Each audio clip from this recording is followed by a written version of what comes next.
Showtime in 60 seconds.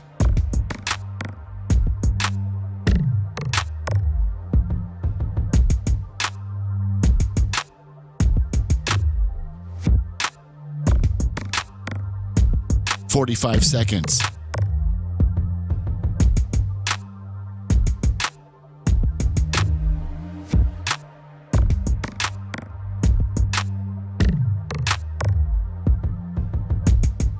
"30 seconds.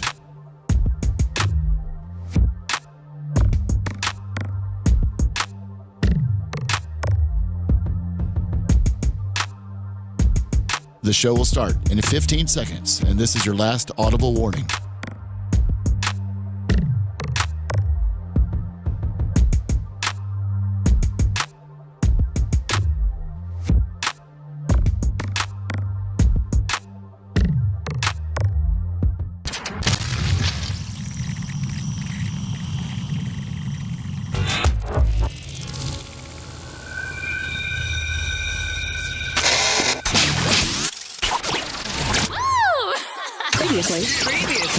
Previously on the Bubba the Love Sponge show.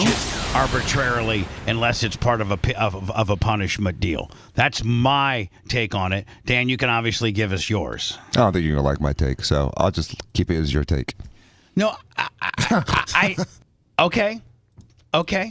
All I know is if someone ass bombs me, they're going to wake up to me urinating on them.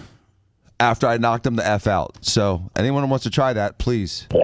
You're listening to the Bubba the Love Sponge show. Broadcast rights for the Bubba the Love Sponge show have been granted to this station by the Bubba Radio Network and is intended solely for the enjoyment of our listening audience. Any rebroadcast, retransmission, or other use of this production without the express written consent of the Bubba Radio Network is prohibited.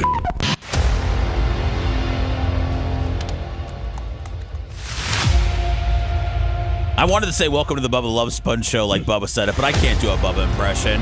My name is Seth Cush. Bubba is... I thought you practiced it last week. Oh, wait, go ahead. Sorry, Gene, what was that? Didn't you practice it last week? No, I don't do Bubba impressions at all. Oh. I'm not really like an impressions guy, and then I really feel like the Bubba one, I feel like people have really nailed it, so... I try it.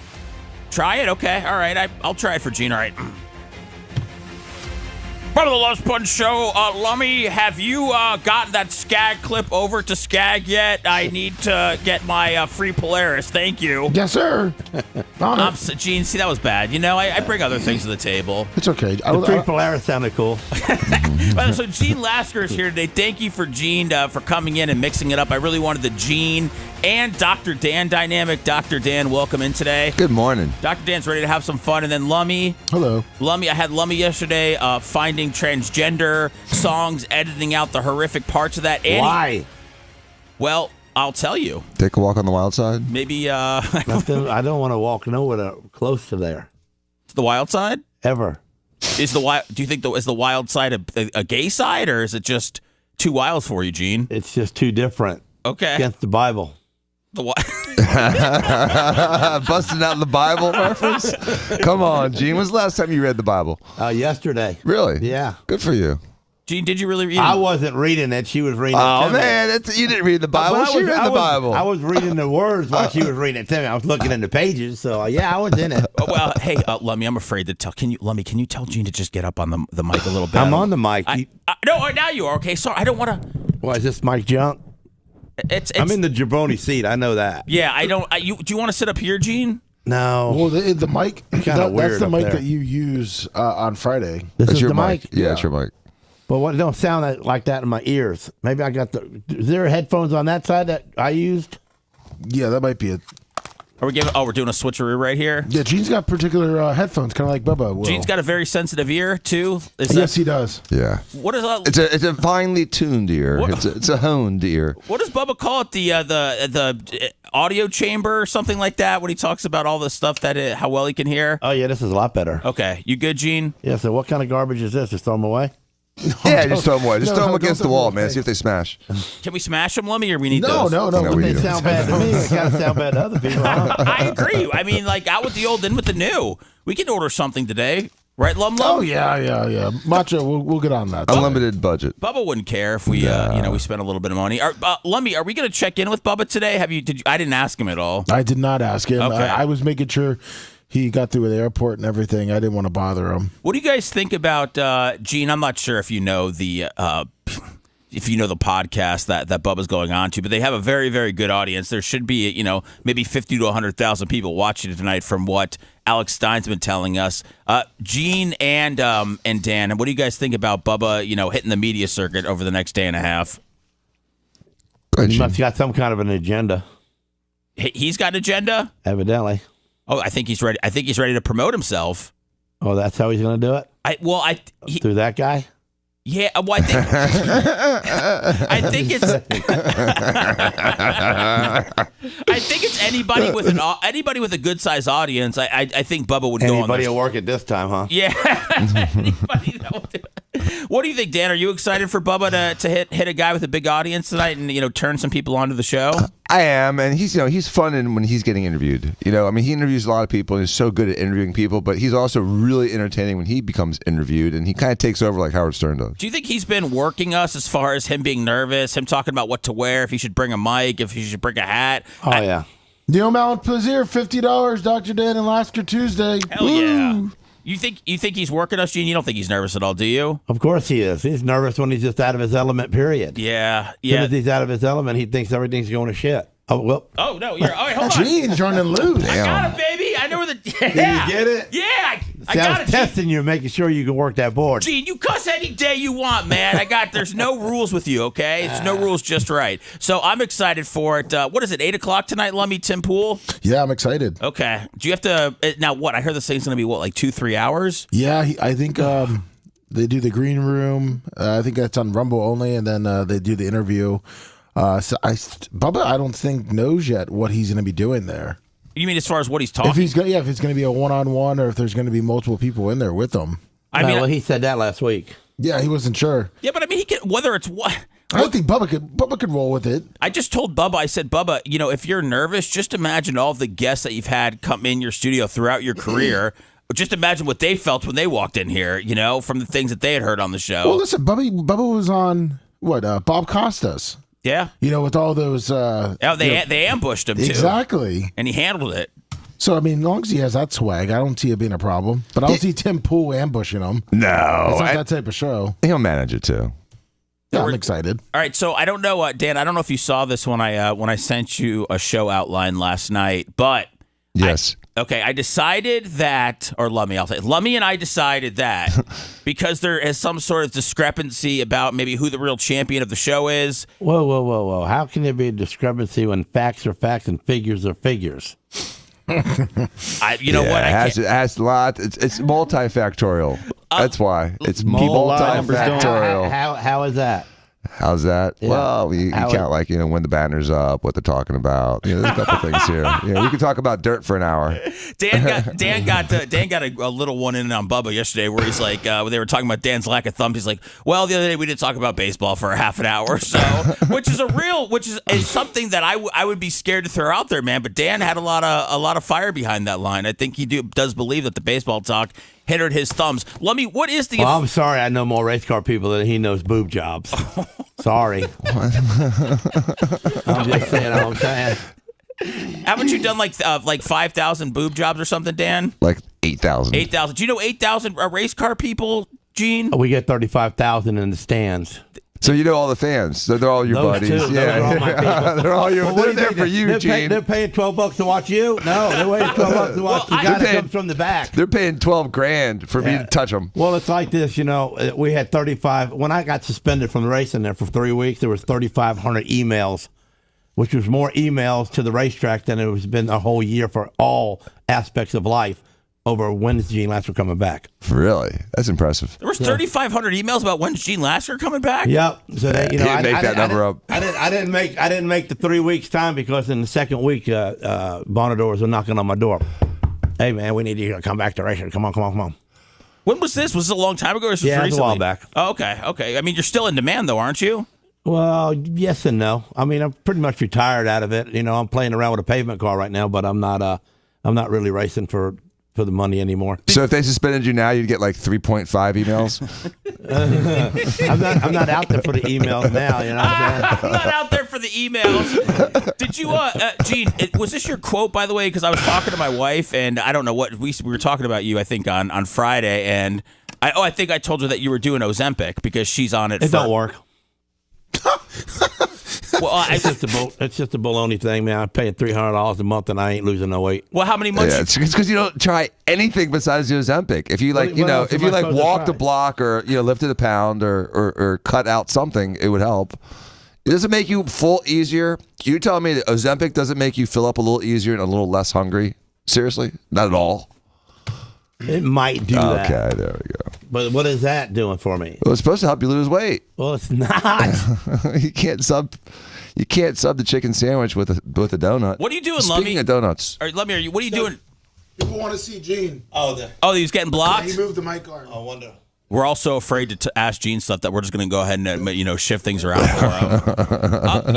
It was interesting last week. Dan, he was on Ozempic, and he was like, there was a donut in front of him, and he goes, I can't even eat this donut, and he was just nibbling on it throughout the show. That's the whole point of Ozempic. Yeah. You lose some of that ravenous appetite. But it works for a lot of people. Some people just eat through it, especially people with like eating disorders. I heard you can get. I know because like I said, my wife is on it for diabetes. She lost. I hope she doesn't mind me saying this, but she's lost like 40, 50 pounds. It makes a huge difference. A lot of people lose that kind of weight. Yeah, she's down to I didn't even know she was I didn't even know she was overweight? Yeah, I didn't know she was big until bigger until she lost all that weight, and I was like, "Oh my God." So lucky you. Geeky Jib, $10. What are you gonna get on it? I know. Bitch? Oh man, Dan, I got to be honest with you. The thing about Ozempic is that she's had some rough nights because I guess the night that you take your shot, you get nauseous. Yeah, and when she eats, like she's normally throwing up that night. That don't do nothing like that to me. Well, you're probably not overeating on it, are you? I don't think so. No, I mean I eat less than I've ever ate, but I do that on purpose. And so I don't think the Ozempic is making me do that. The Ozempic's definitely talking to you. It's got to be, right? I don't think you're just at a phase where you're not eating as much. I mean, I'm not the doctor. I mean, Dan, it's got to be helping a little bit, right? It's absolutely helping a little bit. But, again, it involves a little bit of a lifestyle change. And if you listen to your body and you don't eat as much because you're filling up and you don't just ignore that sensation, then usually people do lose weight. I mean, not everybody loses weight on Ozempic, but like 99% of the people do. Gene, you may just be the outlier because you're built differently. So God broke the mold on you. Something's happened. Did you say that you're too rich to be fat, Gene? Yeah. Yeah. I mean, whatever it costs to be skinny, I would pay. Oh man, Dan, I heard you say, "When are you going to get on it, man?" And that's the one thing is because I hate being nauseous and everything like that. I also, it sucks to admit this out loud, although everybody can see it. But yeah, this is definitely the biggest I've been. I have a physical on Thursday, and then I'm hoping to find a new doctor after that. But I'm just trying to. You know what the biggest thing is, Dan? I don't eat horrible during the day. I work out as far as like I'll go for long walks or that's not really a workout or lift weight. It's not a walk. You just said walk is or useless. something. A walk is useless. Then why did you say that to me? Because, dude, you don't do nothing. You don't even walk. Because you don't even. I mean, if you walked, you mean like that would be something for you. But this kid used to like swim, and he could be an athlete. Seth is really like 2 or 3 years away from really training and being athletic. So he's not as far gone, I think, Gene, as you. Like, even like and I'm not saying that in a disrespectful way. It's just it's a little harder. Gone as you. Well, it's when you're 60. It's harder to bounce back when you're 60 than when you're 35 or 40. Don't you agree? I imagine, yeah, of course. Yeah, that's the thing, Dan. Is it's not.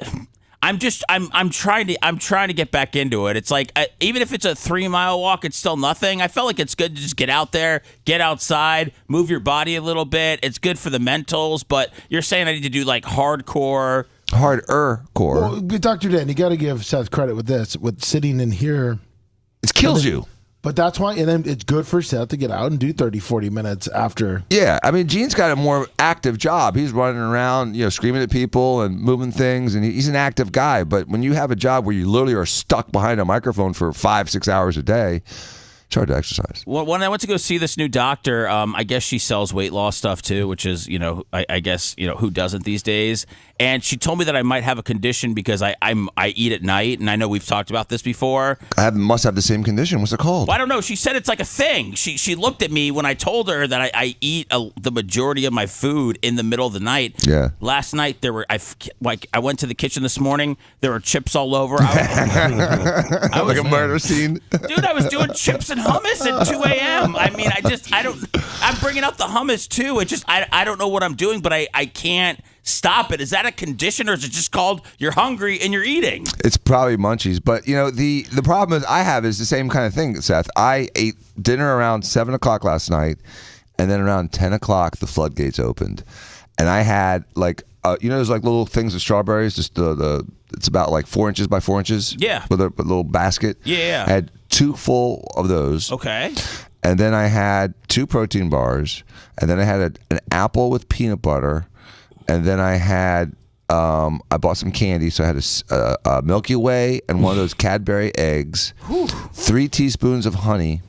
Why? I just was so freaking hungry, dude. For honey? The honey, yeah. The teaspoons? honey. Tablespoons. Big old tablespoons of honey. Was it the honey bear, or did you shoot it into your What mouth? made you No, it's a even big want old tub of it. honey? Like, did you open up the cabinet and the honey bottle was standing No, I eat there? a lot of honey. I think honey's good for you, man. Oh, The really? ancient Egyptians knew that, and I still follow it. I think it keeps your GI tract open. It makes everything. Does it? I love honey. This is the right honey. It's antibacterial. They used to put honey in wounds with cotton gauze back in the day, the ancient Egyptians. They had it down. Why do they say local honey if you have allergies? Why is that? It quells the allergies because it's made from the local pollen, so it helps make you resistant to the local pollen. Okay. That's the purpose of it. But this is Michigan honey I was drinking, so if I go up to Michigan, I won't sneeze. Okay. So we need to find Florida honey. Yeah, Tampa Bay honey, like literally like West Coast of Florida honey, and it's seasonal too. It changes throughout the 4 seasons. So there's like winter honey and spring honey. So Dan, you're just not gaining any weight because of the overnight stuff, just because of the way your body's built, right? Oh, dude, I'm blessed. Exercise can help, and exercise can make a huge difference. But some people are just designed to be bigger than others. And 6 monsters a day too help. Yeah, it does. I mean, Seth, maybe that's what you need to do. What do I You mean? and Gene. I got a Celsius. You three, I guarantee you, Seth, if you drink 3 Monster Rehabs a day, you'll lose 1 pound a week without ever trying. You too, Gene. I don't know if you like the extra caffeine or makes your heart race, but 3 of these a day, I guarantee 1 pound a week without trying. Is it an appetite suppressant? Yeah. T-shirt, well, $20. And it revs up your metabolism. Gene, would you be down to have more energy drinks, or you'd rather just? I don't know, man. I'm not really much of an energy drinker. I got The Monster Rehab. Just taste it. You taste the colder one. Yeah, the heart. That's what. It's the colder one. Right, Seth? What's that? Little Seth. Little heart. That's the whole bottle right there. The whole. Yeah, oh no, that's the Bubba Army thing. Yeah. It's just to keep it cold. Look at that, Sharon. I love it. It's not bad, right? Not bad at all. Yeah. Drink 2 or 3 of those Is a that day. tangerine?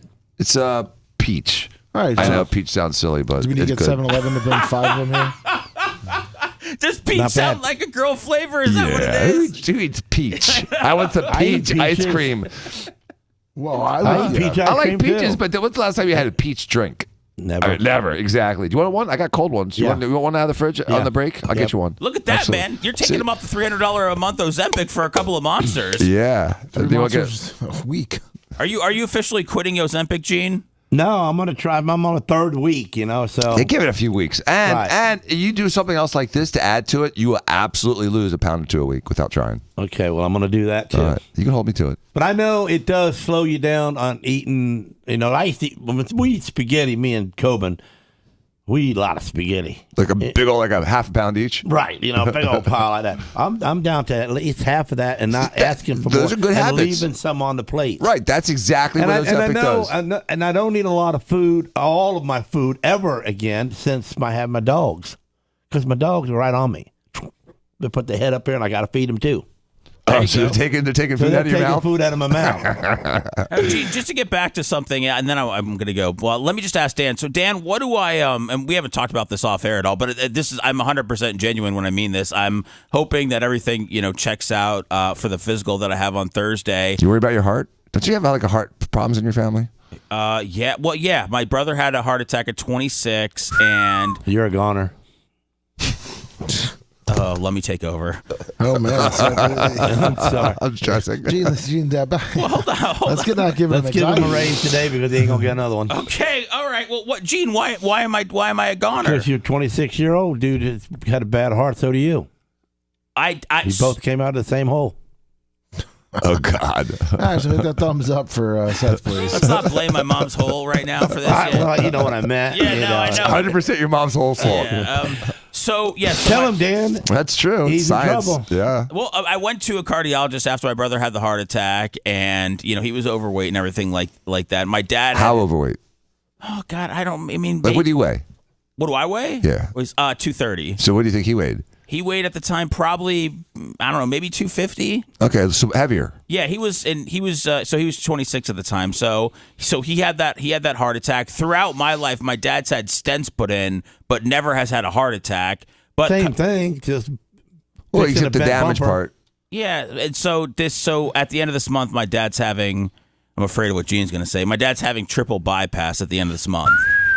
The stents have gave out, and so they had to do a bypass. I don't even think they did bypasses much anymore. Yeah, my dad's 78. He's had stents put in. I think starting around 50 or so. Jesus. So I went to the cardiologist. They put me on a low cholesterol medication. They put me in some sort of tube. I don't know what it was, but they decided that I wasn't going to have a cardiac event for the next 5 years because of what they tested. So Well, that's good. I'm not so worried about I'm worried about everything, Dan. Just year 6.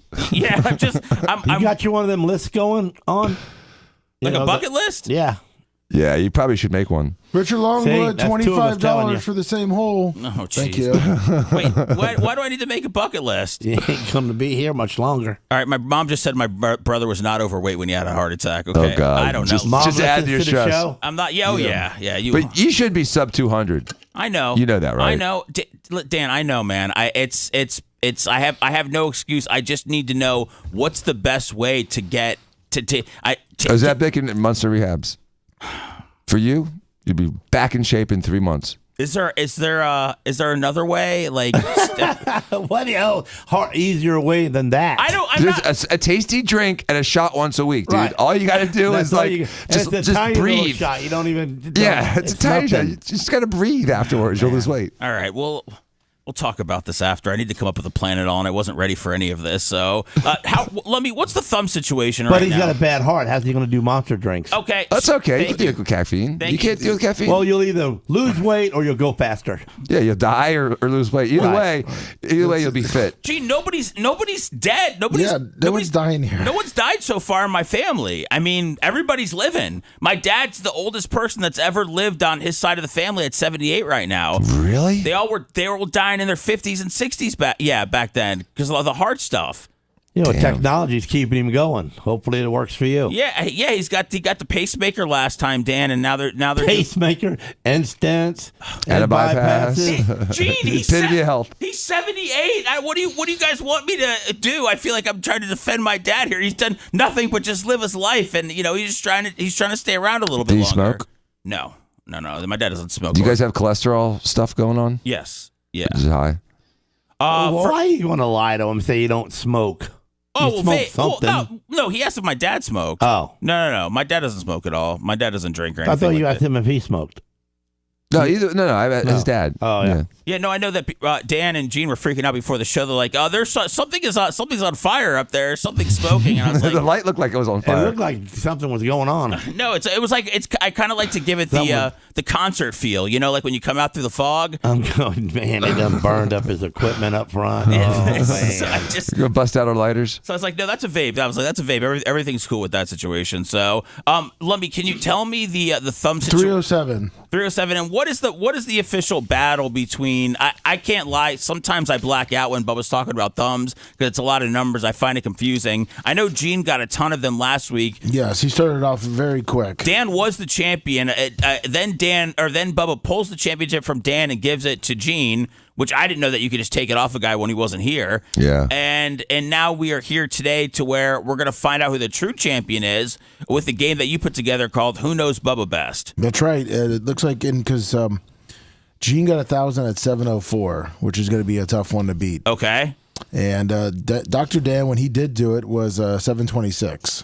So, and right now we're not pacing the correct way. Okay, so. listen, I'm not worried. Can I ask a question? Yeah. Aren't there some strap rules? Like, shouldn't Gene have that strap on his shoulder? Like Bubba would have taken it away already if he hadn't donned I'm the strap owner, and I make the rules. No, you don't. Bubba makes the rules, bitch. You're supposed to have that on your shoulder. You should have been listening to the show on Friday, and you'd have seen what I told him. No, you don't have to follow the strap rules? No, the really? strap rules have changed. Oh, look at there, Really? Dan. Maybe you should listen there's to the rules show. for some and rules for others. Jesus, I always get these crap rules. Well, No, but it's because you listen to them. You don't gotta listen to every rule he says. You gotta try to adjust him somewhat. Well, I have no strap authority, but I did figure, at least while they're in here today, why not have a little battle to see who the true champion is? And we were trying to figure out what the best topic would be, and of course, it's Bubba. And I did tell, just so you guys know, I did tell Lummy not to go with any questions about who was Bubba's fourth grade science teacher, or who was the first person that kissed the back of his neck when he was 12 years old. We left all that stuff out, so it's more on the surface type stuff. It's like Bubba dating game. Yeah. Like newlyweds. Well, somebody thought the name of the game was "Who Loves Bubba More," and I don't know how we would do that, but I think that would be a great addition to the Who Knows Bubba Best series that we're trying to run. Oh, I agree. I know that this is not necessarily Gene's forte, but the thing about Gene is he does, when you do talk about things, his ears perk up. One of them was we'll get it out of the way now, was NFL free agency kind of kicked off yesterday. A flurry of signings. The Buccaneers signed a bunch of people. Sam Darnold went to Seattle. Was there another quarterback that fell? Oh, Justin Fields went to the Jets. Yes. And now all signs are pointing to Aaron Rodgers going to Pittsburgh. Well, I mean, he's better than the ass clown they had this year. Russell Wilson? Wilson? Yeah, he sucks. But what about Justin Fields? Yeah. He got 2 years, $40 million, 30 guaranteed. I'd take him as a quarterback, right? Yeah, I mean, it's essentially like a 1 year deal, and I've always just thought the guy needs a chance. So they have a new head coach. It's a new era there. I just think it's funny that essentially they got rid of Aaron Rodgers to bring in Justin Fields. So I don't know how much this is about where Aaron Rodgers is these days, but Who was the $100 million guy? Oh, Sam Darnold. Is he worth it, Dan? I don't. It's gonna. Gene, if without the weapons they have, we'll find out. Gene, if you're an average, and I don't know if this works in every business, but if you're an average to good player at your position, and if that position's quarterback, you're gonna probably make $40 to $50 million a year, probably on the higher end. 25 at least. Oh yeah, at least all day long. Yeah, at least, and that's for like a guy like Justin Fields who hasn't quite proven himself yet. So well, we can blow his mind with the Josh out of the Buffalo Bills. Oh, Josh Allen. Yeah, my mind went blank. Yeah, what he got? What was it? 3-something, 250 guaranteed. He got I think it was $330 with $250 guaranteed. It's a hell of a contract. Gee, what do you think about that? The deal, you get $330 million, then they make sure that you get $250 even if you get hurt and your career ends and everything like that. That's nice. Man, I don't know what it's like. Have you ever signed a deal where you I know you guys are both got a little cash. Have you guys ever signed a deal that's completely transformed your life like that, or you're still waiting for one of those? No transforming life deals yet. No transforming. I think we're all waiting for one. All right, Lemmy, you feeling good about the game that we have today? Oh, of course. There's a lot of layups in there. I think we're going to do that in the 7 o'clock hour. I pulled up a couple of things that I wanted to get to today. One of them that we'll get to later is that there was a 10-year-old boy, surprise, out of Indiana. not that he's, a 10-year-old boy that was crushed to death by his 340-pound mom. Yes. What? She rolled over on him? She was sitting on him for punishment. Oh, come on. Yeah, he was acting up, so she sat on him. Yeah, a 10-year-old Michigan boy died after his... Pushed the air out of his lungs, huh? Oh, God. She should be a cop in Detroit. That's a heck of a way to go, though, running out of air. Yeah, that's George. Oh, man. That George. puts that elephant commercial to shame, don't it? What's the elephant commercial? Where it sits on the person and it's got some kind of disease going on. Can't breathe. Sounds like a serious... Is it a funny commercial or is it a serious... No, it's a prescription commercial. Oh, where it's like an elephant's on your chest and it feels like you're having like a heart attack or something. Yeah, what is it, Dan, when you can't breathe? You get that? It's like asthma. No, it wasn't asthma. It was something else. Some kind of where the pressure on your chest and you can't breathe. Is it gas? No. I don't know. It's some kind of prescription, but... I think it's for people with asthma. Glowbug, $85, $25, Lasker Tuesdays. It might be asthma, but I thought there was another word for it. Well, this lady is from Valparaiso. But how, Dr. Dan, how does it crush? Did it crush the boy or just couldn't breathe? You can't move air if you can't breathe. But you can't didn't move your lungs. Crush any ribs or anything? Yeah. The other thing might be for COPD. That's it. No, that was it. I love this. What disease is Gene talking about? This is only a game that Dan and Gene can play. That's what I'm trying to capture here by having both the men. And again, thank COPDs. you. Thank you, Gene, for coming in, man. And Dan, thanks for coming in as always. I really wanted something unique. So I love that there's going to be a. Oh, you came up with this idea of getting me here? Yeah. No, you didn't.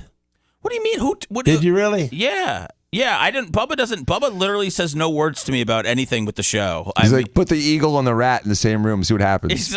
What was I trying to figure out initially? Dan, I was trying to get Babyface to come in here with you and have that dynamic, but I don't know if he's able to come in, today or tomorrow. And then we were talking with Gene, and I've been afraid of Gene for a little bit. He's a different kind of guy, and I've sat back and I've watched him and I've listened to him and studied him, as I said. And I'm a big fan, and I figured, you know what? I can handle Gene on the show. Oh, definitely. I've known Gene for like over 20 years. So yeah, I know he was. Well, I don't want to. I do want to talk about the 340-pound lady and how that went down. But we were talking about coaching last week, Dan, because I want to coach my daughter's basketball team last year. Her team just finished the season, Dan. They were 0-8. Okay. Oh, Jesus. Oh, exactly. And that's sad because you know what? All the kids suffer, and I think the kids don't mind if they're 500, but when they lose every single game, it just makes the whole thing torture. And when they lose by like 25 points, it's embarrassing. They don't score double digits. Yeah, it's no fun. Well, I mean, then you got the kids that don't pass, and then I'm getting heated. Dan, let me tell you, and I think you're probably cut from the same cloth. I was so frustrated during one of her games this year, I had to walk out of the YMCA and get some air. I just said, my wife's like, "Where are you? Where are you?" I just said, it was so. They had worked in practice on passing the ball that week. That was all they did because these kids don't pass at this age. And then you get into the game, and there were 3 girls on the team. Girls are playing with boys at the 7 and 8 level,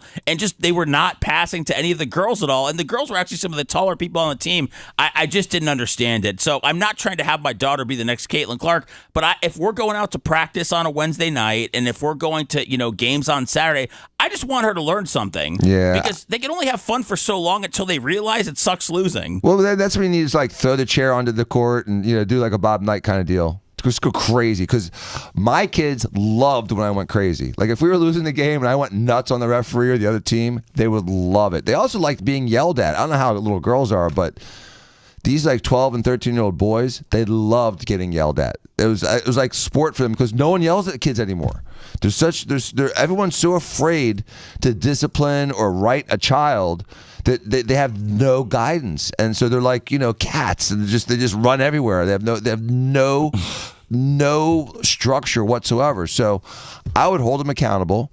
I'd scream at him, and if that didn't work, I'd scream at the other team. But it was just entertaining for the kids. And did you coached Gene's son, right? Yeah, he was great. Okay, he caught touchdowns and extra points. I made sure everybody had a chance to be a hero. That was my goal on my teams. Like everybody had one of those days, and I couldn't guarantee every play everyone's going to be a stud, but everybody did some really magical things in every season. Every one of my players. And Dan had his own son on the team at the same time, and he didn't. And that wasn't favoritism to him. Nope. I screamed at him as loud as anybody. He was one of the better players too. I held him accountable. I was all over him. He's loving tackle though right now. But I did hear that Bubba did draw plays to get Coben to score. I guess it was a center out route or something like that. Bubba was taking a lot of credit for him getting a touchdown. 100%. What? Oh, but Dan did the same thing.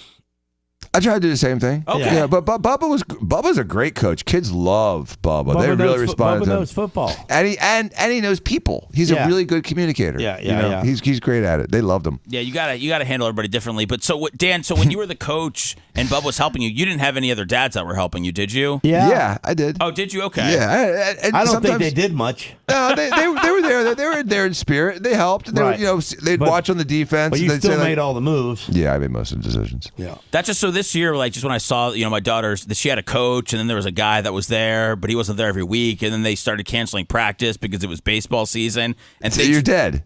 Yeah, and so I said pretty much after the third game, I want to coach the team next year. So I've like these kids didn't even get introduced to each other this year, Dan. They didn't even know each other's names. For 8 weeks, they're playing basketball together. They don't know each other. How you can't say, "Hey, Josie, give me the ball." There's no chemistry. It's awkward. And I saw so many things where I feel like I can help. And I am still trying to get on a path to being a head coach in the NBA. I'm on a 10-year plan, so I think it starts with the why. It does, absolutely. Can I ask you a question though? Yeah. Do you? Okay, so when you're done with the practice, do the girls say thank you? For what? Did they say thank you for your time and your effort and wasting all that time for these kids for a thankless job? Do they say thank you? Do you know what I did? Not the last game of the year because I was over it, but after all the practices and games, I would go up to the coaches and give them a fist bump and say thank you. Right. That's appropriate. I love when the parents did that to me. But the kids were saying thank you, and then one day, I get to the car and Dan's silent, and I was like, Danny. Every one of those kids said thank you, but you. He goes, oh, I didn't realize that. Thank you. And then from that day on, he thanks me for every ride, every practice, everything I do. It taught him one of those things that just don't take for granted the words thank you. And it's meaningful. And, you should tell your daughter, all these other kids are saying thank you. You make sure that you say thank you to me too. And make it an example, and make it an example for the rest of your life to thank the people that are going out of their way to help you. You want to be my assistant coach, Dan? Sure, anytime. I mean, we got to really turn this team around. Yeah, we can. Gene, you want to coach any sports or anything like that? Nope. Is there like a youth racing or anything that you could help mold the future? You could help with that, kids carting.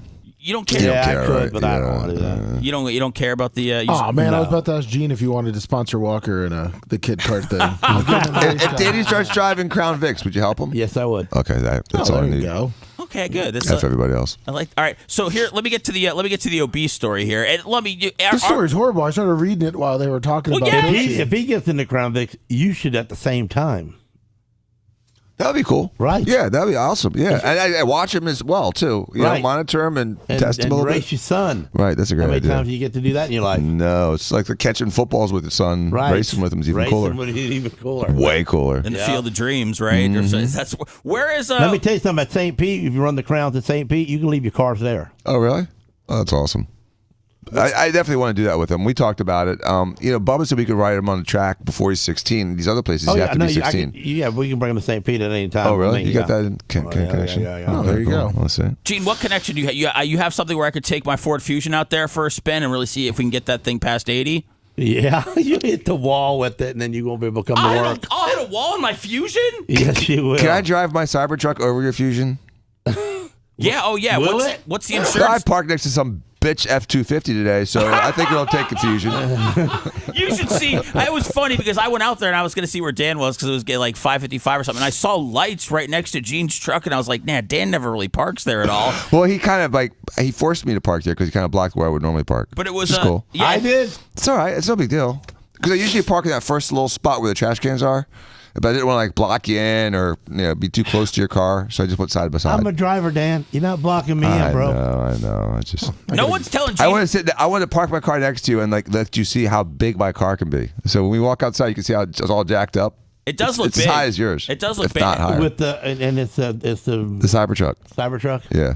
Have you been inside one yet? I've never seen one jacked up. You need to take a ride with me. You'll wet your pants. What do you think about people? What do you think? Do you have any? A lot of people hate Dan because of the Cybertruck. Which is stupid. Why? They'll see him out. They'll give him disgusting looks. They'll tell him it's an ugly car. They'll tell him to get out of this country. There's a lot of different things. Get out of this country? Oh yeah, it's bad, Gene. It's Because bad. technology is coming and get out. Yeah. See, Gene, you have such a reasonable outlook towards this because you understand power and technology and how that can really They make said the same performance thing better. about a 55 Chevrolet when it come out with the wings on the side. That was stupid. Look at that. What, it ain't a plane.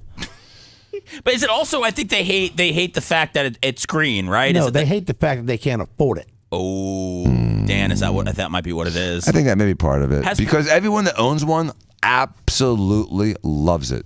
Do you feel like now this is almost like a MAGA hat when you're driving your car around town because Elon, It wasn't supposed to be though. I know. I'm just saying Elon has turned into. I mean, they're saying that Ukraine hacked his Twitter yesterday and took it down. I mean, it's I guess he's losing some money because of Tesla stock. I'm not gonna act like I know all this stuff, but the world seems to be trying to take Elon Musk down. So even these rich people, Dan, that have paid for their Teslas, like Sheryl Crow had a Tesla. She got tired of Elon Musk cutting stuff, so she goes, "I'm donating my Tesla Tesla to NPR, and a bunch of other people are doing it. What's NPR? Was it National? Public Radio? Public Radio, Public, yeah.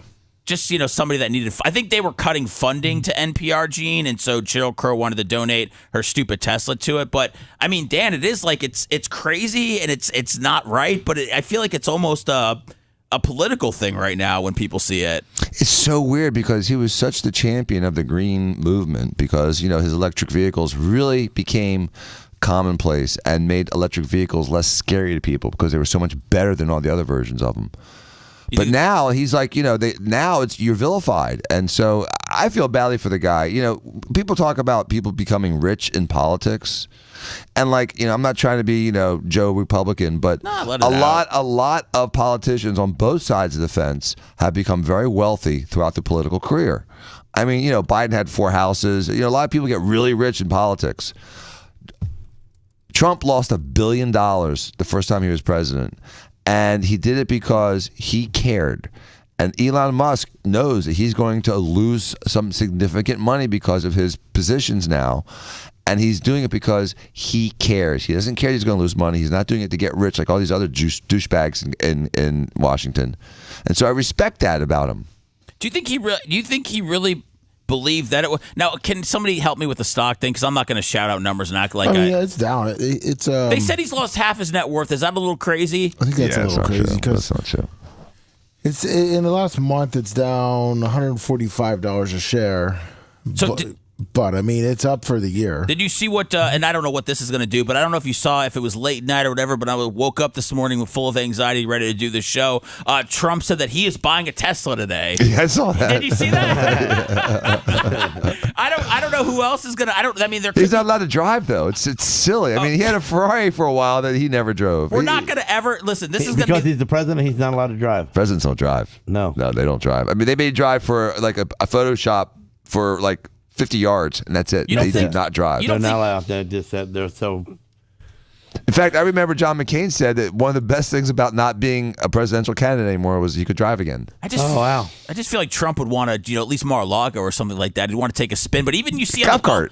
It's even. I don't even know if he drives the golf cart or if somebody else does it. I can't even figure that out. No, but he's had someone else drive it. He's had Yeah, most of the time. On the right. Do you think Trump buying I don't even buying a Tesla means. I don't know if we're ever going to see this. I don't know if Barron's getting it. I don't know what the deal is. But do you think that can make a positive impact on Tesla and Elon Musk? Or is it's just something nice the president wants to do, but it's symbolic. Yeah. It's symbolic, And again, when I ordered the Tesla, it wasn't because I was pro or against Elon Musk. Sure. And I don't think owning the car defines your politics. I don't think he's a bad guy. I just feel like he is He's out there? I feel like he's too awkward for as much as he's out there. Yeah, that's what it is. I think he's the most important human being in the last 50 years as far as technology and science is concerned. No one touches him. Nobody touches him. We haven't, and again, I'm not a huge. He's like a Ben Franklin. I'm not a huge political guy, but we haven't really ever seen a guy like him work with a president before, have we? Like the richest guy in the world. No.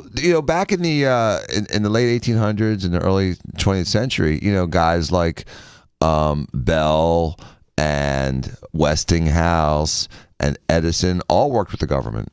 Did they work with the president? Yeah, they sure did. They all did. They all had direct lines to him. They all had direct lines to him. They were the power brokers. They developed the whole country. The power grid was instrumental in developing this country.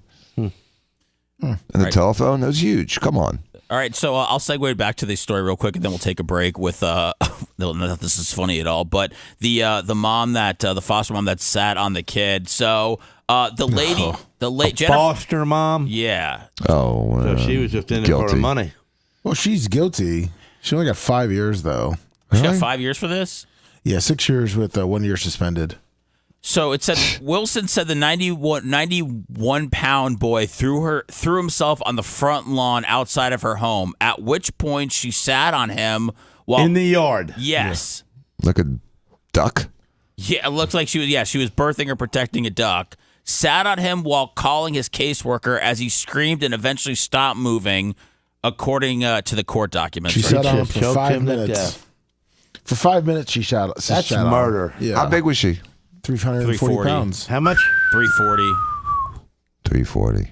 That's where I'm That's headed. a big girl. That's where I'm headed if I don't stop eating overnight. She told cops she thought the boy was faking being hurt until she noticed his eyelids had gone pale when she rolled him over. A court affidavit described the foster mom as appearing visibly distraught when police arrived. So did she know how to give CPR or anything? Oh, my God. No. It said she was giving him CPR. Oh, God. Did she try to eat him? You can see her picture. I forgot that you guys can see that up here. Oh, that's her? Yeah. Yeah.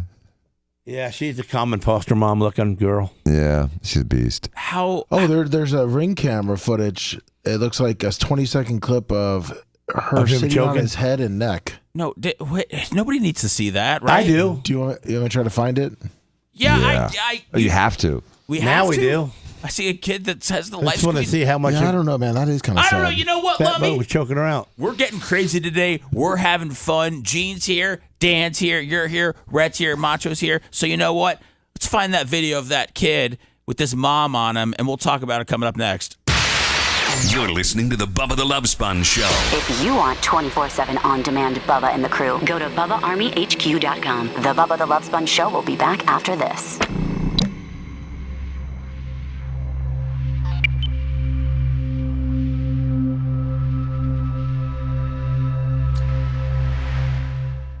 Look at these guys. Y'all don't have any rules, Lummy. Unless you have to implement Bubba's rules. No slamming doors. Listen here. What else do I have Hit the here? Bubba Army tips. Hit the thumbs up. Venmo, Cash App, PayPal, Bubba Army tips is the best way. I don't know if I want to see this. No, I know, man. I'm just I shouldn't have read that part. I didn't think that they both want to see it. Well, I only read because it showed that she was sitting on his head. God, she's a big woman. I don't know if authorities released it. Oh, I don't think it's out there, Lummy, but Yeah, because it just said authorities. I was honestly just looking to get into the break. Yeah, so. let's just go to that. I can't find it. Yeah, I can't.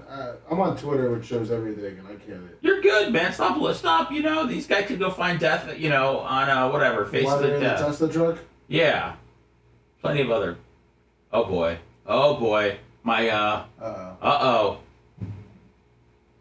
Uh-oh. Okay, here we go. When are they going to call the police? Gotta print this.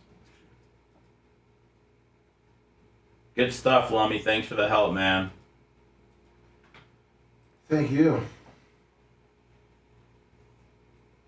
I'm curious on this story. With Gene. Man. Some outrageous fucking take.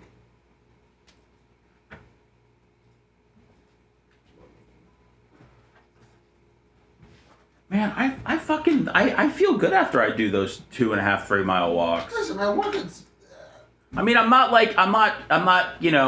ready for the, tough mudder or anything like that, but When I was going out walking the dog at night, man, those were like, I felt so good after it. yeah, to me it's a mental thing as much as like it's physical.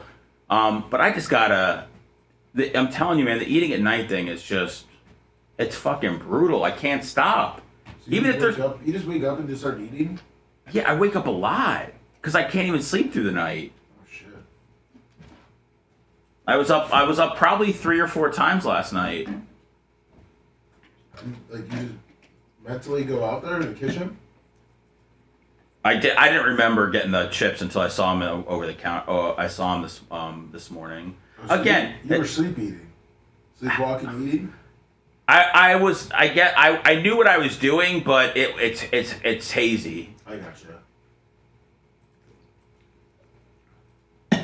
But my doctor sells like weight loss, or at least the one I'm seeing now sells like weight loss stuff. So she got all excited when I told her that I have this because she's like, oh, this is gonna be a condition. Well, Dan's supposed to be going to me that new place and check it out on Friday. Oh yeah. They do a lot of that shit there, so What time you going? I don't know. I'm trying to find out from Dan when he's available. Let me know. I might head out if that's cool. Can I go with you guys? Yeah. The more support, the better. Dan can drive us in the Cybertruck, That's right? true. I don't know. I want to die. What do you mean you don't want to die? Those things they're tanks, aren't they? Yeah, I guess it didn't blow up at the Trump Center, so. Although a hacker could hack into them. That's true. Yeah. Wow. Bubba calls it patrols. We'll get to it. It's unbelievable. Gee, was that fun? Yeah. Oh, you went in it? Yeah, we took Yeah, a we quick did ride. for a block. It's fast. Gene, could you get in trouble with that? What's that? Could you get in trouble with that truck? I would. Oh, I get yeah. in trouble with that truck. Yeah, of course I would. I get in trouble with anything. It doesn't downshift, so if you use the gas, it just immediately starts going. It doesn't have to I didn't feel it shift. no gear. There's no gear. Just direct drive. 0 gear. From 0 all the way All the up. way up, there's no shift. It just goes, How does it do that? because it's just a motor. Because it's just a motor. 3 of them. Never thought about that. Never looked into that. It's an amazing car. Gene, am I really going to die because the heart issues in my family? Asking Gene, Yeah. Dr. Gene. Remember, Gene? Remember the rules? Oh, you just look up your averages. That's all you mean. You got a computer in front of you. Just look up the averages of the people that are brothers.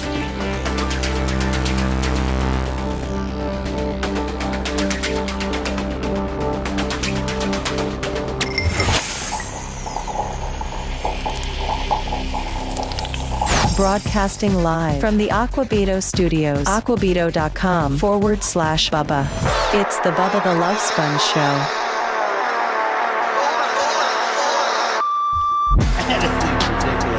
Oh, yeah. Oh. Welcome back to the Bubba the Love Sponge Show. My name is Seth Kushner, joined by Lummy, Dr. Dan, Gene Lasker. Gene, what happened, man? Did something fall? Are you okay? Yeah, I think I knocked the chair over. The belt box. The belt box fell over. Oh, the belt box. Hierarchy, $200 from the BubbaArmyTips.com. That's cool. Seth and Lummy doing a great job. Thank you. Thank you. I know that. I know Bubba's going to see that and be happy. So I didn't even know. So do I got to wear it to be seen, or I just got to lay it on my lap? No, you got to wear it to be seen. Don't be like the other previous Don't belt be holders. like the person that used to sit in that chair. Who was that? Did she have a? Did she win the belt at all? I was gone. Yeah, like twice Did for like she- a couple days. 'Cause She wouldn't wear it. of course. She like put it there and look at it amongst like 45 other things on her It weighs desk. 30 pounds. Well, I think Bubba needs to reassess the title and maybe hang that one up and maybe bring a lighter title. I think into the equation. I think people will be much more Be cooler. Yeah. What I mean, let's get it. Let's make it happen. Nobody wants to wear that giant belt as is. Dr. Dan does. That's I why don't have a he's- problem with it. Doesn't bother me at all. His health issues are perfect. Yeah, that's actually Dan does like it. We need to take that into account when we. My health issues are fine. Whether I want to do something is an object of what I want to do. You're just not and I Bubba's just monkey don't feel boy. like hanging 30 pounds on me because it makes somebody happy and not myself. That's true. I don't have any rules, Gene. There's no, as far as like, if you guys want to slam the door today, if you don't want to wear the title, I mean, if there's anything that you want to do that you can't when Bubba's in here, let it out today, all right? Because when you guys, I let it.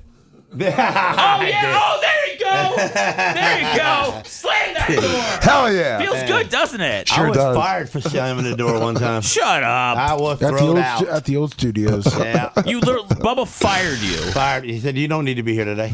Were you mad or? No, I just walked. That's No. When you No, were you slammed mad it, was like, it an yeah. accident or was it on purpose? No, it was an accident. I tiptoed in and I let go of the door a little. I thought it was around 4 inches, but it was around 8. And it made a noise. And then that was it. That was it. Oh my God, man. Who I've did made that door? mistake before. Yeah, well. No, I don't even know these days where the door slams and Bubba goes crazy. I like to mess with Bubba about the door slamming All sometimes. you have to do is walk through that door a minute wrong, late or early. Dude, I was drinking a protein shake. I hit an air bubble and I went, he reamed me. He reamed me.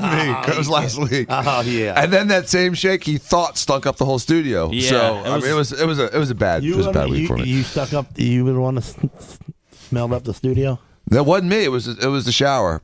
what did P we trap. end up finding that? Oh, there was that. It was Lummy and Brian kind of soothed it out. Lummy, sleuthed it out? Lummy, there's been again, Lummy. I'm only on these emails. Just BJE Pros gifted 20 memberships. Oh hell yeah! Throw some thumbs up in there. Thank you, Help us Bill. out. Bill's my boss at my other job, so that's kick ass that he's always throwing subs on here and everything like that. What was the question that I just asked? I had something. Was it about the plumbing? What the problem is? Oh yeah, okay. The dry pipes. So we have again. I don't know how this all works. I'm learning. So I guess you have to run water or something in the. Some bleach through it once in a while. Yeah, bleach water.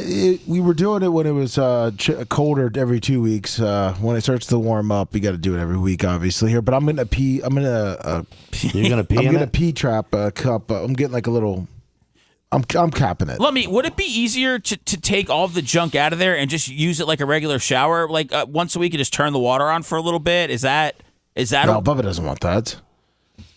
That's our storage room now. But if you actually use that shower, it wouldn't smell. No, it would never smell. Right. Okay. Yeah, it's just when you start getting the dry pipes. What do you think I think it'd be great to get the drum kit and everything out of there. I just don't think we need a drum kit at all. I mean, not that. Where are we gonna put it? We don't need a drum kit, Lummy. I mean, what do we need? You want to have a Bubba Army garage sale? I think Bubba is, I don't want to be rude while the man's doing interviews with Tim Pool, but I think he's somewhat of a pack rat, and I just think there's some. Really? With the commercial storage things outside? Oh, and have I said, storage containers? Have I said too much? Like, I think he's a pack rat. I think it begins with the gym that he's got, and, it goes down from there, but. He uses that gym. That's not a pack rat gym. And then, listen, he used to own a really, really lot of stuff, and now he don't. So what he owns, he wants to pretty much keep, so he owns something. I understand. He's explained, and he said it on the air before, that his gym is, one of the last things that reminds him of, when he had wealth and was living the high life, and he wants to keep that intact. And I totally agree. That was his only friend. The gym? Mm-hmm. I thought it was Hogan in the gym. Well, they were gay. That's true. You know what I found? They used to take their shoes and socks off when they would work out together. Of course. If you really seen Hogan in the mornings, you would not want to beat him at all. Well, how he wakes up and stuff, how stiff he is. Oh, man. He can't even walk, Dan. Yeah, a lot of pro athletes are like that when they get old. He can't even walk. It's not. Is it worth it? I don't know. It ain't worth it. It can't be worth it. What else would he have done? I mean, do you think obviously owning a bar only worked out because he's Hogan? But he'd be the manager of Hooters, brother. Be a Hooters manager. I mean, that makes sense. I don't know. Get a couple tattoos and Hogan. If he crack some oysters. I don't know. It'll be tough to figure out what job would Hogan be doing if he wasn't. He could have been playing bass for Metallica. So is that? Yeah, that'd be a big one. Did he do that with them on stage one no, time? That's what he said. He told that story. But it was a lie? I guess so. Okay, man. He could really make up a lot of things before you could document with video. Yeah, he's going to be the next bassist for Pitbull Toddler. Oh, no, man. Wow, okay. I hope not. Calta's finally starting to, learn some of their cover songs. Really? I don't know. I don't know what's going. I don't know what's going. I will just tell you this: when I worked at Cox Media Group for 19 years. Calta was there. I don't know, 11, 12 of them. Pitbull Toddler probably started. What does he play? Does he play in the band? He plays the bass. Yeah. He plays. Oh, is that just tambourine? Yeah. Like no, he's he plays something. He's the bass. Galvin does the drums. John Brennan is maybe a guitar, and then there's a lead singer. I think, yeah, that's it right there. Oh, there's a singer that's not part of the show? There's a singer, there's a singer so that makes him a real band. Well, I guess. I mean, he did get hair restoration at the same place I did, except he wanted to keep his a secret.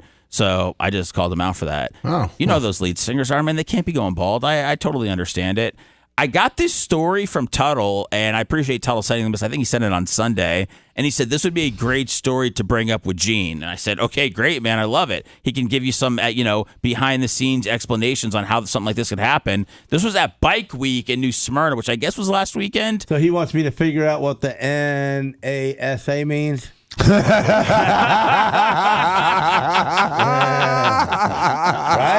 I know. Hey, that's nothing to do with the story. I don't think that's another 7 astronauts. That has nothing to do with the story. Oh man, it's sorry. I'm glad everybody can see it. I'm glad it was up. Thank you for having that up there. No, that's just we'll worry about that. We'll scroll past here. What is a shooting between rival motorcycle cycle gangs in New Smyrna leaves 2 injured. So there was a shooting in New Smyrna at a gas station during Bike Week that left 2 people injured on Saturday. According to police, the incident occurred at a racetrack gas station near State Road 44. Let's see. It said police said an arrest has already been made in connection with the shooting. We have an increased presence during special events, and we had a very quick response to this incident. But unfortunately, sometimes these things still happen, said interim police chief. People are asked to avoid this area. Gene, what is that? What's the deal with this? Why would you get into a shootout in public at Bike Week? That seems like the most obvious place to do it. When you got people are people. Just because you're in a gang don't mean that you ain't stupid. And one guy's stupid and another guy's stupid, and they get both clubs into a problem. Are there do they come back and do? I mean, will it get both? So if it's two rival gangs and there's two stupid guys, will they absolutely pull the other people into that controversy? Yeah. You just have to? You just have to. Ugh. It's like the treaties of World War I. Your brother's not wrong, and, even if he is wrong, then you bring him home, then you fix it, but by that time, you made a big problem. Right. Over what? Are there lesser tier motorcycle gangs? Yeah. There are? Did they say what motorcycle gangs these are? It does not say. It did not say in the story. Do you? It wasn't us. It wasn't you guys? No, they wouldn't. It doesn't. Well, but when you see that, Gene, like when it's us, they throw that word outlaw out there. But like, if you were would you guys leave, or what would you guys do? Yeah, we would split up and go. Just get out of there. Don't even want to be around in that scene. Oh, what? If we seen it happening? Yeah, like if you were at the same. I wouldn't leave. I'd sit there and watch what's going on. I mean, I'd watch. Oh. Why would you have to leave? Well, I didn't know if you guys were like, you didn't want to have to dissipate. As long as we wasn't part of it. You ain't going to get me involved in it if I'm not involved in it. You ain't going to make me be involved in it. But you're too smart to do all this stuff in public, right? Warlocks and Mongols? Yeah. Mongols? Those are gangs? Yeah, those are gangs. Are they smaller ones? No, yeah, they're not really. Not really? The Mongols are just about as big as us. Really? The Warlocks ain't. What kind of people are they? Warlocks. They sound like magical people from Dungeons and Dragons. They're just regular people, just bikers. And they're just they're bikers and in a different club. I didn't know if it was like a Spanish gang or if it was. No, those ain't Spanish. There are Spanish gangs. Do the Warlocks ride like Sportsters instead of the big boy Harleys? No, they ride whatever. Yeah. Gee, I don't know. Twin Hondas. It's an old club. It comes from back in the 50s too. So, oh really? Oh yeah. Has its history. Yep. Gene, I don't know if you've talked about this. I'm sure you have, but I don't think it's anything that I've heard since you've been back. How did you become an outlaw? Is that something where they recruit you, or do you have to find them? No, they don't recruit you at all. You have to work your way in there and meet people and it's prove yourself. Yeah, kinda. So how many bugs did you kill?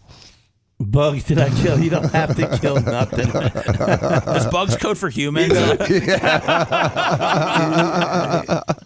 Believe it or not, you don't got to do a bunch of dumb stuff to be in there. No. Truthfully, they don't want you doing nothing wrong. For the simple fact is you drag everybody else in. Right. They want to RICO you, and then everybody goes down. Especially the big bosses. They want to. That's the easy way to snatch them by a little guy doing something stupid, and they say that the little guy did it because the big guy told him when he really didn't. I understand. Yep. He said, I was looking up the article. I just wanted to show you the picture that this Times Now used for the motorcycle biker gang. Just it's a visual thing. This is not what you expect when you see the shooting between rival biker gangs. Is it going to be like a Progressive commercial? What, these guys? Yeah, they see the guys. What is it, 2-on-1? Yeah, it's two dudes. Two dudes on every bike? Yeah, two dudes riding the bike. Wait, is that a stock photo or is that a real motorcycle gang? I don't know. That doesn't look like a motorcycle gang. That looks like a Sunday morning ride? What is? This is what they gang because they don't have the same stuff on. This is what they use for the shooting gang. This is really? Stock photo of gang motorcycle riders. They're really trying to job you guys out, Gene. I'd be pissed. I heard you're not. I think as long as I'm not in the picture, I'm fine. Skinny wheels. You're Look not at supposed to have Sportsters. another guy on the back of your bike, right, Gene? The skinny wheels are on big bikes too, Dan. Yeah, but not those big bikes. Didn't you say the only way I could ride on the back of your bike, Gene, is if you're saving me from something? That's all. Like, yeah, you get a fire. And I'm only going to bring you about a block away from, into That's safety. fine. Tsunami. As long as I had that block as a memory, you can never take that from me. That's all that I'm looking for these days is a little ride with Gene. All right, something I figured. If you said that out loud, I'd have to take you out. Like die? Why? Because I just help your heart, help yourself. It's too gay? What do you, yeah, Gene? it's way too. Gene, are you threatening me? You keep saying we're going to die. I'm trying to. You're going to die on your own. You got a bad heart. Well, I'm trying to keep it okay. By what? You're not dieting. I don't know. Dan just told you can't make it if you don't diet. What do you don't believe Dan? I believe Dan. He makes money for free. I'm just saying. He makes money for free. Lummy, what's the call situation today? Are we taking calls? Is this? Yeah, I mean, I'm putting on the ones that are hold for your numbers. So they're halfway. They could be halfway decent if you put them on hold. Okay. Yeah. All right. Let's see. Welcome to the Bubba the Love Sponge show. What's going on? Hello. All right. Hold on. Oh, you hit the wrong way. Oh, I hit the wrong way. Hello. Hey, Seth Money. What's up? Hey, I appreciate you guys putting on a good show when Bubba's not there. Thank Sounded you. good this morning. We're trying. I'm a plumber up here in Columbus, Ohio. My name's Yoder, and I got a little tip for y'all with that shower drain. Pour oil in it. Some wrist If oil. you take like 2 cups of vegetable oil, drop it down in there. It won't evaporate. You'll never have a problem again. Yeah, that's what I did this last time. I'm still going to put a cap on it. I'm going to plug it That up. cap will still work. Yeah, but it'll be foolproof. But I put the oil in it, but But eventually that dries up too. It's not supposed to dry up. So maybe someone no, it washed shouldn't water. dry up. I'm not worried. You don't want to dump. We might as well cap it whenever we're going to use it. I mean, it's just putting a cap on it. Have you thought about pouring a bunch of coconut oil down there? I'm sure that's lying around, Lummy. Does that work? Yeah, I think the one I gave you, the organic one's lying around. I can put some coconut oil in there. You got to lube those pipes up. That's right. Any other tips for around the BRN, sir? We're open to anything. Constructive criticism. No especially. real tips. Okay. But I'm coming down from Ohio. I'll be down in that area, Sarasota, this weekend. Oh, good. And I'm gonna try Bubba to would normally check out- give you a tour of the studio. Well, I was going to come by and at least lay a fat burnout strip in front or something. Perfect. That's awesome. Yeah, just make sure you record yourself and take a picture out in front of the medieval gate. A lot of people like to use that as a for backdrop. sure going to do it. And if Lummy's going to be taking care of the goats Sunday, I might run into him. I'm going to holler for him. Oh, there you go. There you go, Lummy. I do it Saturdays. Saturdays is the goat day. What about 11, Lummy? That depends. 10 to 11? To when do we, Depends on the weather. I guess we'll just wait for you to go live and then show up then. We know you're there. That's what I feel like sometimes happens. You know what? I might actually have to keep an eye on that for sure. But either way, I got a Bubba Army plate on the front of my truck, so I'm going to represent and make a good burnout. Perfect. Can't wait. Thank you, man. Have a great day. Appreciate the suggestion. Love y'all. Be good. Thank you. Gene, you kicked your ass today. I did what? You kicked your ass. Mine? Yeah, you did so much better on Friday than we're doing today. You're beating yourself. Well, you guys know the thumbs is it's my fault. Is the reason why. It's no Bubba. It's, little sissy boys in here. It's just like We ain't even talking about it. So about the thumbs? Yeah. We didn't really talk about it, keep pumping it up or nothing. Yeah, I guess maybe today's a different kind of day. We'll just get through and dude, coming up, we're going to have, Who Knows Bubba Best. That Lummy's going to host. Lummy's our game show host over here. And he's going to see, who knows Bubba more between Gene and Dr. Dan. We did kind of talk on the air last week that we feel like Bubba does not include Gene when he's listing his best friends, but he always does include Dr. Dan. So, maybe Gene will prove himself to be in that upper echelon of Bubba friends after today. They spent a lot of time together over the years. I mean, they're good friends. I know, but he doesn't, when he brings up his friend, and this is nothing against Gene, and Gene already knows this, but when Bubba brings up his friends, it's Jimmy Clevis, it's Sumo, it's Larry Plummer, it's you, Fabrizi. It's Jay, it's Fabrizi. Yeah, it's not, he doesn't put, I'm not saying Gene's not in that category, but I don't think, I've heard him leave Diaco out too. Both of them? Yeah. Like once. I've heard it. I've heard that because, Fabrizi always in there and the guy does the lawn. Jimmy Clevis? And then him. Yeah. Well, who's the one from up north? Larry Plummer. Larry Plummer. Yeah. That's his best friend is Larry Plummer. Right. Yeah, that's the guy that he watched have sex in the closet, right? Mm-hmm. Yeah. Mm-hmm. In the pool. I thought it was the pool. The pool? With the mask on. Yeah, you put a mask on, go into water. All right, real quick before we take a break, this was he probably wore a mask in his bathtub too. Yesterday, I guess they were removing the yellow paint from the Black Lives Matter mural in D.C. I didn't know that there was a big display that I guess was written out in yellow letters called Black Lives Matter. Did you know, Lummy, did you know that this was a thing there? I'm going to try to find a picture. Grumpy Old Biker, $20, No Rules Tuesday with Lasker. So here is you can maybe see it. Here's Charlie Kirk, very excited, talking about the removal of the Black Lives Matter letters from somewhere in Washington, D.C. Let's see, internet up. Hey everybody, live from Black Lives Matter Plaza. Well, it's not called that anymore. As you can see, the working crews are out, and it is the end of this mass race hysteria happening in our country. This right here, by the way, that was the church they tried to burn down, if you remember. And the crews are out here removing this 2-block long mural of Black Lives Matter Plaza out here in the streets of Washington, D.C. It is quite the effort. They have to actually get down to the street itself to get rid of all of the nonsense here. Make America great again, getting rid of BLM Plaza. Is that exciting? Is that are we on the right track there? I sent you what it looked like, Seth. All right, hold on. Let me get out of this. You're very good at sending. So they're stuff. taking the whole road out because they stained it so bad? They put like a thick layer on it, so they have to grind it down, I think. Oh, let's see. Where is this? Sorry, I'm gonna find it. You can see it like it's raised. It's not just regular old street paint. That's like another surface they put on top. It's not like that. It's not like that big of a deal, is it? Though, if they decided to keep it there, is it better for all involved if they just move on here? All lives matter, so why just put that on there? Because saying that's racist. That's racist. Mm-hmm. But just saying that. All lives matter is racist. Blue lives matter is racist. Anything besides BLM is racist, and that's the way it was treated at the time, which I think is really disingenuous. Whoa, that's what it looks like right there. Yeah. No, I'd take the whole town out. We'll be right back with Who Knows Bubba more between Gene and Dr. Dan. If you love that segment, then check out BubbaArmyHQ.com and do a deep dive on past shows. The Bubba the Love Sponge Show will be right back.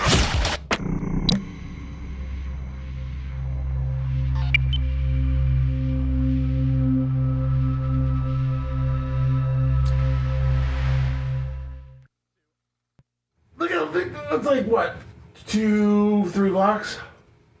Yeah, that's crazy. But I don't know how much it costs to why. Why can't they just repave over? I was gonna say, can you just throw a coat of paint on that? Yeah. That's crazy. Make a street, make a road mural. I'd make a drag strip out of it and just do burnouts. It looks like a pretty good place to drag until it got all back to black. Oh man.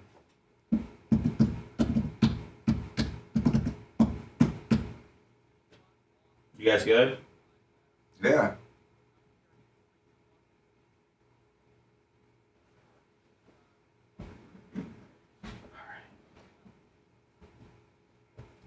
Well, I tell you what, you ought to fill all of them buildings up with black people and then see how that block ends up later on. Come on, Gene. Easy does it. Easy does it. I have a feeling it's been a street that they've had to have cop protection on for the last 4 years. I feel like people would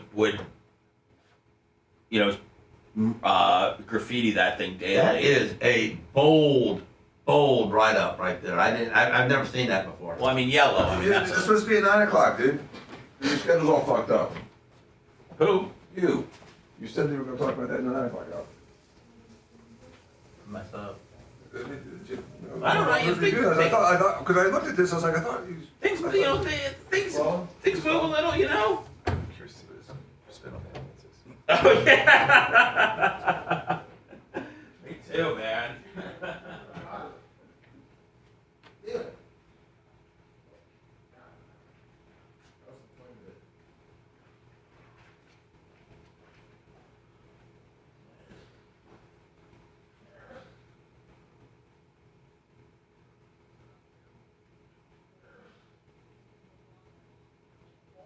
And then, did you get him a Uber? It's 7. Why is it so much now?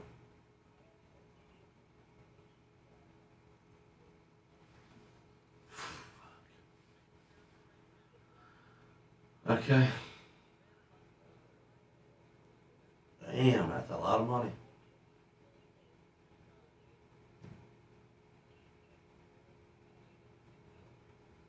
Oh yes, he is. I'm 70 off the today's paid. It's coming right off. No. It'll come right off. I'm not holding no money for nobody. He already knows that. All right. Thank you.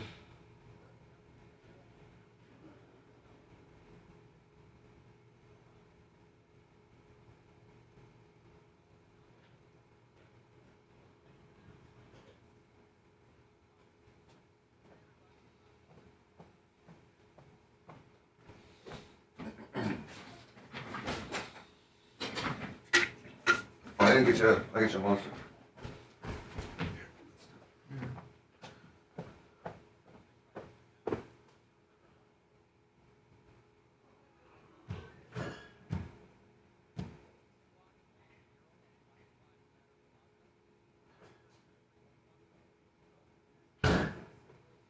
Here, this is another flavor. I'm gonna try this one first. See if you like that. And that's grape? No, That's it's what I'm talking about. Thank you. raspberry.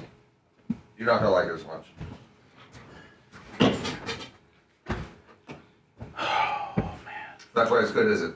It's okay. We'll stick with that one. Yeah. You want a peach? No, that's good enough. You sure? Yeah. Okay.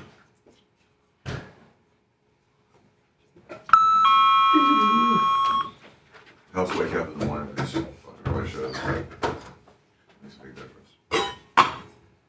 Instead of drinking coffee? Yeah, John likes to drink coffee. Fucking hate coffee. I never drank coffee before. I don't like it.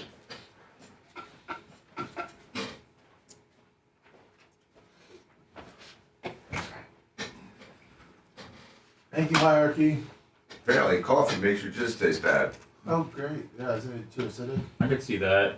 I've heard that. The coffee makes your jizz taste bad. Isn't it because it's too acidic? I don't know why. I don't know. What about if you I'm were- not a kind of sort of the taste of jizz, but What if you were doing watermelon taste it. jizz?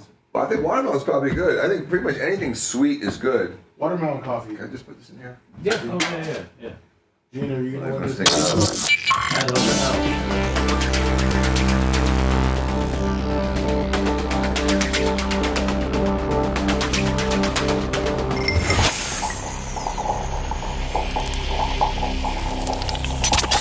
Broadcasting live from the Aquabedo studios. Aquabedo.com/Bubba. It's the Bubba the Love Sponge Show.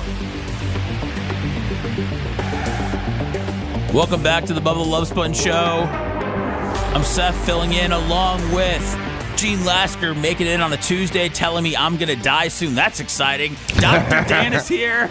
You told on yourself. I was just giving you my heart and soul, Gene. You didn't need to twist it around. I don't know about heart and soul because your heart's really not no good anymore, but So just soul. the facts of what you're saying is, you're on your way out. It's not me saying it. I'm not trying to take you out or nothing, but I'm just saying. Dan, are those the facts? Oh yeah, dude. Count your blessings. Get your bucket list together. We're going to Tahiti, bitch. I asked Gene a question about me dying, and Dan's like, "Really? You're asking Gene about this thing?" And I was like, "Yeah, I feel like Gene's like some sort of fortune teller where he knows things. I'm not going for him, he knows things. His medical abilities. I'm just going to, I feel like he knows, and better get my will drawn up here so I know who gets all my baseball cards. Didn't we used to bet on Who's going to die next? Yeah. So put you on that list. Did Be on we? the death list? Deadpool? Yeah, Deadpool. What's going to happen this year? Stuff like that. Did we do it? Did we ever do that, Lummy? I don't remember. That must have been the 98 Rock days. Oh man, Yeah. that's guessing when people are going to die next is always Sad. Yeah. It's just I don't want to say it's bad karma, but it's just it makes me uncomfortable. Yeah, I had Gene Hackman's dog on my list. Oh well, that's got to get you points for the rest of the year. I mean, I don't. How's anybody going to be able to Do you predict think that? that's all real, or did they kill him? Nah, because there's something FBI weird happened. That's such BS, that Because story. he was, he's part of that Epstein Island stuff, being he was a neighbor.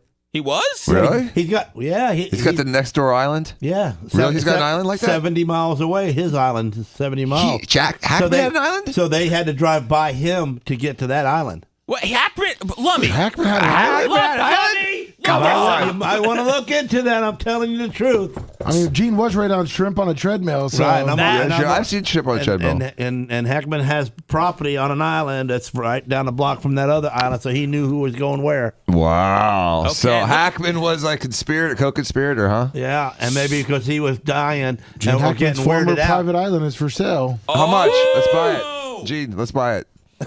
Does it say how much, Lummy? I'm looking it up now. Well, I can't It'd believe. be cheaper to get an apartment in New York and be a Diddy party. Same thing happens. Would you have gone to a Diddy party?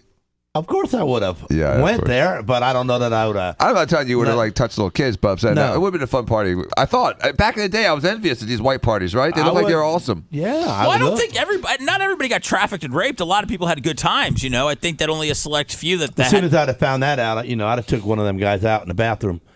One of them. Yeah. Yeah, you wouldn't have tolerated that. No. Like Leonardo DiCaprio, you'd snap him. Yeah. Looks like Gene Hackman's island is it's on the other coast. It's in Washington. There's a coast. There's islands off Washington. Like off Washington State? What? Yeah, Washington State. Really? Oh, It's like so off It's on the the other. It's in the other ocean. So it's only 12 But he did hours have an apart, island. time zone wise. Okay, so they didn't drive by his island? No, well, no. No. Well, he could have had things going on his island, right? I mean, that's what we hear. Daddy, Lummy, what is? I didn't know there were islands off Washington. Is it those dots off Alaska that we always see on the map? Yeah, we'll call it that. Yeah, Okay. Gene Hackman had one of those. So, Wow. That's $50 for the island. The thing is, did it have anything on it? Was it just a piece of land? It's like a house, 3,200 square foot house. Man, Generator, stuff like that. that's all you need. Just one house on an island, and you're good. Can you imagine how scary that would be if you were like a trafficked person and you were stuck on this freaking island off the coast of Washington State? I mean, like Alcatraz looks good at this point. Yeah, I didn't even know there were islands off Washington State now. But Gene, I kind of agree with you. I find how the wife died. I'm still having a hard time understanding it because, like Dr. Dan said, it's some disease that you can get from rodents. But I don't. They had too much money to die from a rat. Exactly. But she just it looked like she just fell over. Like it looked like she just died. I mean, that seems like if you have that condition, I don't know why you wouldn't be at the doctor unless you don't know you have it. Well, you'd be sick. So, if you start getting sick, she didn't have Alzheimer's, and she was starting to feel sick, and she just goes from I don't feel good to dropping dead. Most people have like a little bit of a. So week to 10 cushion, days. a cushion where they can say, I don't feel good. I need to go see the doctor. That's what I'm saying. That's why a lot of people thought she committed suicide at first because it's they thought Hackman died first and then she couldn't live with herself, but it was the other way around. How did they take their dog to the vet knowing it was sick and then taking care of it, bringing it back, and then not opening up the cage? So it looks like Gene wasn't too. I think he just got a little confused. So Jeffrey Epstein had a ranch in New Mexico. Oh, And so it that's where was Hackman neighbors. lived. Oh, okay, Yes. okay. So So they were guess- up the street. Yeah. She's That's always where it right. is. So it wasn't the island. It was. See, it's part of that Corey little smile. Epstein problem. Yeah, the Zorro Ranch. They got took out because they might have knew something. I think Epstein. And they were getting sickly people, so they would tell quickly.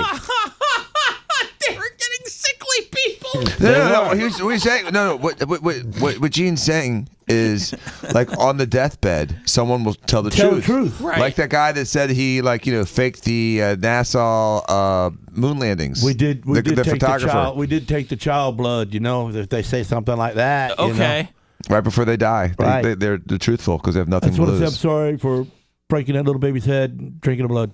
Do you think that there's people that did go to Epstein Island that didn't hook up with young girls, or was that the sole purpose? No, I think there were some people that didn't hook up with young people. I think they wanted to be around all the stars or the scientists or whoever was going to be out there. You're trying to rub shoulders with them. But here's the other question, though, Seth. Do you think people do drink the blood of tortured young children? I don't. I mean, I know that's a thing It's over history. It looks like they have.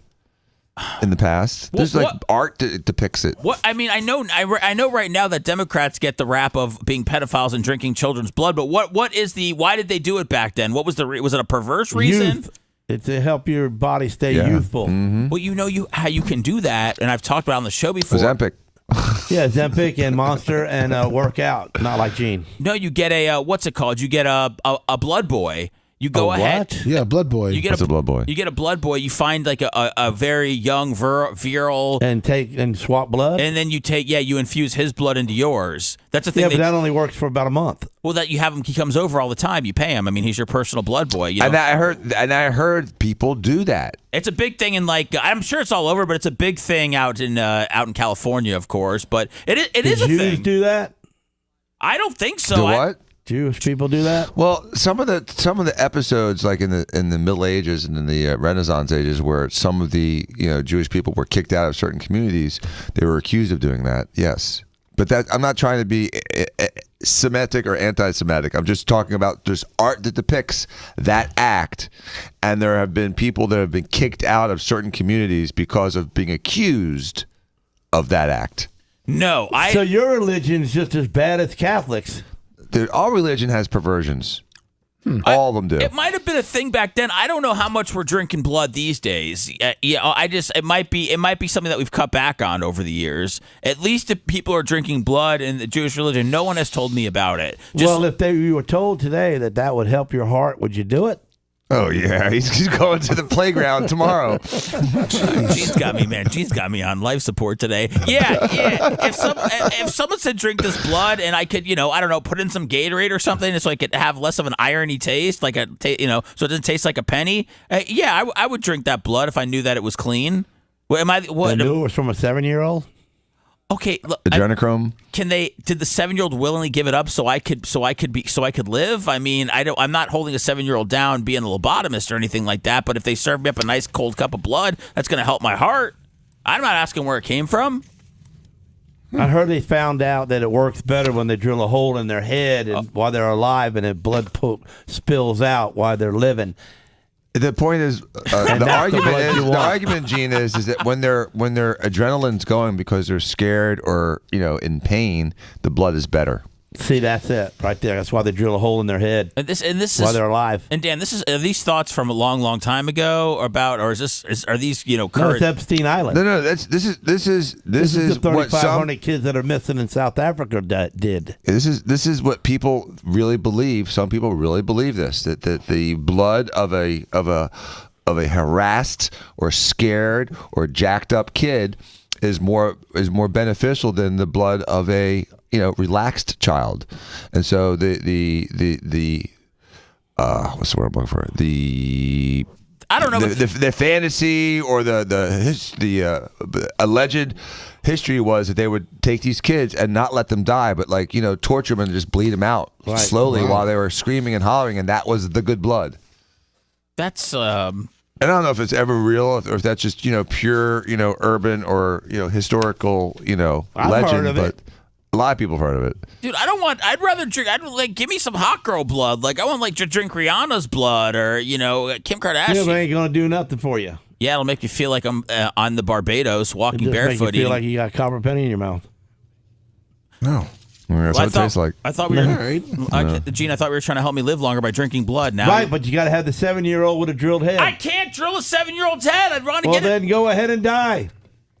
I want to die. This took a dark turn. Jeez, it's really horrible. Okay, Lummy, do you think we should do the game now? Or you think we should come back? Yeah, I mean, it's up to you, but I mean, unless you want to keep talking about drilling heads and babies. No, yeah, you're right. We're right. We got to get off the drilling heads thing. So again, I have absolutely no authority to officially issue the championship belt, but that's not going to stop me from trying. Dan was a champion last week. Gene came in, over-thumbed him. Bubba gave him the belt. It was. I don't think it should have been stripped off Dan, even if Gene did break the record. I think something like this should have happened to decide who the real champion is. So we put together a game, and by we, I mean Lummy, and it's called Who Knows Bubba Best, between Dr. Dan and Gene. And the Lummy, the way it's going to go is you're going to ask a question, and anybody can jump in and guess it, right? Well, I was going to have them where they call their name out. Call their name out, okay. And Dr. Dan, whoever gets it first, obviously their name got first, then you would answer it. If the person gets it wrong, the other person gets the opportunity to answer it. Do you guys understand this very complicated game? Yes. Gene? Yeah. All right. Yeah, these are pretty elementary questions. I'll keep score. All right, you got it? Yes. All right, question number 1. Woo! Who made up the original show lineup on its first day in Sirius? I got it. Dan. Gene? And that would be Spice Boy. Whoa. He didn't say Gene. He said I got it. That's not the rules. I spoke up. That's not the rules. That's not, you really are you want to serious? get... I mean, are we playing by rules or are we making up our own rules? Dr. Dan. I was with you. Hold on. Can we get a tie? Rat, did you hear that? Go ahead, Dan. I don't think you can get it. All right, Dr. Dan. It was Spice Brent. 25. Incorrect anyhow. So, Gene, you have a chance to answer it. Okay, yeah, with Spice and Brent. It's incorrect also, so they get 0 points on this one. For that, the original show members was Bubba, Brent, Manson, and Ned. Spice were the original microphones. Spice was not. He was working still at 98 Rock. He came back later, like 4 months later. That's kind of a trick question. Moving it on. That's the start. What is the name of Bubba and Merch Crick's dog? Dan. Bella. Ding, ding, ding. Do you have the little sound effects? Yeah. I don't know. Yeah, sure. Ding, ding, ding. I'll find a ding, ding, ding, I guess. Is it under ding, ding, ding? Yeah. Okay. And then, so you got it? I'm looking, man. I'm looking. You do your thing. I'll keep looking. All right, so 1-1. All right, 1-0. I'm sorry, Dr. Dan. What was the name of Bubba's teen club? They started back at 98 Rock. Gene, that was your, both of you guys. Dan, Bubba's Beach Club? Plant Bubba. No, teen club. It was his teen club. That is incorrect, Dr. Dan. I never heard of a teen club. Sponges. I don't remember that heard one. that. You never heard of Sponges? No. Sponges. These are easy. Come on, guys. What is the restaurant that Bubba has a lot of gift cards to? Dan. Longhorn. There you go. Ding, ding, ding. Ding, ding, ding, ding, ding, ding. So what's that? Dr. Dan 2? Dr. Dan 2, Gene 0. How much was Bubba's FCC fine that got him fired from 98 Rock? Dan. 750,000, 755. 755,000. That is correct. Woo! Come on, Gene. Well, that's because he was the lawyer involved in it. Nope, wasn't the lawyer back then. Okay, well, your brother was. No. What's the difference? When is Bubba's birthday? Dan, April 23rd. Ding, ding, ding, ding, ding. Ding, ding, ding, ding, ding, ding, ding. This pretty much shows that I really don't like the guy anyway. You know what I'm saying? What do I need to... I don't care about his birthday. So it's 3-0, Dr. Dan? When it is, anyway. I mean, I care about it during the day. Hey, Macho, what do I put up for you to get that button? I see that button the right. Next gen? Next gen? Okay. Or not next gen, I'm sorry. Replay. Replay, okay. All right, there we go. I see it. He pulled it up for me. Thank you. All right. Go ahead, Lummy. All right. What is Bubba's mom and dad's name? Dan. All right, Dan. Dr. Dan. Doug. Yes. And, I can't believe I can't remember his mom's name. Gene. Gene? Janie. Seth, what do you think of that? Janie cakes. I don't know. The first answer, he said say Gene. I'm going to have to say, Jane. I'm sorry, incorrect. I got half of it right? So I got half of it right? No Doug? half points. No half points? Gene, would you like to answer? Yeah, it's Janie. Oh, he only got one. What's the first one? The dad, too, right? Yeah. Gene. Oh, Doug. Doug, there you go. Gene is on the board. Come on, Dr. Dan. What was Bubba's first disc jockey name? You guys aren't going to get this. Bubba the Love Sponge. Wrong. Gene? You guys don't know? No. Seth, do you know it? What was the? I'm sorry. What was the? I'm trying What was to. Bubba's first disc jockey name? Bubba's disc jockey. I name? remember him saying it. His first one. Yeah. God, I have when he no had idea. records in front of him and he would swipe them back and forth. I have no idea. Rockin' Bubba Clem. Rockin' Bubba Clem, yes. All right, wait. I think we can hold. Yeah. Holy hell. What was Bubba's rap group that he was a part of? What was the name of the rap group? I don't know that either. I don't either. Boys with the Bass. Man. Oh, that's right. Okay, what college did Bubba attend? Indiana State. You didn't say your name. Dan. Sorry. Indiana State. Gene? Indiana State. Yep, there you No, go. I still said it and said my name and then said the thing. me on the But I first still one. said it. I'm sorry, Dr. Dan. I'm just trying to didn't follow say your the But name. rules. I still said. Then I said my name before he said his name, and then I gave you the correct answer. I get that point, dude. Hottest bar in Tarpon Springs with a full. No, you whipped out the answer before you said your name. But you never said your name or the answer before I said the answer. But that qualifies you out and it puts me in. Both of your points are BS points. Whatever. Say your name. Say your name. Is it Dr. What's the score? 4-2. 4-2. Yes. 4-2. Thank you, Dr. Dan. Macho. We've got sound effects. So let's turn this up. Who was the female co-host that made Gene quit? Dan. Janessa. Come on, Gene. It's you. Gene. You're in the question. I don't care about that girl, so I really don't remember her name. Why did it make you quit? Huh? Why did it make you quit? Because you didn't have she boobies was like hers? sitting in a seat that she shouldn't have been sitting in. Oh, she was on the wrong mic? Yeah. Oh, okay. And he allowed that. But that she had a vagina and you didn't, dude. Well, it was the mic you're on, right, Dan? I don't know. No, it it was the worked one out I'm for him on. now, didn't it? Huh? I said it worked out for him, didn't it? Oh, it worked out in the long run. Yeah. What was the most Bubba weighed by pounds? Dan, 495. Incorrect. 395, Gene. Incorrect. 50. 488 pounds. 488? Yes. Damn, that was a big boy. Who was the NFL quarterback that Bubba picked off in high school? Gene. For his only interception. Gene. Stewart. Stewart? First name? Brian. I'm incorrect. Dr. Dan? Nope. That is incorrect too. Rick Meyer. Oh, he picked off Rick Meyer? Yes. I never heard that story. I'm sure he picked off Rick Meyer, though. I'm sure that's the story. So, wow. He ran it back to the 3-yard line. Did he? Yeah, he got tackled. Someone caught him. All right. What was the city that Bubba got his first poopy D? Madeira Beach. Dan, Mad Beach. Seth, what do you think? Give him that? I don't know where he got that. Well, no, Dan got it right, I guess. No, I know. I don't know where he got what you speak of. I don't know that much history about Bubba. Well, that's correct. Was it Madeira Beach? Yeah, Mad Beach. Okay. 6-2 right now. Can Gene? Let's make this a 2-pointer. Yeah, this is Okay, Gene, listen up, okay? Who does Bubba claim is his best friend? Gene. Dan. Gene goes. Larry Plummer. Hey! Oh! Here's another 2-pointer. Finish this quote that Bubba says. Dan's a blank until you need him. Dan. Dick. Looks like Dr. Dan won. It's I've over. never heard him say that. Yeah, he says it all the time. Really? Yeah, Dan's a dick till you need him. So does that mean I get the belt? Yeah. I don't have any So put him on authority. for 30 minutes there, and I'm not. Yeah, Dan, you should at least hold it for a little bit today if Gene's cool with it. I don't want him to be telling me I'm going to die cool with anymore. You're holding it for Gene, I guess, is technically what it is.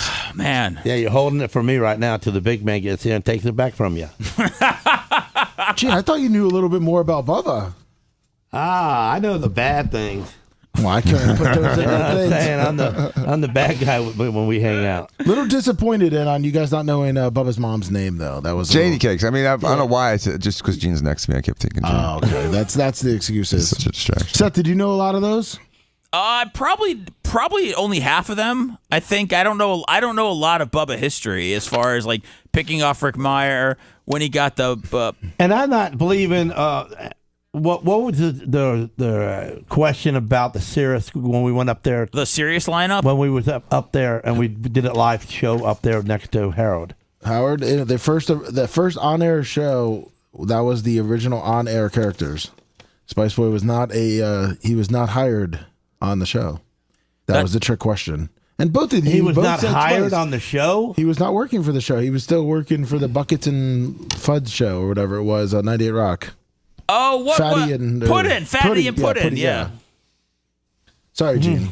That was the trick, and you both answered the same I didn't think way. we got into Sirius. Got up there and did live shows with Sirius until Spice was part of the show at that time. No, he didn't come back. I think until 3 months later. He didn't come back. He was already part of the show and then left.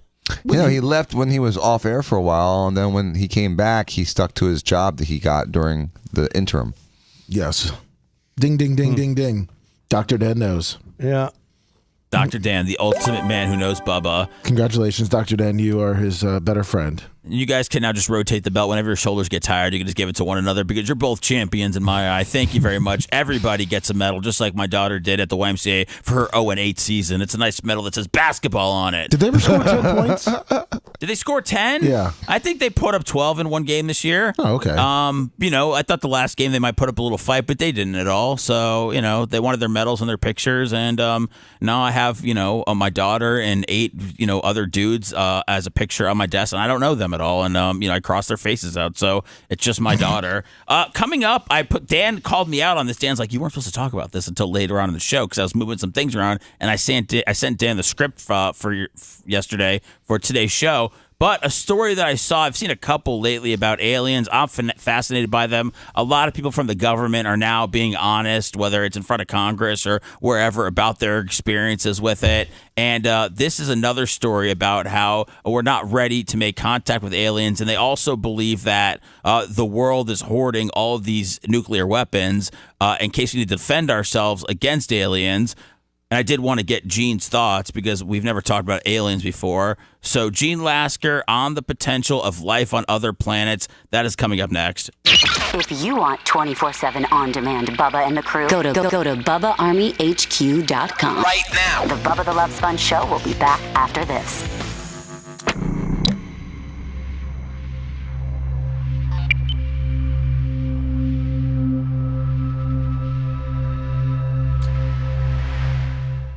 Virus, and then you can put the nuclear missile into. Didn't you see that documentary? Yeah. Seth, you saw that documentary, right? Independence Day is a documentary? Yeah, because Gene was asking what we were gonna do with the nuclear weapons against aliens. Yeah. You gotta catch a cold. You gotta get the virus inside the ship. What about the Egyptian Sorry, there's questions I guess I could have made him a lot big easier for igloos me. or big triangle things? Dude, it was good. There's one person in the chat that literally knew every single answer. And they showed him like a little igloo. That fast? He was like shooting them off. I was like, holy crap. Setting them down. I don't know if you could see my script or what, but I'd say it, and then I'd see this little thing pop up, and there was the name. Luckily, they weren't looking. The hieroglyphics, they got people in space helmets. They've got cars. They've got laptops. We're a little slow on the PayPal today, Lummy. They had you checking it? No. Wooden Do you check it? toy. I don't have Oh, access. okay. I'm just kidding. It had like foiled wings on it that would actually fly if you throw it. 3,000 years ago. But there's no fucking alien. Yeah, see, that's because I just don't the way that was sculpted into that into the rock and detailed with the eyes and the fingers and stuff. They didn't have no kind of technology to do that. Right. Or to make those buildings that good. They were made perfectly. The symmetry of the stones are the same. It showed you the dude picking a piece of triangle up and putting it on a stack of another one, showing that's how we built these. So, That's got to make it wonder heavy. right.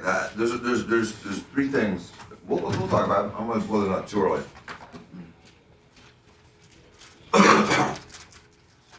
But yeah, I think it's certainly possible. Jabba, thank you. Thanks for anybody donating to Kiz Ash. Whoop lips, nipple rot, cracker crisp, and Orlando. Did you say nipple rot? Nipple rot. Oh my goodness. New name, I love it. Rotten nipples. Ripple lips, Van Orlando, D-Rock, creatine, Zolt, Black Eye Cali. So I just clipped on and it said, people on this computer and it's got Anna Hummel, and then I click on it and it says enter password. What should I put? Beef? Does that work? What, beef carton? Beef. Oh, good. Yeah. Let me ask Lummy. I don't know what any passwords are around here. Doc Bonham, Chop It Up Spice, Douglas Ruggish, was Mike Mail, Rugged White Mail, Miami. Where? What's up, Nick? Zolt, Yinzer.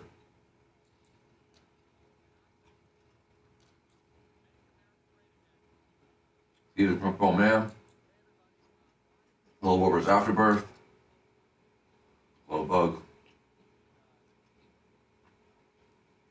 Kenny Powers, CC Hall, good morning. Thank you. closed. Buzz Bob, Yankee Jib. DK, I want it fair and square. Big Lunger. Xerxes. I just like saying it. Quicker Ticker, Yankee Jib. Blowles with Whistler, good morning. Rudy.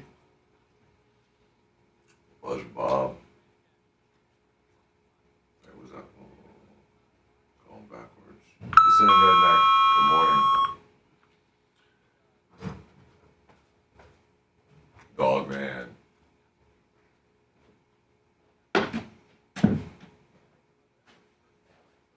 Dog. Alright, stuck in Dion's tub. What's up, Riz His? Kendall Hill. Hello. Kendall Hill. What's up, 2006 Monte? Turret KM94. Doesn't really flow off my lips. Tough one. Is that really Bubba? On the chip. What? Bubba's in chat. Where? He's eating the free breakfast from the Holiday Inn. No. Which chat's he on?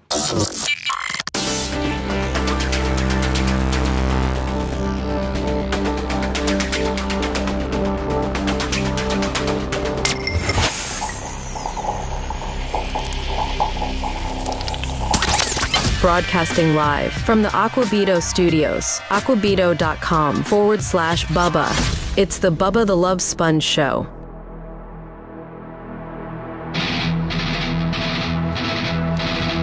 Welcome back to the Bubba the Love Sponge Show. My name is Seth.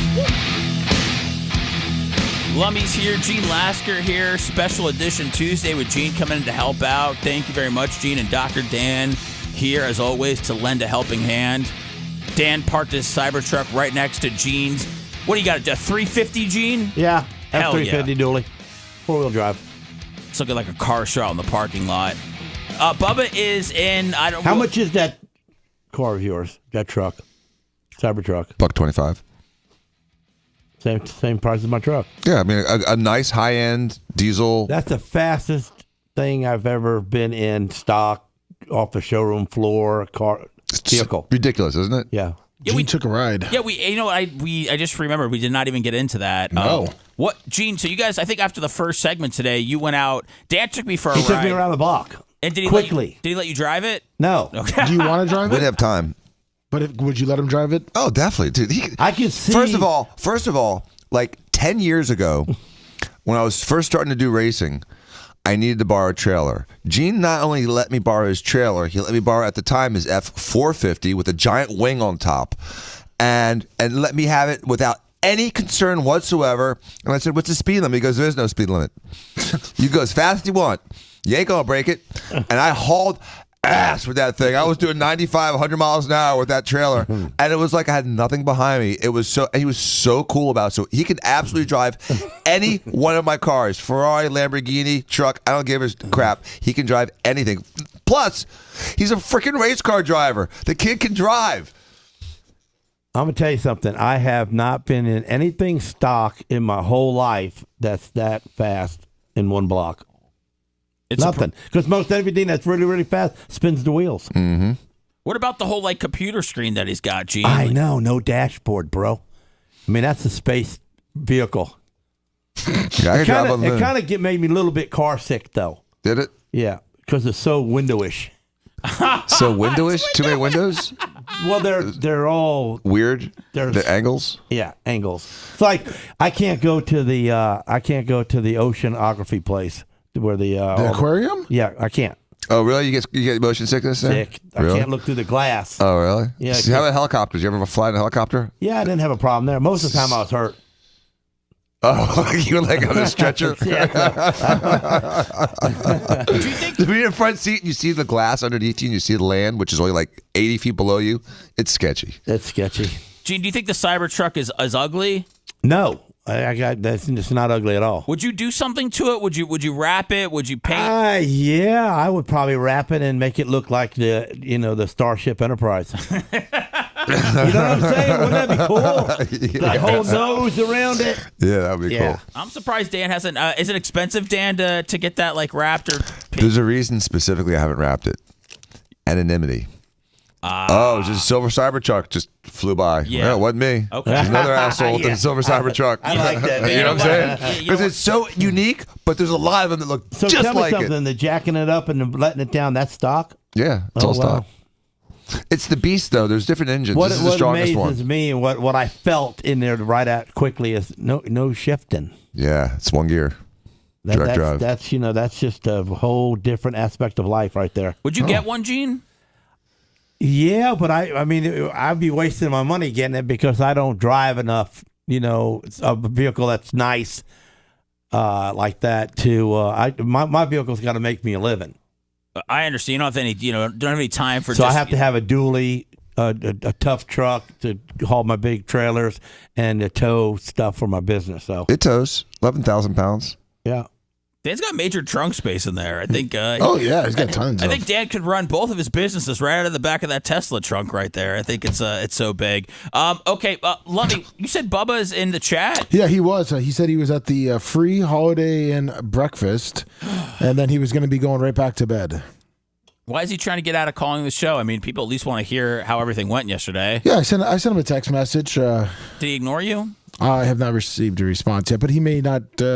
No, there's no excuses. We need him. He was penciled in today. We need to talk. There's no excuses. There's Gene. Well, you get really manly when you're in that seat, don't you? Well, you got to. I mean, why can't we? You're half the guy when you're in the other seat. I mean, truthfully. Gee, Seth, you're going to die and you're half the man. not seat. Yeah, I mean, that's not a host seat. As I'm hosting here, I think it would be nice and pertinent to hear from Bubba as he's going up for his big interview that he's extremely nervous about with Tim Pool. I mean, if we didn't have him today, I still have plenty of other things to get to, but I thought it'd be good content. So I get serious about that kind of content, Gene. Okay, that's it's just that's the kind of guy I am. That content involves him, though. Yeah, I know. Well, okay. His name's on the show. If he wants to take a day off from it, he totally can, but I'm trying to help his brand stay afloat. He could have just run the best of, but he let you make a living. Might want to thank him. Thank you. It's like Dr. Dan Thank said. you for letting me work more, Bubba. Thank you for letting us bring more money in for you than a best of would. God bless. All right, so I know this doesn't affect Gene at all. I know this probably doesn't affect Dr. Dan. It affected a lot of football fans yesterday because free agency started and Twitter was down, I guess 3 times. Whenever my phone is not working, I always figure I didn't pay the bill. So I was getting mad at my wife when Twitter wasn't working. I was like, man, something's going on here. They're shutting down the apps. But Twitter actually crashed yesterday many, many times. And like we talked about earlier, how, Tesla's taking a little bit of a hit because Elon's been working at the White House so much and, the stock is falling, whatever that means. Now it looks like they're coming after his Twitter. And this is what Elon had to say about the shutdown yesterday. Another thing, everyone's attacking you for your position. What are you doing in the government? There was a cyber attack on X today, which shut it down and may have been foreign sourced. Yes. It's a big story. You want to give us a moment on that? Well, we're not sure exactly what happened, but there was a massive cyber attack to try to bring down the X system with IP addresses originating in the Ukraine area. Well, so that's your suspicion. Is the website, is the internet up? Is it up yet? It's up, yeah. It's up yet. Okay, good. But I just was looking back. Let me just see if I Is the internet up yet? What is he? South African. Yeah. He's South African? Yeah. So Are you talking about Elon? Yeah. Yeah, he's South African, probably Jewish from South Africa. No. I don't think he's Jewish. His mom's Jewish. He is Jewish. No, he said that he. Well, I don't want to get into the whole thing about Elon being Jewish or not. He just said that he was raised. Why are you jealous? No. He said that he was. He said that his claims that he was raised around Jewish people, so he feels like he's Jew-ish. Right. I understand. I know it's a slight difference here, but that's what he said. I don't know what Elon is. I feel like once a lot of people accused him of doing the High Hitler thing, I felt like that might have been a good chance to be like, hey, I'm Jewish. I didn't mean it at all. I'm not sure if he is. He said he went to a Hebrew school. Yeah, his mom's Jewish. I didn't know. I didn't know that from what nothing. So Hebrew is Jewish. Yes. Yeah. Hebrew school would have been a nice route for me. And a lot of Jews escaped Europe after World War II and went down to South Africa. So it makes sense. It was a common migration point for European Jews. I got to learn more about those were the smart ones. He's one of the smartest guys that ever walked the face of the earth. Elon. Yeah. Do you think do you think there's somebody just as smart that never was famous at all as Elon? I'm sure there's a lot of smart people that never had a chance, never made it. Just like the Malcolm Gladwell's book, that 10,000 hour book. In addition to being smart, you have to have that opportunity, and so it's a little bit of luck and a little bit of smart. But as far as I'm concerned, he's the smartest guy since Thomas Edison, and after that, or before that, it was Ben Franklin. Wow. And then Da Vinci. I put him on the same Mount Rushmore as those guys. Wow. No kidding. What is it that puts you over the top from just what he's been able to do with Tesla and SpaceX, or is it other things that's put you up there as far as thinking he's one of the smartest? Well, money, transportation, space. I mean, there's not much else there is to conquer. I think that I hope I have an opportunity to talk to the man in the next couple months, and I have a couple ideas for him to, launch some other industry disruptive businesses. Didn't Thomas Edison steal some of his stuff from Nikolai Tesla? Oh yeah, he sold a bunch of it. But what he was though, how you working your way up to be talking to him? Who? You? Musk? No, yeah, Elon. I got my ways. Yeah, I was gonna. That's a good question, Gene. I don't want to call Dan out because I know. I mean, Dan's somebody, and I'll be talking. Pretty much, I'll be talking to him. Somebody, but.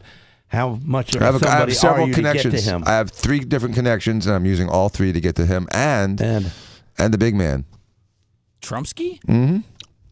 That's cool. Oh, look at that. Steven had a hour-long meeting with Trump about 15, 20 years ago in his Manhattan office concerning boxing. Him? Yeah, he would remember Steve. Good. Okay, so and he knows Bubba too. I mean, Trump remembers everybody. He's like an elephant, man. He doesn't forget. Oh yeah, I mean he was very involved. I'm sure he still is very involved in pop culture and always knowing what's going on. So insightful too. He really had insight. The guy's a smart guy. You wanna? So you have an idea to pitch to Elon almost? Mm-hmm. There's only one industry he's not in. It's the most powerful industry in America. Sex, medicine. Yeah, healthcare. Is it? Pharmaceuticals. It's hard to be an inventor, man, because you get so knocked down so many times, and it makes you not want to do it, even though you're smart enough to do it. And that's right. Gene's an inventor. He is an inventor. Gene is an apprentice. Yes, I know. I've been in his office many times. Him, his brothers, his dad, and his dad looked at me and goes, tapped me on the back, and goes, "Good job. Keep practicing."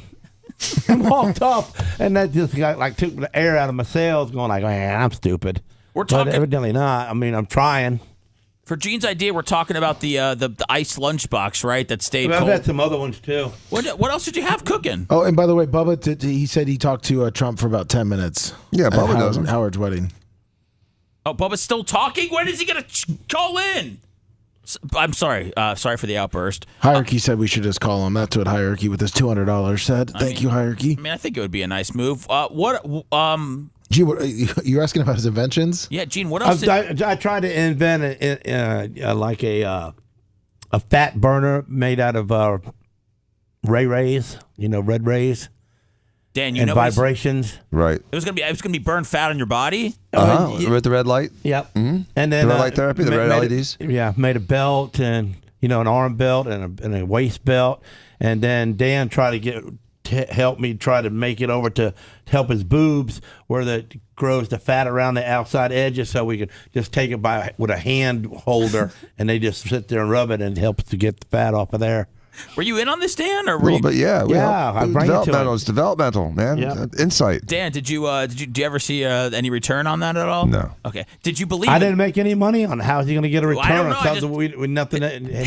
Dan, didn't happen. Did you believe in the idea, or were you just afraid to tell Gene no, and you went along with trying to help him? No, he ain't afraid to tell me no. I absolutely believe in his ideas. The problem is it's so hard to get an idea to a profitable market position. Right. You have to. It's a huge investment, and then you need a little luck, and then you need a break from one of these stores to say, okay, we'll put you on the shelves, and then you have to like invest in thousands of units. The cool bag, a break would have been Gene Lasker getting enough boats to make it on the shelf at Walmart.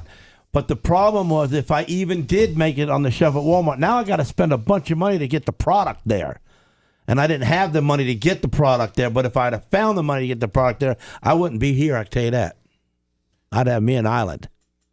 Yep. So you did the lunch box. You were doing the thing with Dan, the fat burning thing, and then did you have another? We did the Buckus boots, where I put springs inside the shoes. Yeah, but springs have been around for a little bit. Right, it was a good idea. It was a good idea. But I did it kind of towards the beginning, but not really in the beginning. But I put them in throughout the whole boot compared to when most people just put them on the heel. Were you were you a hustler, Gene, but trying to come up with this stuff, or were you trying to find your way? And this was before the powder coating. I just, I had a friend that was into the patent industry. Oh, okay. So he could help me get patents. No. So the things I thought of, I just tried to put it on paper and try to make it happen. Do you have patents currently? Not currently, no, but I've had like 9. What do you do? The best thing is to hold on to those and hope somebody wants to buy it from you one day when they come up with the. Oh, they can't steal your idea and make money off of it. You've protected it. You protected it. I'm saying someone would want to buy that from you if you had access to the intellectual property that they're trying to go after, right? I don't know how all this Bob stuff works. Ultrana, $25 cash app. Gene, also what Bubba's saying is Gene did a shoe cover. Did you do a shoe cover, Gene? Yep. What kind of shoe cover? It was like a heating element. It was like you mushed it up and it turned hot, but you put it right over. You just rolled it right over your shoe, and then you could sit around. You'd have warm feet. Okay. So, where would the be? Why you don't want warm feet? No. You don't got to worry about warm feet here, but up north you do. No, I know, but I'm just asking. You see somebody doing it on the city bus in New York, with I got to warm these feet up, and then they throw it on. Why not? And would it covered your shoe right up, and you could still walk on it. What about just wearing an extra pair of socks that day on the inside? Well, what if you didn't? Well, then I guess you'd wear a pair of socks on the outside of your shoes. When you buy your shoe to fit your feet. You can't. When you put that shoe on, it's only on one sock. Man, I like Gene. We got to get Gene on Shark Tank one day because Gene would not let them say no. I mean, he'd be putting up a fight with all of them until. I've heard no. For how many times, Dan? It's no's a million times. But again, it's. I respect the guy that hears no or falls down and gets back up, dusts the dirt off his shoulder, and tries again. I mean, we all fail. I remember there's a really, really iconic picture of Elon Musk in a warehouse with the debris of one of his rockets that blew up. And he's just sitting there he's kind of kneeling over and looking at it. And, in the midst of that awful defeat, he still, picked up the pieces, learned from it, and got back up and continued to excel. And so, thank God for Elon because he's rescuing those astronauts that Boeing left in space for 9 months. And thank God for Elon because he's been able to put all those Starlink satellites in there that gave Ukraine all the ability to communicate during a war when their infrastructure was out and helps bring the internet to people around the world that don't have the otherwise necessary infrastructure to be exposed to the internet and have all that information and privilege. So, everyone keeps trying to vilify him. This guy has done so much for the human race already that we're complete unappreciative dicks about it. Was that on the news that he saved them people? Because I didn't even know that. He hasn't saved them yet. They're saving it this week or next week. They're doing it. Yeah, they're doing it imminently. They're coming home in a couple weeks. Dr. Dan, what's the light bulb that you almost had patented?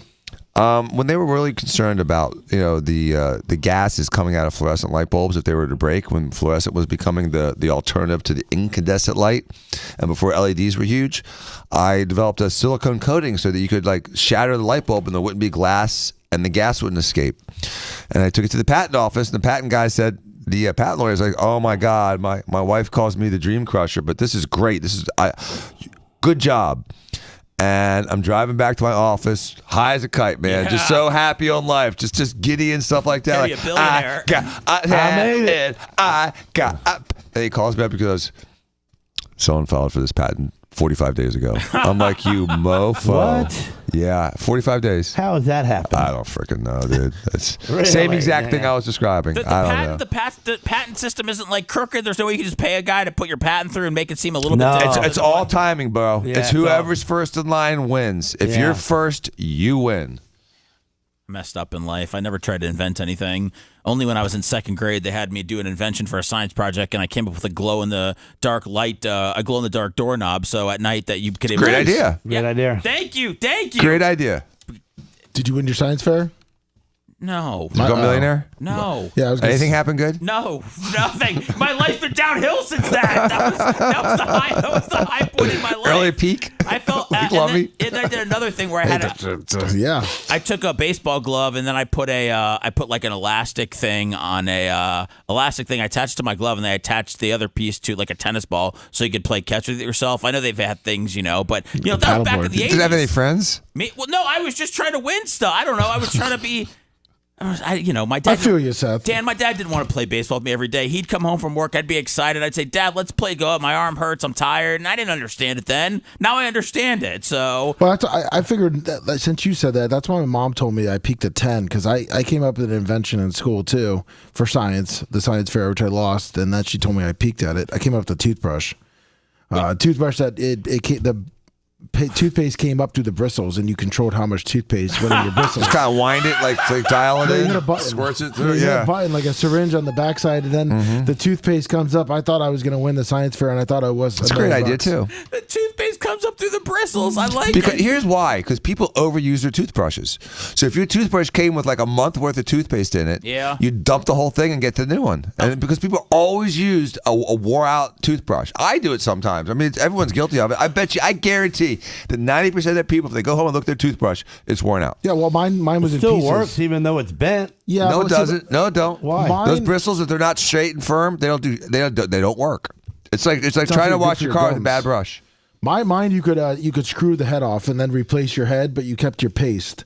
So everything it was called 3-in-1. Let me. Because I had a floss at the end, a floss floss tube at the end, and then the middle was where Like the a Swiss toothpaste- Army toothbrush? Yeah, and then you could unscrew the tip of the head off to replace it. Then also, you could if your wife had one, or at the time I was just saying your mom or dad, they could put their head on there and use your toothpaste and do all that kind of stuff. I don't think that's been made. I still haven't seen that. Even for kids, I haven't seen that as a thing. I mean, is it too late for you to possibly go to some of the big, Colgate and say, I got this idea? There's no way that thing. 25 years ago, Where have you seen? 30 years ago. Where have you seen a toothbrush that shoots out its own toothpaste? I don't know. I haven't seen it, dude. And that would be perfect because it would be disposable. You just once the toothpaste runs out, you throw away the toothbrush, move on to the next one. Well, It's a great idea. It's a good travel. It's for traveling too. Man, toothbrushes are so disgusting. Every time they smell. You ever smell a toothbrush? Yes, They stank. I run it under the hot Now, water. who the heck smells a toothbrush? The toothbrush gets a weird smell on like the head and like I don't know what the rest of the toothbrush is called, the Why? body. It's got paste on it, and then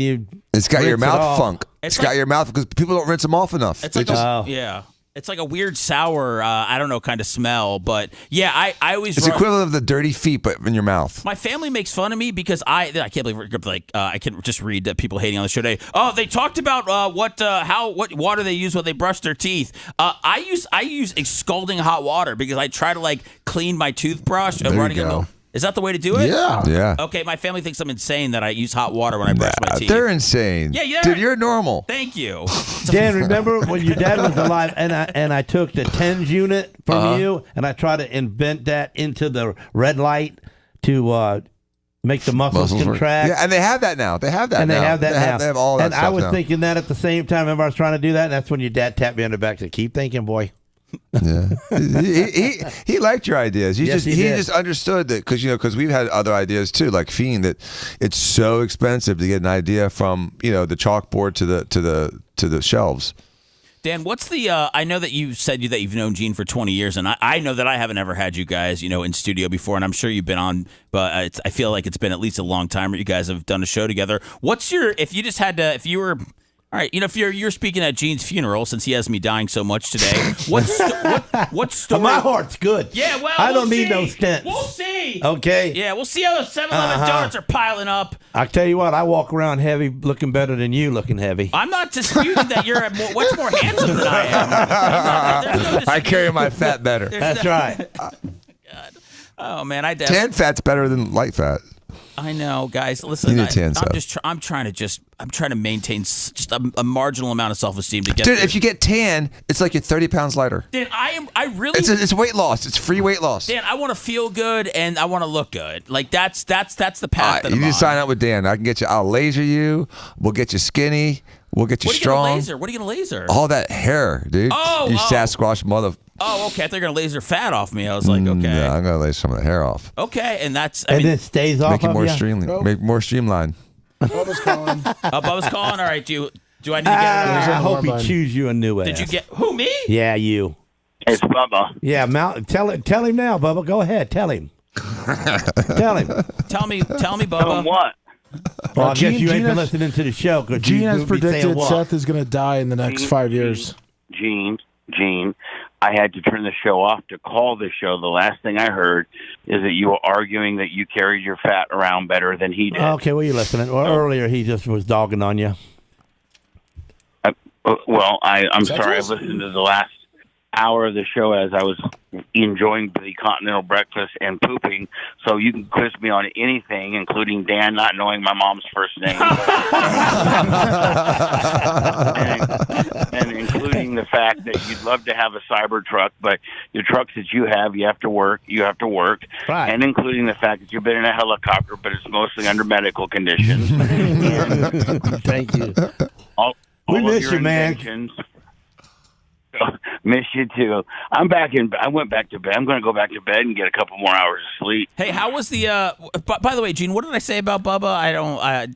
He's a great guy. Yeah, I don't know. Bubba, basically, Gene's been telling me I'm going to die real soon, and that's just going by the facts, Bubba. We're going by what's written on paper. Dan said he could fix me up though. That I could live to be 115. But he's got to walk, and he don't know how. I got to. Well, what type of medical condition does Seth have? That would his brother's got a bad heart at 26, and Dad's got stents, pacemaker, and going to for triple bypass. So now, he's next. Yeah, he's here to keep up on his cardiologist. Dan will tell you. Well, he already laughed at your machines out there. He thinks you're a hoarder, and they don't do no good for him. So. If he used a couple of them hoarded machines that he just said you had, he might live longer, but he won't. Yeah, well, it's good to know that you got Seth already in the grave. That might be a good thing for the show. Yeah, I've been trying to press on, though, Bubba, despite the fact that Gene has told me at least 8 times I'm going to die, and Dan is somewhat co-signing on it. Well, back in the day, we used to bet, put our names in the hat on who was going to die that year. Didn't we do that before? Yeah, Deadpool. Yeah. Anyway, I had quite the eventful trick. Merch trick, I will never let another person pack me ever again in my entire life. You only had 4 things. Yeah, I only took 4 things. I've heard this before. Did she add some stuff to it? Oh, no. Hold on. So I got my little carry-on deal, and I got my 2 pairs of underwear, 2 pairs of socks, 2 extra shirts, pair of long pants, and a sweatshirt. That's all in my butt pillow. That's all I need. Got my toiletries. I got toothbrush, toothpaste, travel size. We had to turn around and go back 200 miles to go get that pillow one time. We left one racetrack to another. That's embarrassing. So I have my tactical bag with me, and in my tactical bag, usually I carry my gun and my knives, and my Bubba Army knives. They clip on the side, and I got my wallet. And then I got like my glasses and my credit cards, just little things. And she took out my gun, but she forgot to take out my knives. And since it's oh God, more than 4 inches. All they do is take them from you and put them in a bucket and keep them. Well, Gene, that's what you thought until your blade locks. If your blade, trust me, learned. Yeah, I can't do that. If your blade locks, yep. If your blade has a way to lock, then it can be considered a weapon. It is. So I'm going. I got my TSA pre-check. I'm rolling through there. I get off on gate A yesterday, United, and it is absolutely a goat rope. There's more people I've ever seen there ever in my entire life. Spring break I'm week. going to be late, but I got that's right. the TSA. I got the TSA pre-check, so I'm gliding through, doing good, and then all of a sudden they stop the whole production and they lift up my tactical bag and goes, and it's got a Bubba Army sticker on it, and it goes, "Who's this?" Can't hide from that. It's like one of those commercials. I've already gone through the scanner where the guy rubbed my balls, and like he does every time. I'm already through it because my baggage was behind me, and I go, "That's mine." He goes, "You need to come here now." I'm like, "Oh my God!" So I go there, and he goes, "Do you know you have 2 locking over 4-inch pocket knives in here?"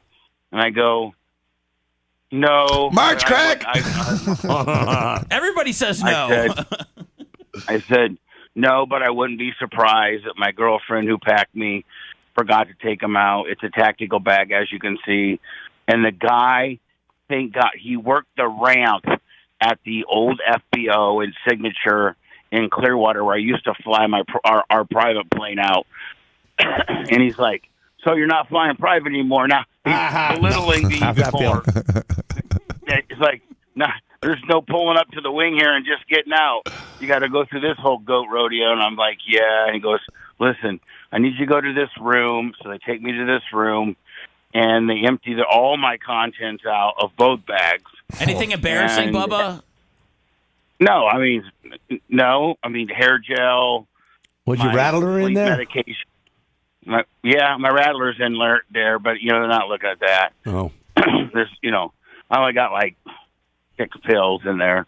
I always take a couple of antibiotics. I always take a couple of my TT9 nights, and I always take a couple of Flomax and a couple of poop pills. So just to keep whatever. So he goes, "Listen," and he knew who I was, obviously, and he was so nice. He goes, "I can write these up one or two ways. I can write it up as a pocket knife, which is not a problem, other than you have to. We're going to take it, or I can lock it up as a locking blade weapon, and at that point, you're not making your plane today." I go, "Sir, you can just take them, please. Just take them. I don't need them." And there's more where that came from, buddy. Oh, they get a lot that way, man. There's a big old box of them. So but I had to go in this little room, and so don't think I didn't get on the phone with Merch Crick and get her in tears. Oh my God! Bubba. Oh, she ain't with you?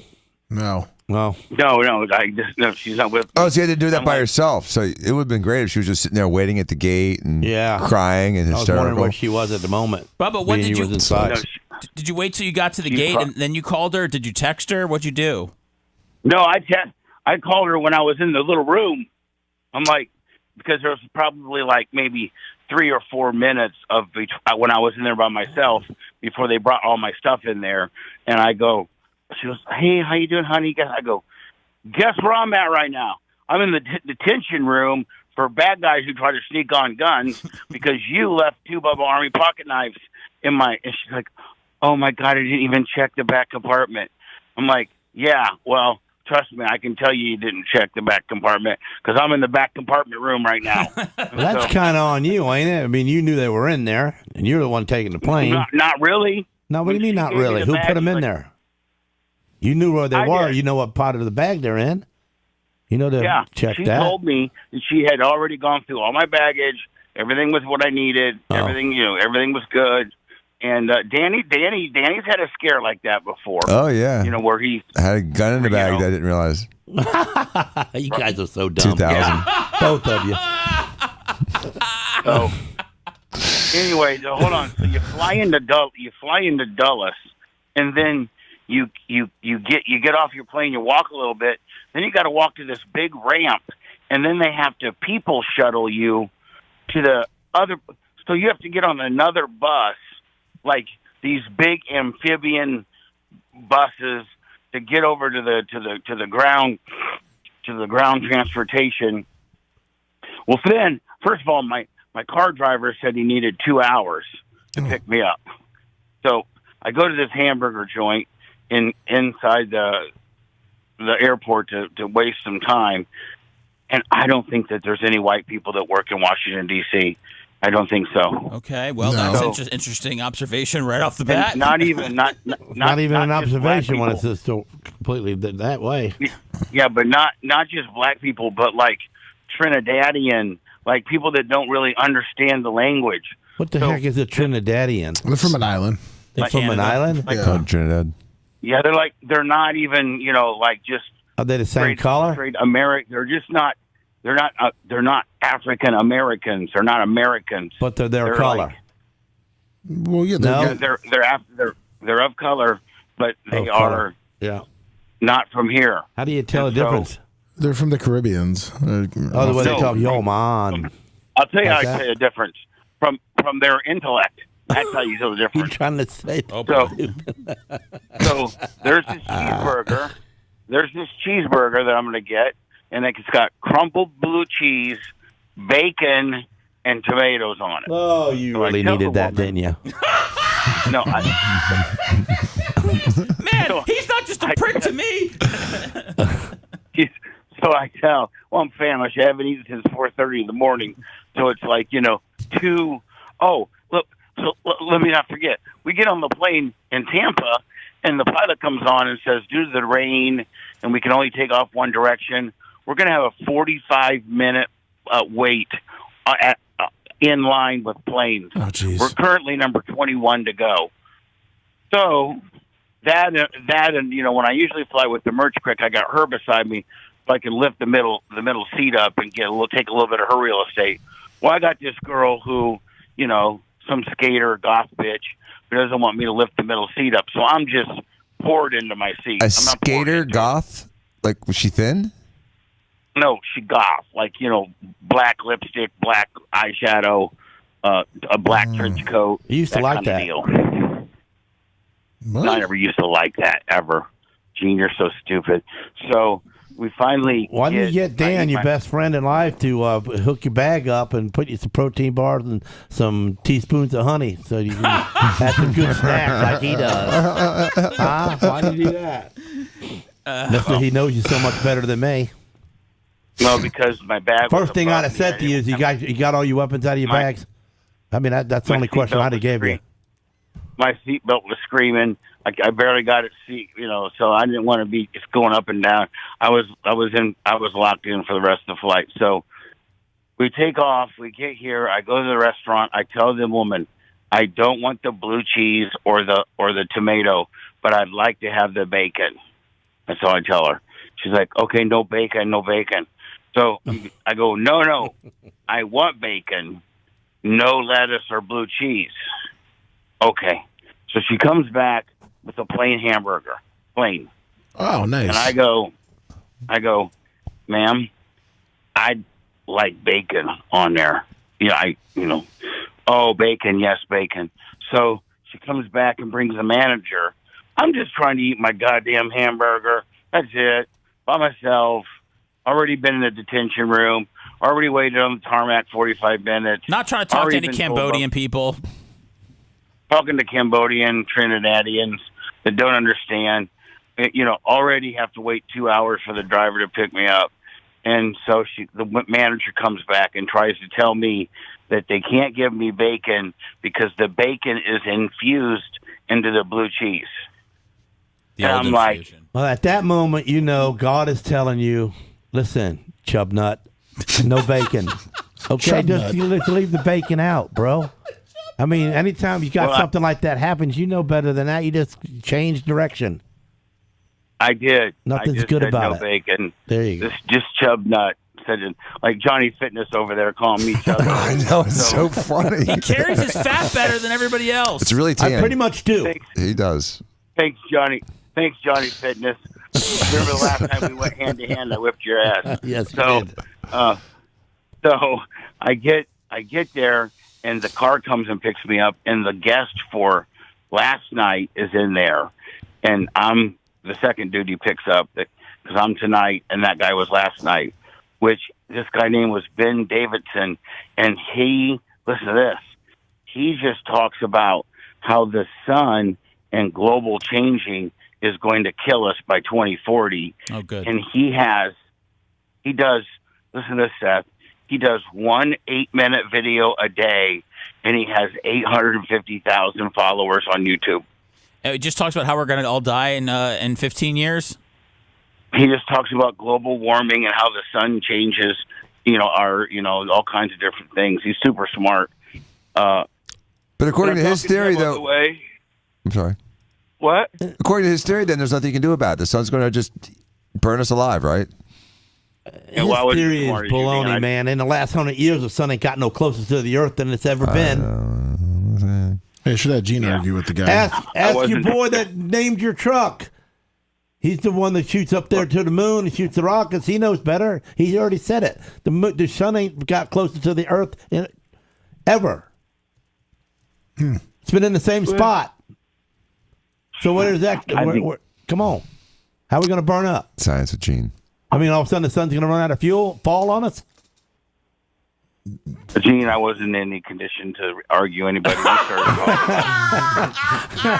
we're going to have the guy on next week, and Bubba's going to be agreeing with him. So what'd you end up doing with the hamburger? Was the burger good? No, it's dry. The French poor fry. Bubba. It was, hold on, $31. Ouch. For a dried out hamburger? For a burger.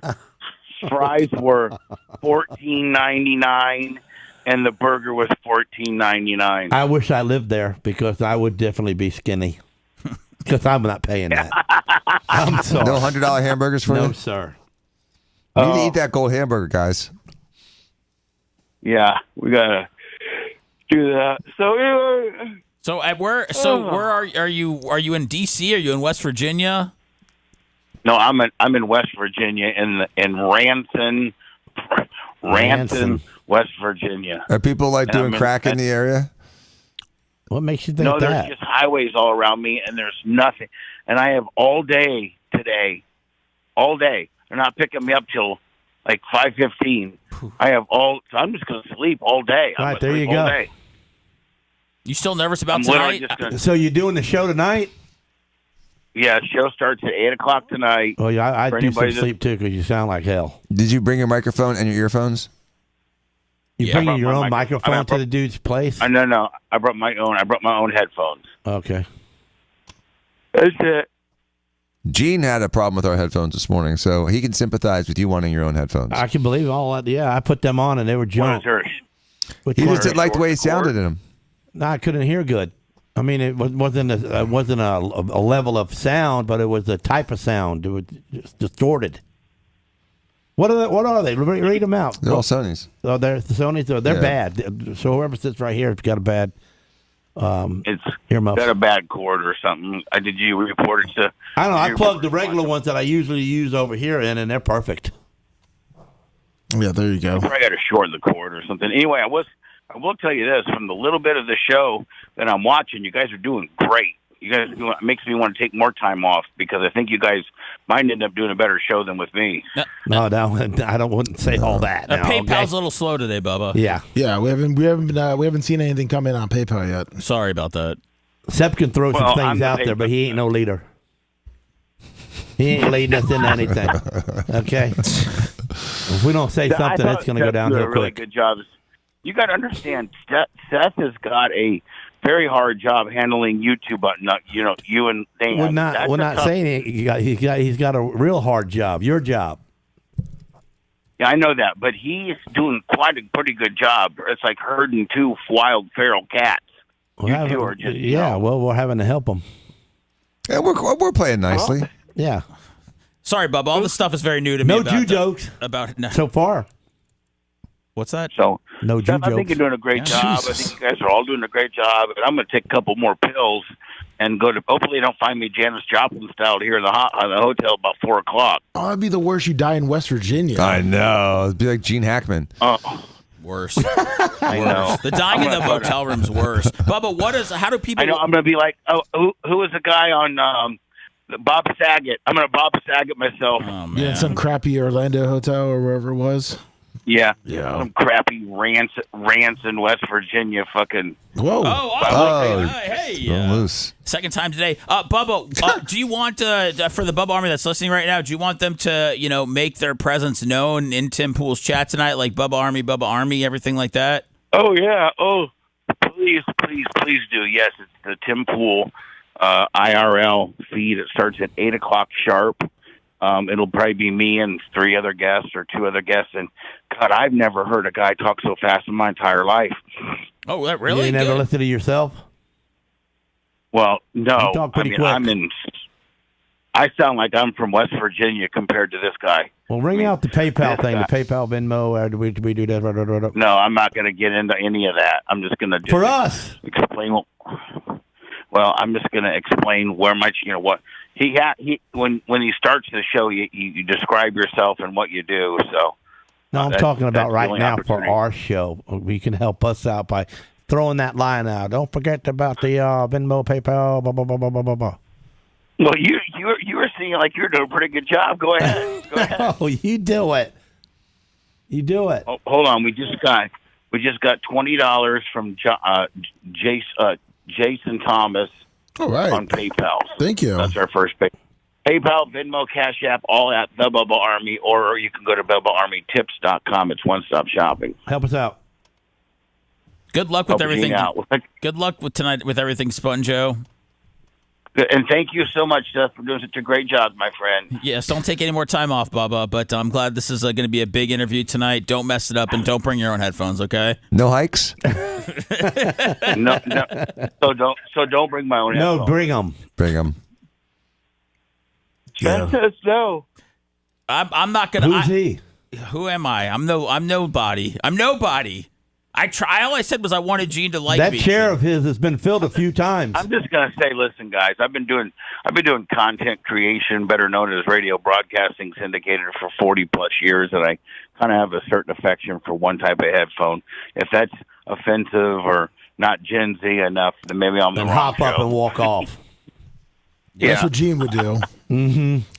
You show their ass, Bubba. No, Gene would rip their headphones out of the console and then plug his in and say, now this is what I'm talking about, those junk-ass headphones to the left over there. That's why you already lost your show before, and now you're coming back, so you better do it my way. Okay, buddy. All right. Listen, I would love to watch you guys for the rest of the day, but I'm thinking I'll make a couple more hours of sleep. There you go. Get some rest, Bubba. Yeah. Pick a different burger place, too.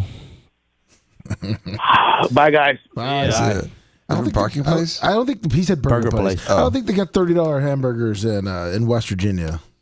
No. The fries were $14. That's what they have, $30. Yeah, that was Washington, D.C., Gene. West Virginia's got $30 He's in a champagne. different place now. Yeah, There's no- $30 champagne. And airports like a ball game, man. You're trapped. You can't do anything. Yeah. Prices there are outrageous. I mean, it's a markup. They could charge more than that. I Markup. actually was going to ask Bubba, but It's a 50-cent potato. I know, Gene, Chopped up. but you're Yeah, hungry. but not In the same machine you used for 10 years. Not in the airport. I know. The airport's its own city. Crazy. It's its own entity. They have their own rules and they have their own prices and they're high and it's a tense situation. You see, Bubba's bringing knives into the airport. I'm not allowed there. Really? Yeah, because I go to pick up somebody and you can't stop and you can't wait. So then the make believe cop thinks he's going to be cool and he walks up and he puts his hand on my hood. And when he put his hand on my hood, I hit the throttle. Boom! Now I knocked him back 3 feet. And they, when they want to arrest me for, I said, "What? You slapped my hood? I freaked out and hit the gas pedal. I don't know. Why would you slap the hood and freak me out? What's the point of not being able to stop and pick somebody up? I mean, I had to drive for 45 minutes around and around and around. I don't know. Do they think we're going to leave a bomb there or something? I mean, there has to be some sort of reason. I don't get it, but I'm there 5 minutes. The people are standing right there where all the luggage is coming around that big circle. Yeah, you see them. They're right there standing. And as soon as they grab that luggage, we're going to be out of there. Uh-huh. But I'm with you, man. Move around again. No, the parking people at the airport they take their jobs very seriously. Yeah, I've had so many arguments with them. Is Jay here yet? It's Steven, and he's trying to get in. Oh my He's trying to gosh! figure out the Nobody gate. told me Steve was Your coming brother, in today. Steven? Yeah. He's the good one. Okay, Gene likes it. All right, coming up, we are going to get to the UFO documentary that I think came out 2 days ago, and I am looking forward to. And I know Dan is on Gene's take about he drives one of their trucks. life on other planets. Coming up next. Want to listen to the show on demand and on the go? Enlist today at BubbaArmyHQ.com. Sign up and start listening. The Bubba the Love Sponge Show will be back after this.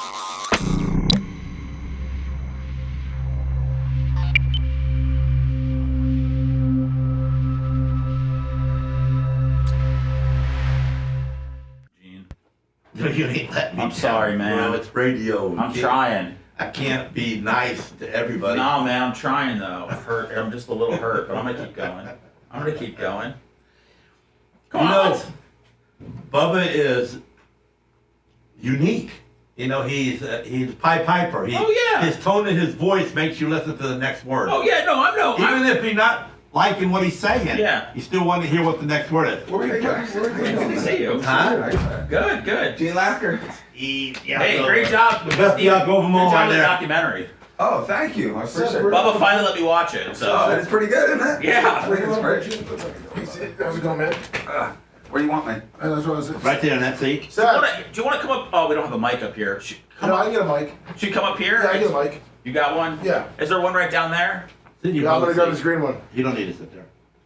He's going to sit up here. Oh, shit. Oh, there you go. That's going to get me in trouble for sure. He's going to sit up here and so Good. Oh, here. Yeah. Like I'm not sitting above the seat. That was up there. I guess so running the show in Bubba's seat, because you have to have somebody in that seat to hit the buttons. Yeah. Oh, so And that gets us on the air and off the air and onto the commercials and any kind of weird add-ons to the sound effects. Yeah. All that, Can I right? type with this one? There's some in the door. Fuck off. These are some headphones. Thanks, bro. I mean, I don't give you these bad ones that Gene didn't want, but. What is that? Wi-Fi.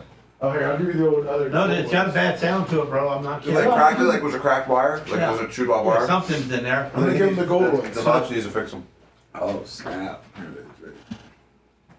Or the speakers blowed out on one side or something. Take a look at them. Yeah, listen, maybe they probably listen too loud. Jeez, Dan. Dan's just slamming doors. Slamming door.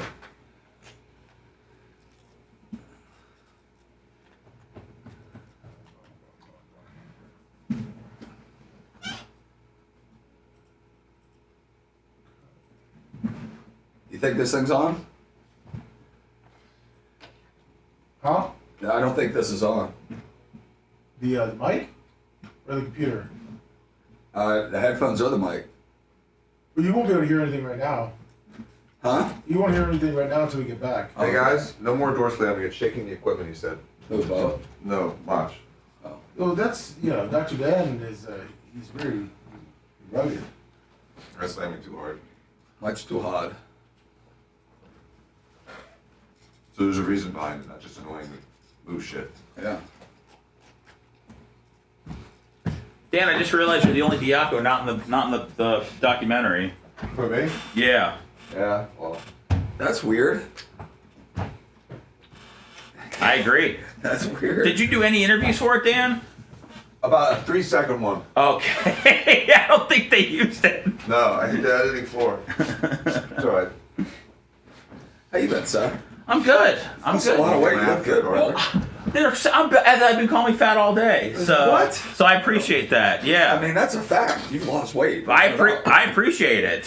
How'd My you do God. it? Did you do anything? I was going for walks. Dan said that's not good enough to do anything. That's not true. I mean, I've been trying to. My biggest thing is that I eat a bunch in the middle of the night, So which do I. is I'm yeah. not either. That's my biggest thing is if I didn't have to do But it. did you take like any of those meds or anything? Did you? No. You did lose weight, right? How much did you lose? I don't know. You gained weight. Get the hell out of here. Come on. You said you gained weight. You told us you gained weight. I don't know. I mean, From your heaviest.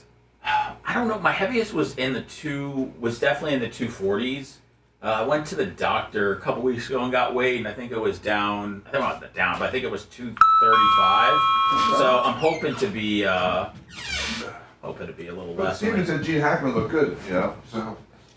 I said, all right. Oh man. I haven't seen chat today, but I get it. I'm fat. I get it. You're not fat. Did you see my kick-ass shirt? I'm not trying to be like Bubba. It's a Beavis and Butthead bear shirt. I just saw nipples. What? I like it. Beavis and Butthead bear shirt. They got Beavis and Butthead are officially licensed with NFL stuff now. So that's funny. That's a great shirt. I'm a lifelong Bears fan. Okay, all right. No, you love Gale Sayers, dude. I do love Gale Sayers. Yeah, I know. The Bears are back. Okay. You're lucky I'm not even I like McMahon. I like. You know.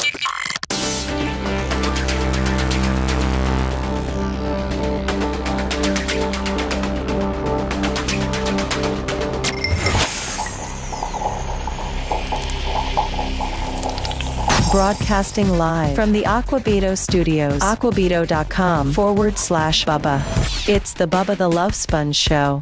All right, this is some exciting stuff. I thought Jay was coming in, and it's a Steven Diaco kicker. Yeah. Jay had a last-minute deposition that got rescheduled, so he had to take care of that. Hey, listen, I understand you guys are busy. No big deal. I can handle an audible. I mean, I'm no sponge like Gene has told me many times today, but it is great to have Steven Diaco in here, who is giving me compliments despite the fact that the other guys have been calling me fat all morning. You said he just got here.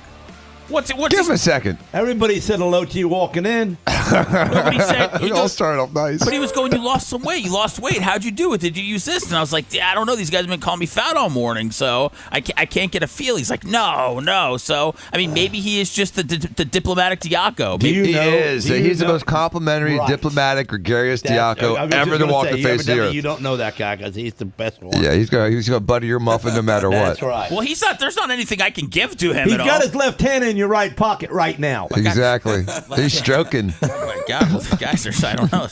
My vape pen's the only thing in the right pocket. The only mistake Steven's made in the last 24 hours is that he was wanting to call Bubba last night at 7 o'clock when we found out about this. I'm like, no. You're not calling Bubba at 7. No one calls Bubba at 7. No. He won't answer. Well, he might answer Steve's. Well, he might think he's being sued again. I just got served. Steve, how you doing, man? I'm doing great. Thanks for having me, guys. We were talking about you earlier in the show. I don't know. Dan brought it up, so hopefully it's something we can talk about. Dan was saying how he's kind of looking forward to potentially being able to talk to Elon Musk, pitch an idea to him in a few weeks, and even included, the big fella, President Trump. And are you one of his hookups to get to him? I have some very good friends that are very close to him, including Pam Bondi, Ashley Moody, who's now a U.S. really Senator. owe to your brother. I know Ashley Moody and Pam Bondi. I know Pam Bondi before Steven knew Pam Bondi. And I knew Ashley Moody. Yeah, but she probably likes him and not you. She loves me. Yeah, he'll definitely take my call. And then Chris Kise is my original law partner, and he was counsel for Trump and still is very, very close to him and has a practice in D.C. now. Yeah, that's how you're getting in, Dan. Mm-hmm. I'm in. Dan said Dan said years ago you met with Trump in New York? Yes. How did that go? Okay, so I was doing boxing at the time, and I wanted to be the next Don King. Oh, there you go. And so I was working with George Steinbrenner, who mentored me as a young man, and he set up meetings in New York. And one was with Trump, because Trump had his casinos back then in Atlantic City and was doing boxing events. So I go up there, and I meet at the Trump Tower, and he's in the same building, the same office to this day. And I walk in, and this is years ago. So I walk into the office, and the first thing, I'm there with my black partner. He's an older gentleman, and myself. We sit down at his huge desk. It's full of, clippings and magazines and stuff that has his name in it. Everything. So everything's gold. And so kind of reminds me of the big guy himself. And Ivanka, his daughter, is there. She was a girl at the time, and he shows himself as this really sweet dad, and he introduces her to us, and she gives him a kiss. He says, okay, we got to do some business. And so she exits this stage left. And then, so he's this sweet dad. And then the next thing that happens is he gets a call from Melania, and they were just dating at the time. And he turns into the cheesiest boyfriend, like, oh, hey, sweet. Oh, you're doing hair and makeup. Okay, well, I love you too. And he hangs up with her. And so he's gone from this dad to this boyfriend. And then he hangs up with her.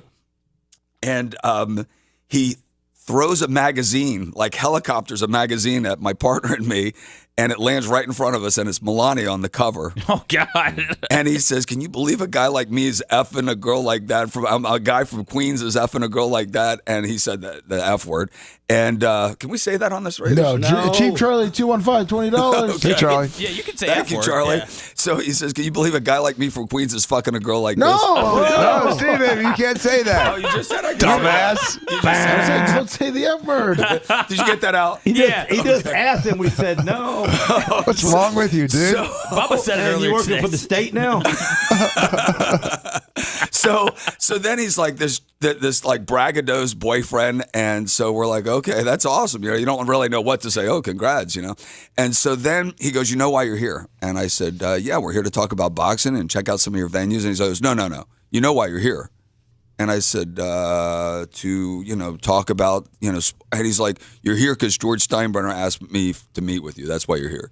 And he just That gutted sounds me. like something he would say. Yeah. He just brought me right back down to where I needed to be for him. And he was so gracious, though. He showed me all his venues. He introduced me to all his people. He limoed me out to Atlantic City. It was incredible. But he passed on doing business with us, and he was smart. I ended up failing horribly in boxing. So would you not have if you got him to sign up? There were some moments in boxing where I could have really gotten over the hump, and one of them was on that trip. I went and met with HBO, and they offered me the Tyson Holyfield rematch. Wow! Yes, and it was a $20 million deal, and Mr. Steinbrenner gave me the $20 million to do the fight, and it was going to be in Tampa. We were going to do it at Raymond James Stadium. It had just been built, and Jeb Bush was the governor at the time, and he said, "Not in my state." It was after the ear biting. And so that would have been a moment that would have been, transformative. Man. Change of life there. Thanks. Oh, so Thanks, Jeb Bush screwed it up for us? He killed it. Mm-hmm. Yep. Has there been a boxing event ever in Raymond James? Never. No, but it would have been iconic. That's not great. That's not great at all. No, but you know what? I've had a lot of those great moments in my life. Some have worked out, some haven't. I thought I'd never have a chance like that again, but I've had many, and have gotten some over the goal line. So I'm not complaining. How did George Steinbrenner? I mean, he's just obviously one of the almost a mythical figure, and just the fact that he made Tampa Bay his home. And I know so many people that have run into him over the years, and how generous he was. I know he gets portrayed as just maybe a dick, for how he used to run the Yankees because it was all business. But I just think at least a pillar of this community. How did you end up being able to even be around him? Was it through your dad? Yes, it was actually. He had, Dad was the team doctor for the Buccaneers, but he also did work for teams all over the country. If they had a sports hernia, they would fly them to Dad to do the surgery. And he operated on several Yankees over the years, and that's how he became friends with Mr. Steinbrenner. He was sort of their honorary spring training doctor. Yes. When they were in town for spring training and they had medical problems, they would always consult with Dad. Really? Mm-hmm. Medical problems happen every day. And I was a young lawyer. I actually represented George Steinbrenner another one of those opportunities when he was trying to buy the Tampa Bay Buccaneers. We made a $165 million offer to buy the Bucks, and the Glazers beat us with a 193, 197. Oh, no. It was another close one. You guys could have owned the Buccaneers? Yeah, we would have had a couple points in that one. Yes, we did. Yes. Was we friends at that time? It was awesome. It was really an incredible experience, and he mentored me. He helped me through my whole young career. He was incredible. A lot of politics. He helped me anoint Charlie Crist as the next governor. Charlie asked me to get him involved, and originally George said no, but I persisted, and he helped him, and the rest is history. Was George like a left-leaning guy at all? Because wasn't Crist Crist was Republican. And then But he was a left-leaning Republican. Oh, that's what it was. Okay, Yes. I remember Charlie Crist did the whole switch. Yes. Yeah. Now that would have had Mr. Steinbrenner spinning in his grave. I mean, he was all Republican. Yeah. So now Charlie's riding on the back of motorcycles. Yeah, Charlie's not doing anything at all. But I remember this is probably my first political memory is that Charlie Crist was like almost done with his governorship or whatever it is in Florida. And then he did something. He went against some bill or did something where he reversed it for the teachers. I don't know what it was. I know my mom was a teacher at the time, and then everybody got mad, and then he's like, I'm switching to be a Democrat and everything. It was like Rubio. That. Rubio did it to him. Was that what it was? Rubio gutted him, and then he decided to switch parties to try to run again against Rubio. So he lost to him twice. Oh man! And Rubio really tore him inside out. The most disturbing thing about Charlie Crist was like he used to be like a guy's guy. You know what I mean? Chain gang Charlie, tough guy, a little crass. A little rough around the edges. I ran into him like about 8 years ago, and I dropped an F-bomb, and he like scolded me. I'm like, Really? Are you kidding me? That's Because wild. Jesus wouldn't talk like that. I'm like, you're busting out. Jesus wouldn't talk like that to me. I couldn't believe it. I chastised him for chastising me, the hypocrite. And this was Charlie Crist, you said? Or this Yeah, is okay. no, Charlie Crist, just like in a cafe, like in St. Pete downtown. I just run into him like, hey, Charlie. We start talking for a little while, and then I drop an F-bomb, and then he scolds me for it. I'm like, F you. That is that's not something any adult should ever do to any adult. Is not as monitor their language, Especially when they used to do it all the time. Yeah. You freaking hypocrite. I used to see Charlie walking out of the shady corner store all the time when I lived right downtown. It was you could spot that tan ass and that white hair from a mile away. So That's the way I would look with white hair. no, I'm not doing it. don't ever go white hair. No, man. I'm Charlie Crist. Not many people. Skinny. Not many people can pull off the white hair. All right, so I wanted to cover this real quick before I think Dan's got to leave at 9 o'clock to get the real part of his day on with. But this was something. So Bernie Sanders he's going on tour of the country. It seems like he's going to rural areas and I don't know where has he been. He's Wisconsin. doing rallies. Yeah, he's doing rallies, and there are tons of people that are showing up. I guess even as he's going into deep right-wing areas, Bernie's getting a bunch of people to show up. Well, apparently at one of the rallies, there was a pure evil song that happened. It was from Laura Jane Grace, who is trans. She used to be a man. I can't remember what her man name was, but she fronted a band out of Gainesville called Against Me. And she went through the procedure, I don't know, 5, 6, 7 years ago. We used to talk to her a lot when I worked on Drew's show. And so she performed a song at the rally that was Lummy had to edit it. It was so bad, right? Gary did the video here, but the lyrics were pretty So bad. I'll play. So she's a male to female trans? She's a male to female, yes. And she had some of the surgery? I believe Top or bottom? Both. I think probably all. Because most people get that top, but they're not really committed till they do the bottom. I think she got it. He got it. They got it. Do people not get the bottom because it's so expensive? No, because they don't want to lose their They can still penis. have both Because the they're best not really opposite sex. They're just homosexual, and they're confused. They're pedophiles. I don't know about that. Boobs and a penis are just it's an odd combination. I just go one. Makes money. Oh, man. I hope that's not the reason people do that. Yes, it does. All It right. makes a lot of money. Let's see if we can pick up some of the horrific Lummy, what were one of the things, because this got beeped out here, what was one of the things that Laura Jane Grace said at this, they're calling it an anti-Trump Bernie Sanders rally? Let's see here. Does your God have a big fat D?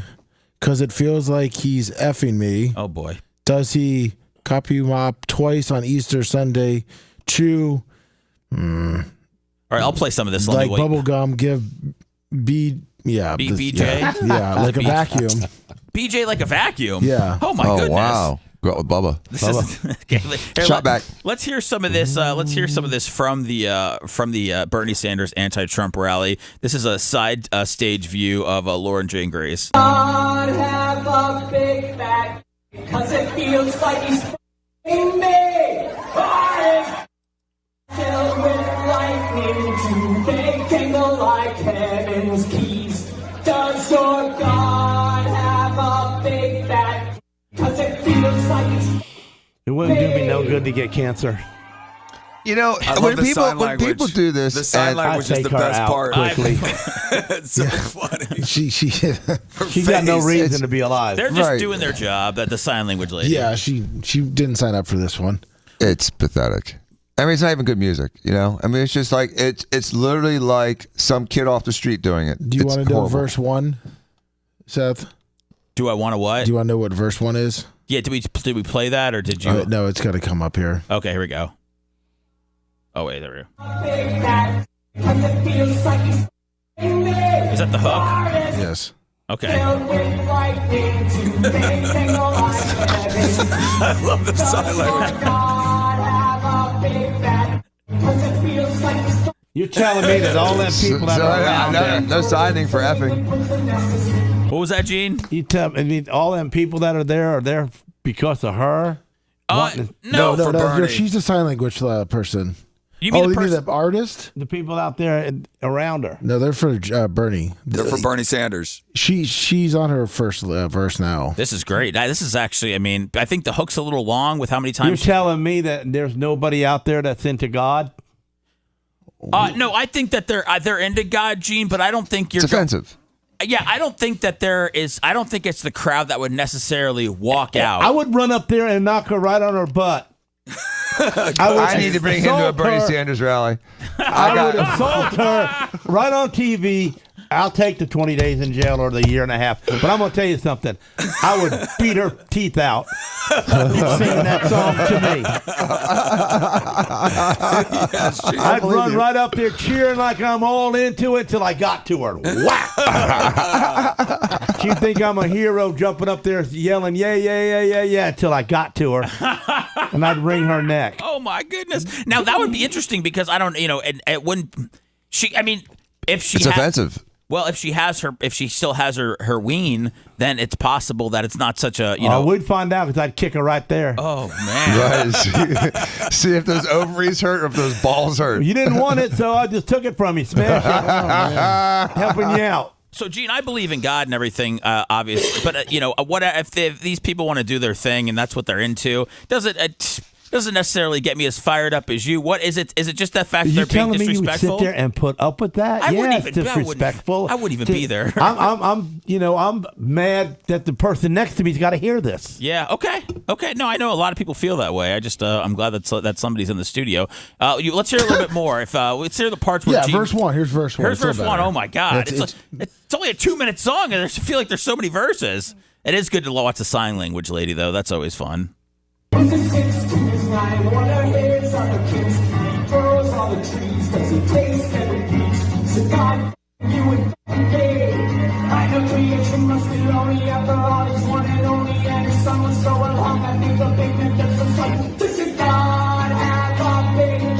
was that? Was that something about Jesus there? Something about peaches and then Jesus? Does he taste every peach? Another creation must get lonely. After all, he's one and only, and his son was so well hung. I think the big man deserves one. Oh, my. And then back to the chorus. Yeah, Gene, verse number go 2. for it. I promise you, I would do that. You would have already had her tackled, Gene? Oh, yeah, hit to the ground. Okay. And your DNA test is your right foot. See if they're a male or female. There you go. I can test you. So, like pre-Olympics, you get a big swift boot in the crotch. Let's see here. Let's go. Is this verse 2, Lummy? No, I think they're in the chorus, and then it goes to verse 2. Should we still skip that? I know that. Until you hear when he whips out his meat is in verse 2.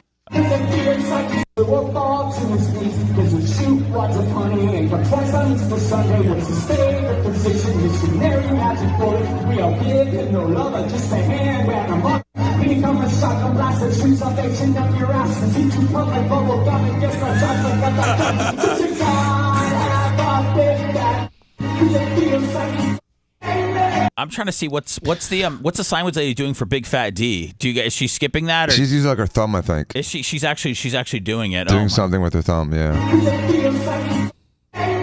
So I know the effing part is just two hands banging together. Yeah, she did that one. She didn't know what she signed up. She thought she was just going to be at a political rally with Bernie Sanders. Yeah, how do you sign Democrat? Oh my God, I know. And now she's got to do this, man. These sign language ladies, man, what a job. All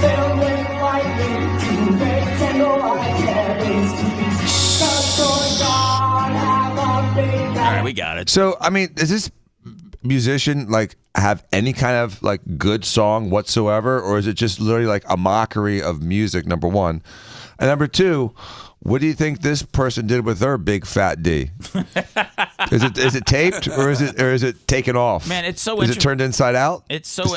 We've had. It's a big fat P. Like I said, Drew used to interview a lot, and I don't know if we ever asked about what parts she may or may not have, but I don't know if the bottom's still there. But when she was a man, she was a hell of a front man. I'll tell you that. They weren't quite doing songs like this, so. She was a front man for who? What? What band? A band called Against Me. They were out of Gainesville. You want to send me? Will you send me an Against Me song? Or is it gonna be a copyright? Nobody cares about Against Me, right? I mean, no, but I guess she's still technically in Against Me. yeah, she does Against Me. It's just not the Tim or whatever. What's that firm thing against me? Yeah, not everyone like Tim or whatever her name used to be is. I think is obviously different now. But yeah, if you heard, God, what is it? What is their big song? They had such a Don't big Lose one. Touch. No, not that one. Thrash. Thrash. Give me Thrash. All right. I'm shocked and surprised that you know this chick so well, Seth. Well, Incredible. interviewed her, I think. She did I was in alternative radio before this. I worked at 97X, so we had these bands come play our show, and they used to come through all the time. So this is just one of those things. So his name used to, her name used to be Thomas James Gable. Okay, here, let's see this one right here. Gable. Let's go Thrash. Oh, think we're alone now.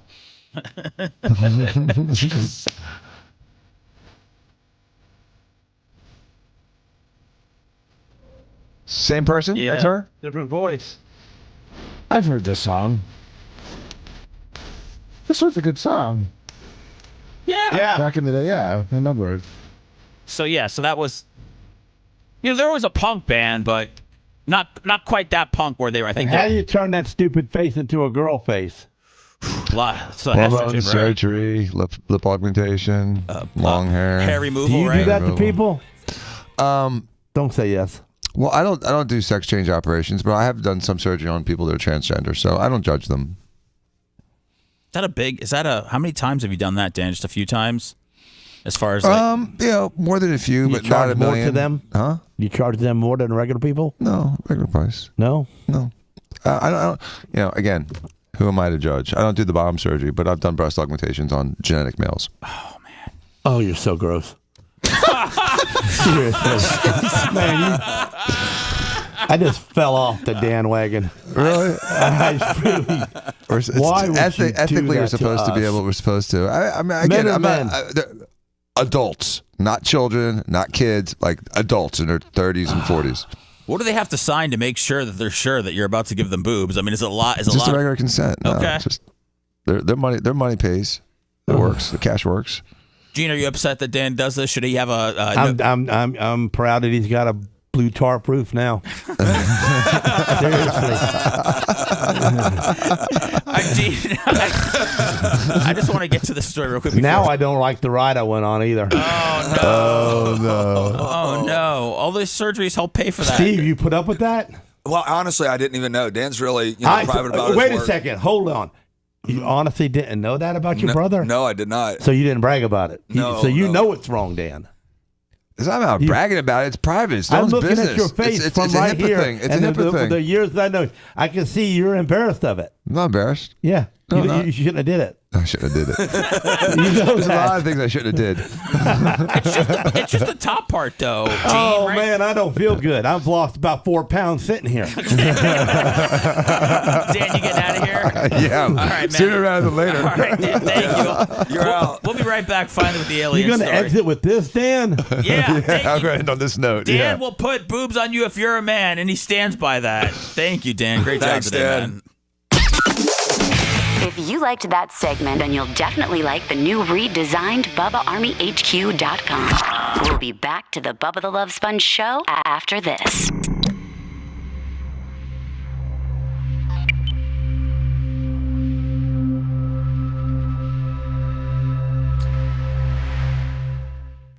The best of Bubba, that's the Bubba, and then if you want to add something, Gene put that, listen to the segment with me because they're the best.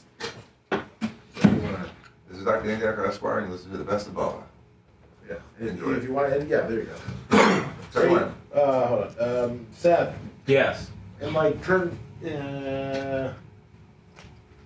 5, I need to turn Dan's mic on in a minute.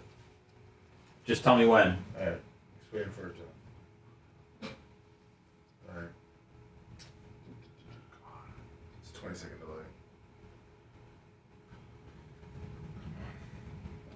You can edit. Dan's one. All right, go ahead. Go ahead.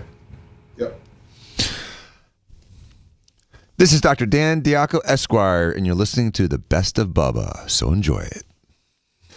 You say the Best of the Bubba the Love Sponge show? This is Dr. Dan Diaco Esquire, and you're listening to the Best of the Bubba the Love Sponge show. So enjoy.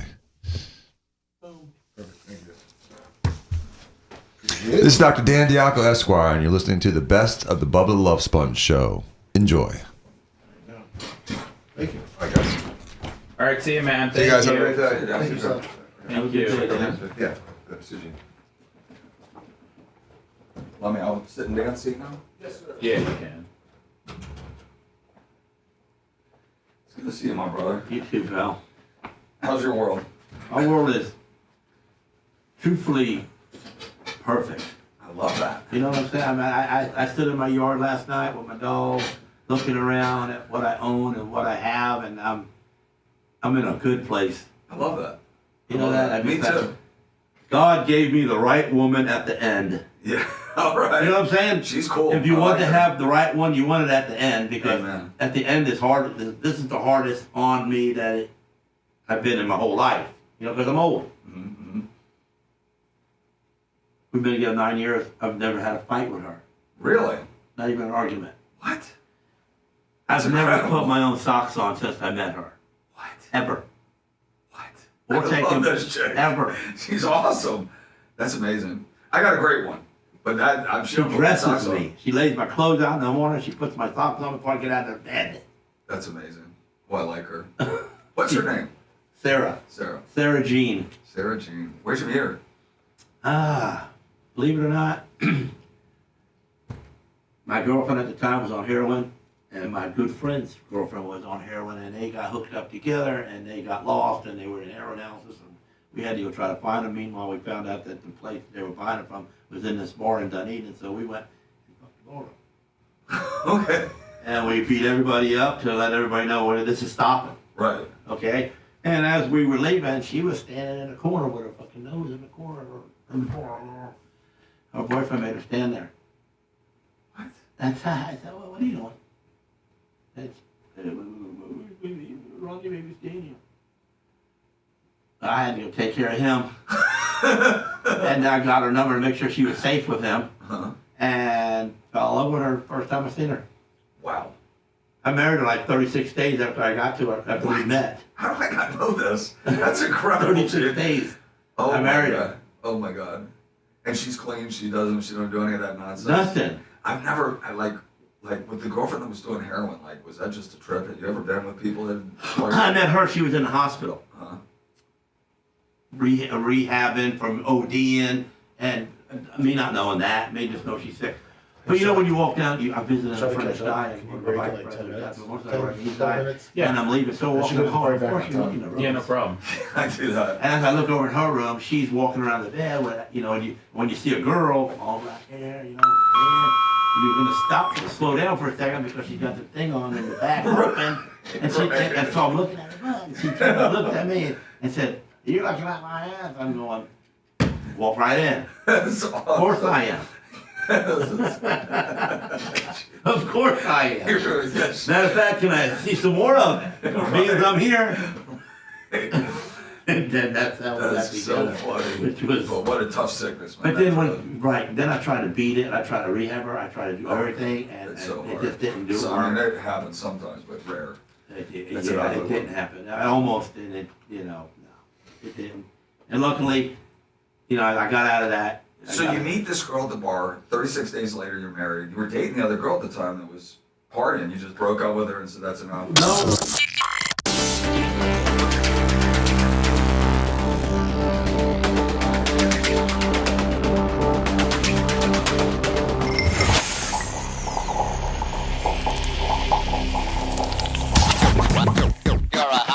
Now let me tell you something. God does not jump out of your wallet to pay those bills. Those bills keep on coming, oh say the great Gene Lasker. Go ahead and open the wallet for us though, and donate via PayPal, Venmo or Cash App, all at the Bubba Army. Now back to the show. Boy, Dan ran out of here, didn't he? You ran him out of here. I didn't run him out of here. He should have not accepted that, or, I mean, Does he need that much money? He's a lawyer and a doctor, and he needed a couple of boob jobs from a guy that wanted a boob? Welcome back to the Bubba the Love Sponge show. Well, that's a great intro. I like Gene. You know what they always tell you on radio, Lummy? They say, cut the fat and get right into it. And man, he got right into it. He sure did. Bubba's going to be on Tim Pool tonight. Check that out. What kind of medicine am I on that Dan's got me on? Dan's got you on 3 monsters a day, and then that shot. What's the name of it? Ozempic. Yeah, Ozempic don't make me nauseous, but Dan does. I felt sick for a minute when he said that because I can't imagine my good friend touching a man and putting a boob on him. I just don't see that. I don't see that. Would your dad allow that? Well, again, with medicine, you can't really. You can't do it. So medicine people, you have to do. Yes, but I can see helping people that are sick. But you're not helping this guy. You're helping his sickness. Yeah. Not helping him become not sick. Now, I'm thankful that he doesn't do it on children. And again, it's whatever floats people's boats. I just don't want men competing against women in sports. I don't want this stuff jammed down my throat. But I think in the medicine world, you have to do those procedures. You have to be in the middle of the road, huh? Yep. I mean, Gene, you got a tough money to turn down, right? I turn money down all the time. It's not tough you're to turn Gene money Lasker, down. Powder coating's a little different. Money's making money. Dan turns down procedures all the time. See there? He won't do, clown, oversized mega boobs. He won't. Yeah, I remember that. He don't do the big. They have to go somewhere else. He won't mess with kids, including just a girl, getting a boob job. He doesn't do it. He waits till they're adults. I mean, he follows a lot of his own ethics and morals. But I think in medicine, you can't not do those procedures if you don't. Who has more scruples, your dad or him? My dad. My dad. Dan sucks.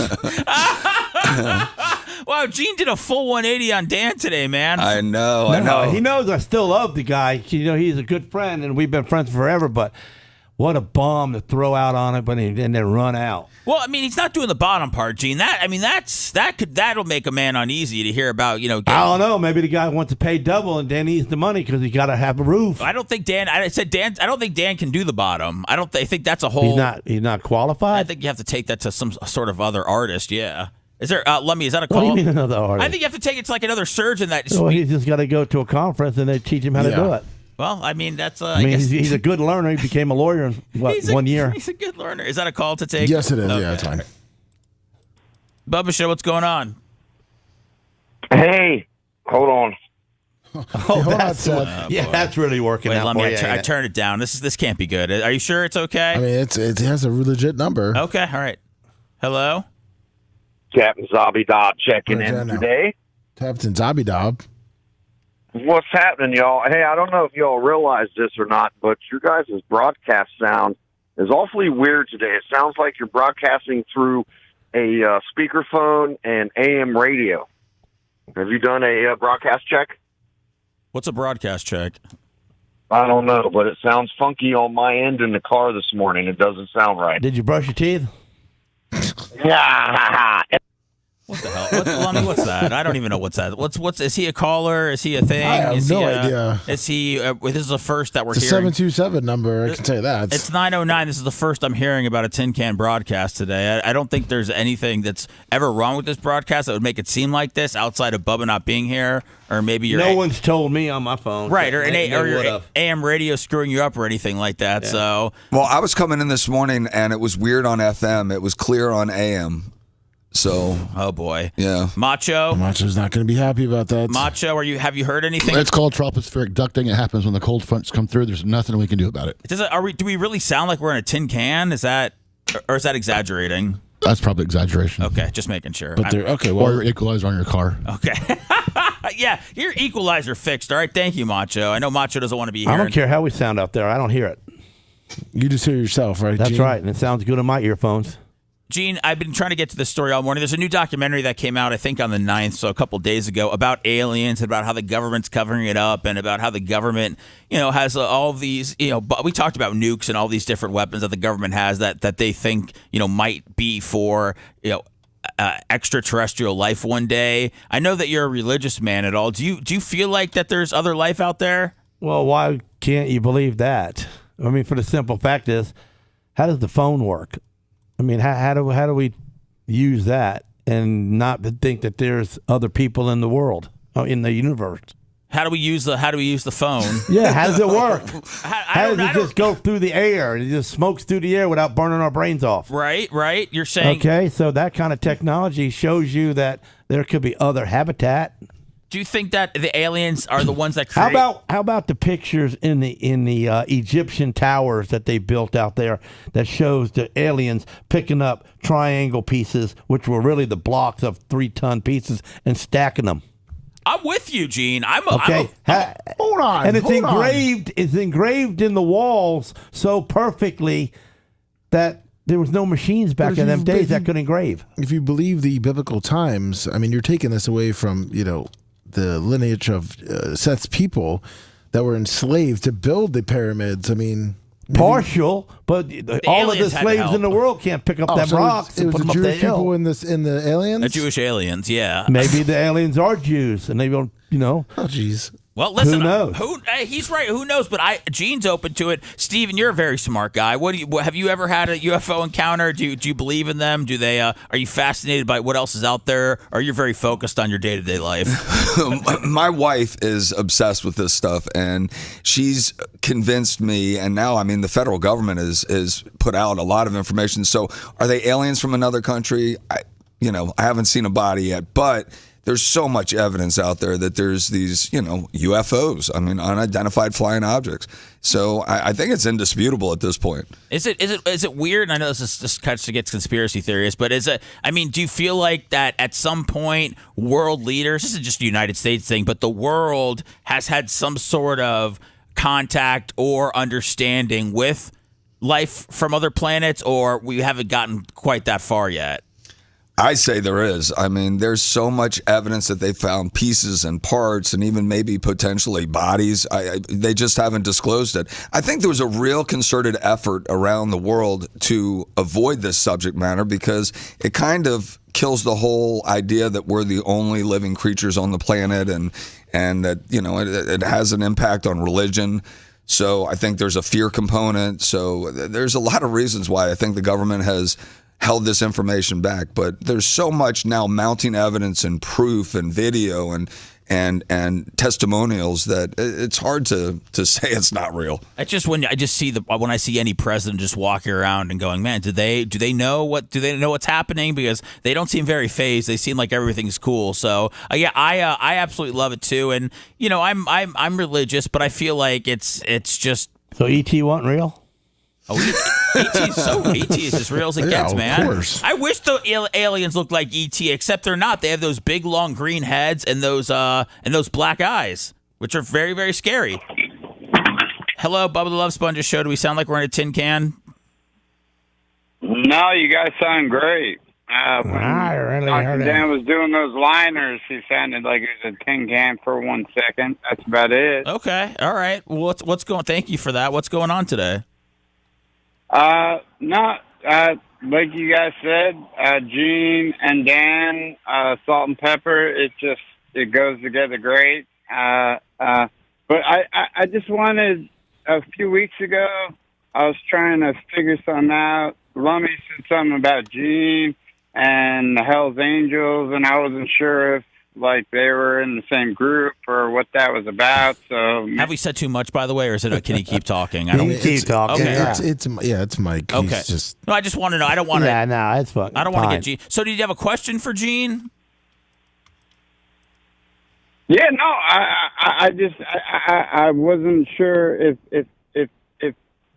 that was a no talk zone or he was.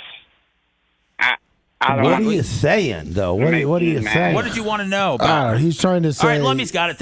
Lemmy's got it. I try to get through the mic from, Mike. Okay, go ahead. Let me tell us what he was saying, please. He was trying to say, are we allowed to talk about Gene being in the Outlaws and then me naming bikers and Bubba saying we can't name Hell's Angels?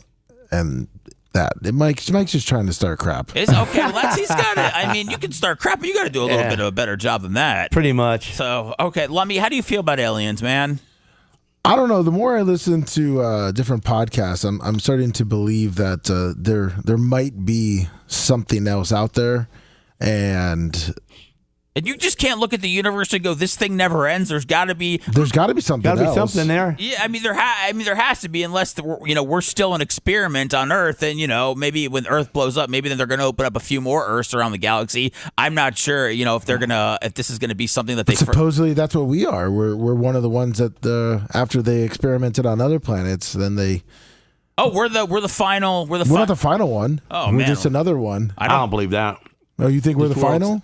Our world is so messed up. How can we be the final one? I mean, they're smarter than this. Well, Gene, if you look at all the things that they're finding, like even in the Amazon rainforest, like they're finding civilizations that if were they like were that far smart, advanced. they'd have put Gene Lasker in politics. And I would not allow a lot of things, most things in this world. Everybody would prosper. Okay, everybody would prosper. And people who couldn't prosper would get dealt with by schooled. Okay, I'll make you go to school to be smart. You're not going to be, Hitler wanted to kill all the dumb people. I say don't kill them, fix them. Right. Okay, because there's dumb people. There's no doubt about it. But all you got to do is fix them. Everybody's fixable. Anybody can become something, even if it's a good janitor. Look at the janitor that just, I seen on Twitter where he quit his job or he retired, and the whole school and the whole town put a parade for him. Yeah, I saw that. Yeah, and he was just a janitor. Okay, but the best janitor available. He made an impact, He made an impact. Anybody can make an impact in life, but sometimes you got to be showed how to do it. And that's what I would do. I'd make this world a better world. So if the aliens think that this is the last of their worlds. Nah, we're probably the first one and the stupidest one of all. And they went on, and there's probably some other worlds out there a lot better than ours. Oh yeah, they said we're gonna check something else out here. This movie is not good enough. That was a pretty passionate speech, I think, by Gene. I mean, I really feel like he would fix things now. He even said that you can fix dumb people. So I mean, who can't be on board with that? That's very optimistic. I love it. Yeah, it was great. I was getting goosebumps over here. The documentary is out. It has 1 point. I'm not going to play the trailer. I feel like we play trailers a lot sometimes. Sometimes they don't always translate. But this movie's out now. The Age of Disclosure is an unprecedented and revelation type film featuring 34 senior members of the U.S. government, military, and intelligence community, revealing a cover-up of the existence of non-human intelligent life and a secret war to reverse engineer technology of non-human origin. The documentary's description reads.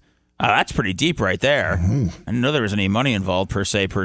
Lummy, you said I need to take some sort of break because I've been running late. Yeah, we'll catch right back up then. I don't want to use this as a tease, but I have to. Apparently, a teacher in middle school used the term N-word bucks. N-word bucks, and people aren't happy, and I got to find out what that means. Why? What does that mean? I don't know, Gene. I got to read. We're gonna have to find out when we come back. That's a cliffhanger, baby. What does I thought you were gonna say something about the type of dude that was on the picture. Oh, the cartoon. Oh no! Don't worry about the picture. That's a commercial. Yeah, don't worry about that, Gene. Yeah. We'll get to the bottom of this coming up next. If you want to deep dive into the Bubba the Love Sponge show from the past, go to BubbaArmyHQ.com. We'll be back after these words.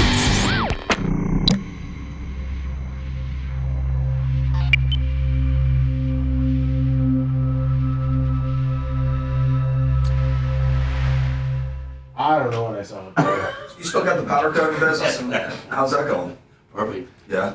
You gonna keep it going? I mean, what are you gonna do? You gonna sell I make it? $500,000 a year. No, I know it's a great business, but I mean, like, there comes a day where you just wanna, you can sell that for. Oh, I'm gonna let Copenhagen What take it happened? over by the time. with you. Oh, okay. Well, So my yeah. son, with my stepdaughters, I agree and they're moved out and got boyfriends and married and stuff like that now.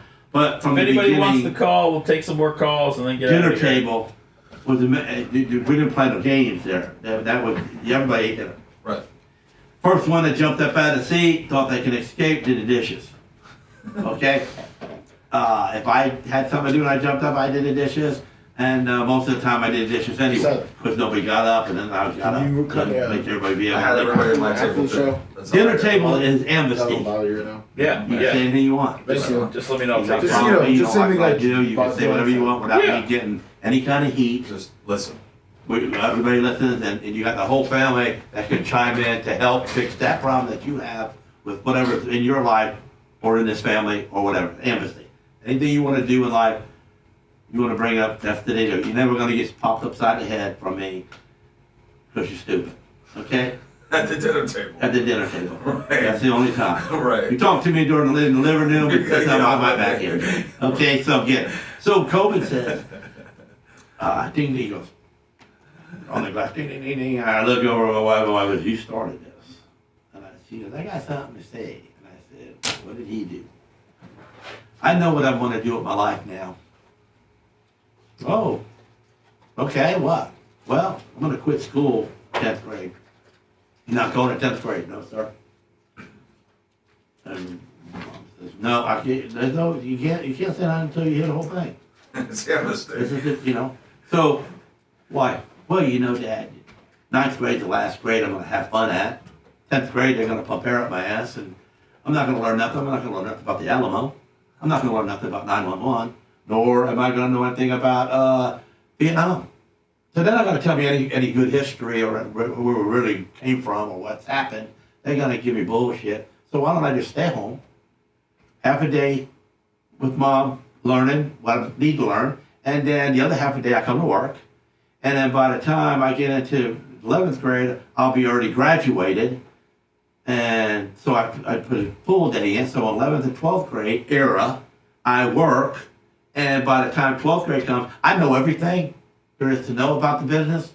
And instead of having a graduation party for me, we have a retirement party for you. And you go home and just help me out and come by on Fridays and collect your money. And I'm going to make, he goes, I know you've made millions of dollars. And I go, I'm not a millionaire, but, you know, I've made millions of dollars. You are, actually. You know, to keep. You sold all your stuff you made. Yeah. So he goes, but I'm going to be a billionaire. And I said, out of my business? And he goes, yeah. I go, so you're telling me I suck? And I can't make the money that you can make, and you're going to be that much better than me? I mean, it's all about oven time. You only got so many hours a day to cook, so how are you going to do that? I'm going to, what is it when you, I'm going to franchise the business. Okay. You are? Yep. And then I'm going to get with the oven makers, the forklift makers, the powder. Everything's going to come through me. I'm going to tell you how to do it. I'm going to teach the classes in main stores. And then at the same time, I'm going to go around the world traveling and putting powder coating everywhere, because powder coating's here to stay. He goes, do you realize that we have no trash in our business? None. And I go, yeah, kind of. The powder comes in a cardboard box in a plastic bag. Your tape is paper, so, and the wire that we hang with is metal, so that's recyclable. The cardboard box is recyclable, the plastic bag. After the old powder's on the ground, we sweep it up and we put it in a box, and we lay it on a pallet in the oven overnight at around 100 degrees, and what happens to it? Turns into a plastic block. So we recycle that. So literally, other than the lunch, as long as we eat McDonald's, all of that's recyclable, and we have no trash. And I go, so we're that much green friendly that it'll sell around the world. And I will franchise this business around the world and sit back and collect mailbox money. This is a 9th grader? 14 years old. Oh my gosh. Now, how old is he now? He's 14. Oh, this is his plan? This is his plan. Oh my God, I love it. I love it. You know,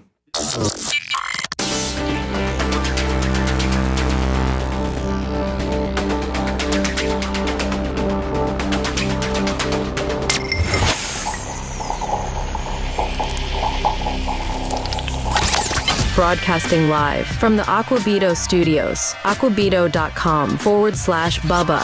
It's the Bubba the Love Sponge Show. That's a great business for him.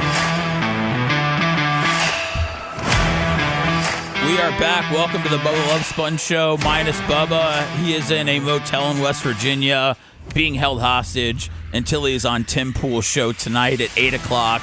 Tim Pool IRL, I believe, is the name of it. You better get him some good sleep because he sounded like hell. Didn't he? He don't lie. He didn't sound good. Sounded like he'd been up for 2 days. I think just even a 2-hour flight, I think, can anything that is out of Bubba's routine, I think kind of throws him off. So I feel like even though it wasn't like the longest day in the world yesterday, I feel like, I don't think Bubba really ever gets the chance to sleep all day. So why not? Yeah. Yeah, I think if you're in a motel in West Virginia, it doesn't sound like there's much going on. So I would just go ahead and sleep until he's ready for the podcast tonight. I'm looking forward to watching that. So it'll be my first time watching Tim Pool. I can't lie, I'm not like wonder why he didn't bring his girl with him. He said it might have been weird, a business trip, just taking the merge crick. It's not like it was a party. I think he would have paid for her, but I think he just said, I remember he asked me and I said, yeah, why don't you take her? No big deal. And then he started, giving me another point of view. And I said, well, you're just getting in and out. Like Lemmy said, it's a business trip. So yeah, maybe she can hang back. I mean, I don't know. I mean, yeah, it's weird when Bubba was out without Merch Crick, but it's kind of weird that he's out without somebody. Yeah. You're right. Well, if he ends up doing more of these podcasts, if things pick up with the documentary, or maybe people see him on Tim Pool that didn't know that he was still around, maybe he's gonna have to get him a Cato. Yeah, he'll have to. There's gonna have to be somebody that tags along with him, because it sounds like Bubba really has a hard time with things on his own, even though he did blame the Merch Crick for leaving 2 knives in his bag. In his bag. It was her fault. She his packed special compartment. You always hear when they pull the guns and the knives and all the stuff, people are smuggling heroin inside stuffed animals, and everybody goes, I didn't know that was in there. And I didn't ever really believe that until I went through, this is the worst place in the world, but I was out in California, and then I was flying out, and I guess somebody gave me some joints. I don't smoke joints at all, so I just threw them in my backpack. And once my back, I didn't know they were in there, and my backpack went through, TSA and everything like that. I feel you're lying. About what? About the situation here. No. What? No. Anybody with common sense and half a brain on their head knew they put them joints in that bag. No. I totally forgot. Totally forgot. What? That's just hard to believe. Why would I lie? Why would I lie to you, Gene? Here, let me tell you. So it's radio. I was going to LA for a job interview, and the host picked me up, and he gave me, a bunch of weed, a bunch of edibles, all this stuff, because he knew that I needed it. So I just took the joints, just threw them in my bag, and I was like, all right, give me the good stuff. It was a whirlwind, because the next day from LA, I took a train down to San Diego, because that's where the job interview was. Mm-hmm. So, and then I had to leave that day. So I wasn't really thinking about it at all. And then I go, wow, maybe people genuinely forget that they have guns and knives in their bag. If I forgot there was 3 joints in here, I wouldn't lie to you, Gene. We're coup de la, man. I want to be great with you. When you go to the airport, it is so hard on everybody. I mean, they're jacking up little old ladies. Yeah. Oh, yeah. You're not gonna not think about your gun or your knives being in that bag. Now, please. Danny was arrested at the airport. What? Yes. How did that work? Because he had the gun? For a gun in his, and yes. And so this was early on in See, you didn't tell us all that now. This is unbelievable. So he was, and again, it's just like one of those moments where you forget. His business is a lot of cash. And he had a briefcase that he, like a soft briefcase, and he kept a little pea shooter gun in there. Okay. And he was rushing to get up to New Jersey because we were rebuilding our family beach home up there.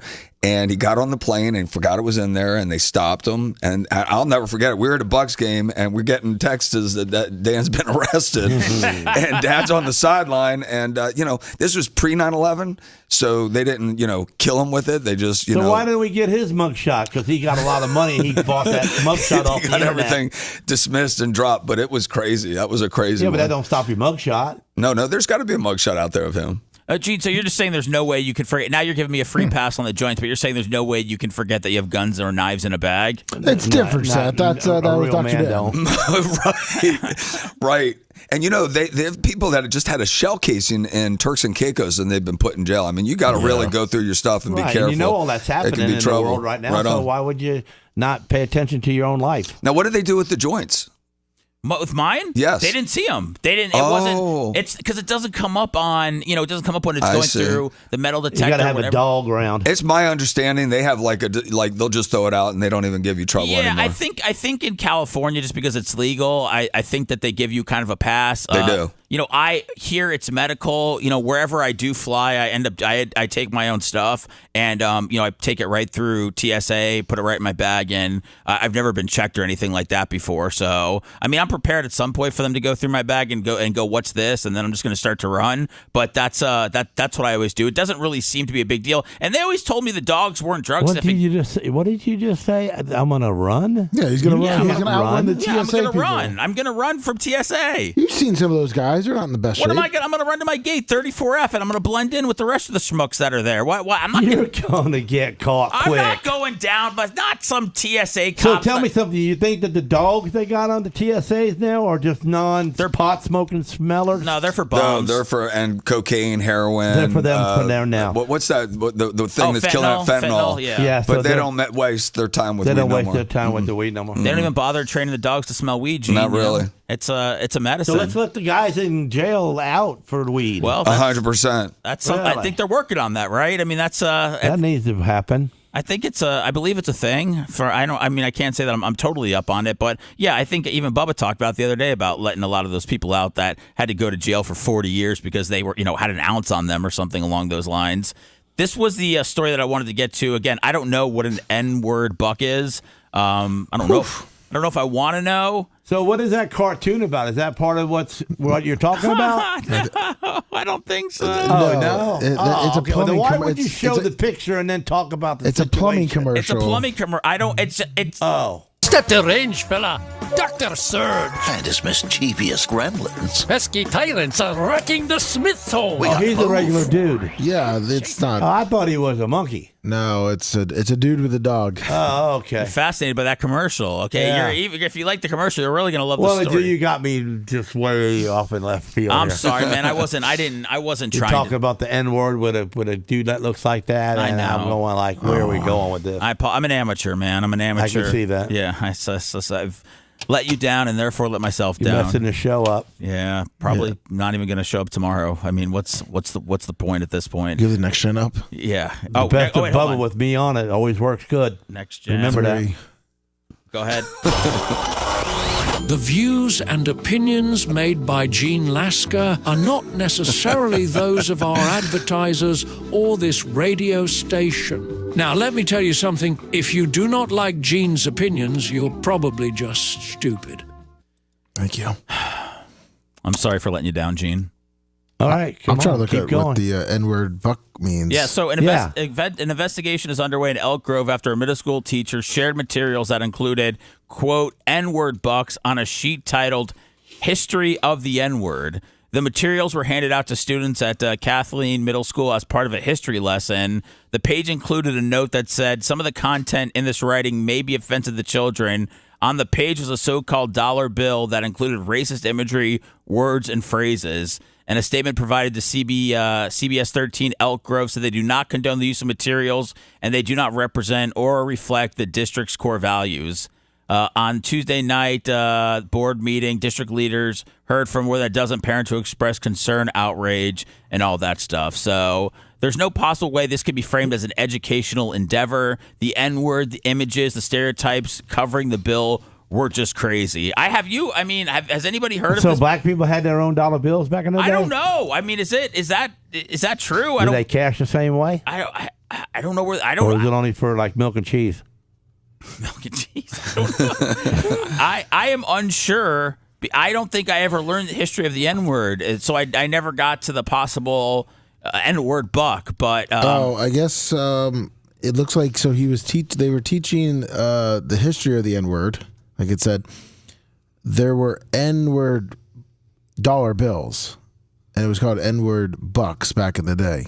Okay. I guess the dollars that they would give to those people back in the day. What would they give just those people? Why would you say that? What do you mean?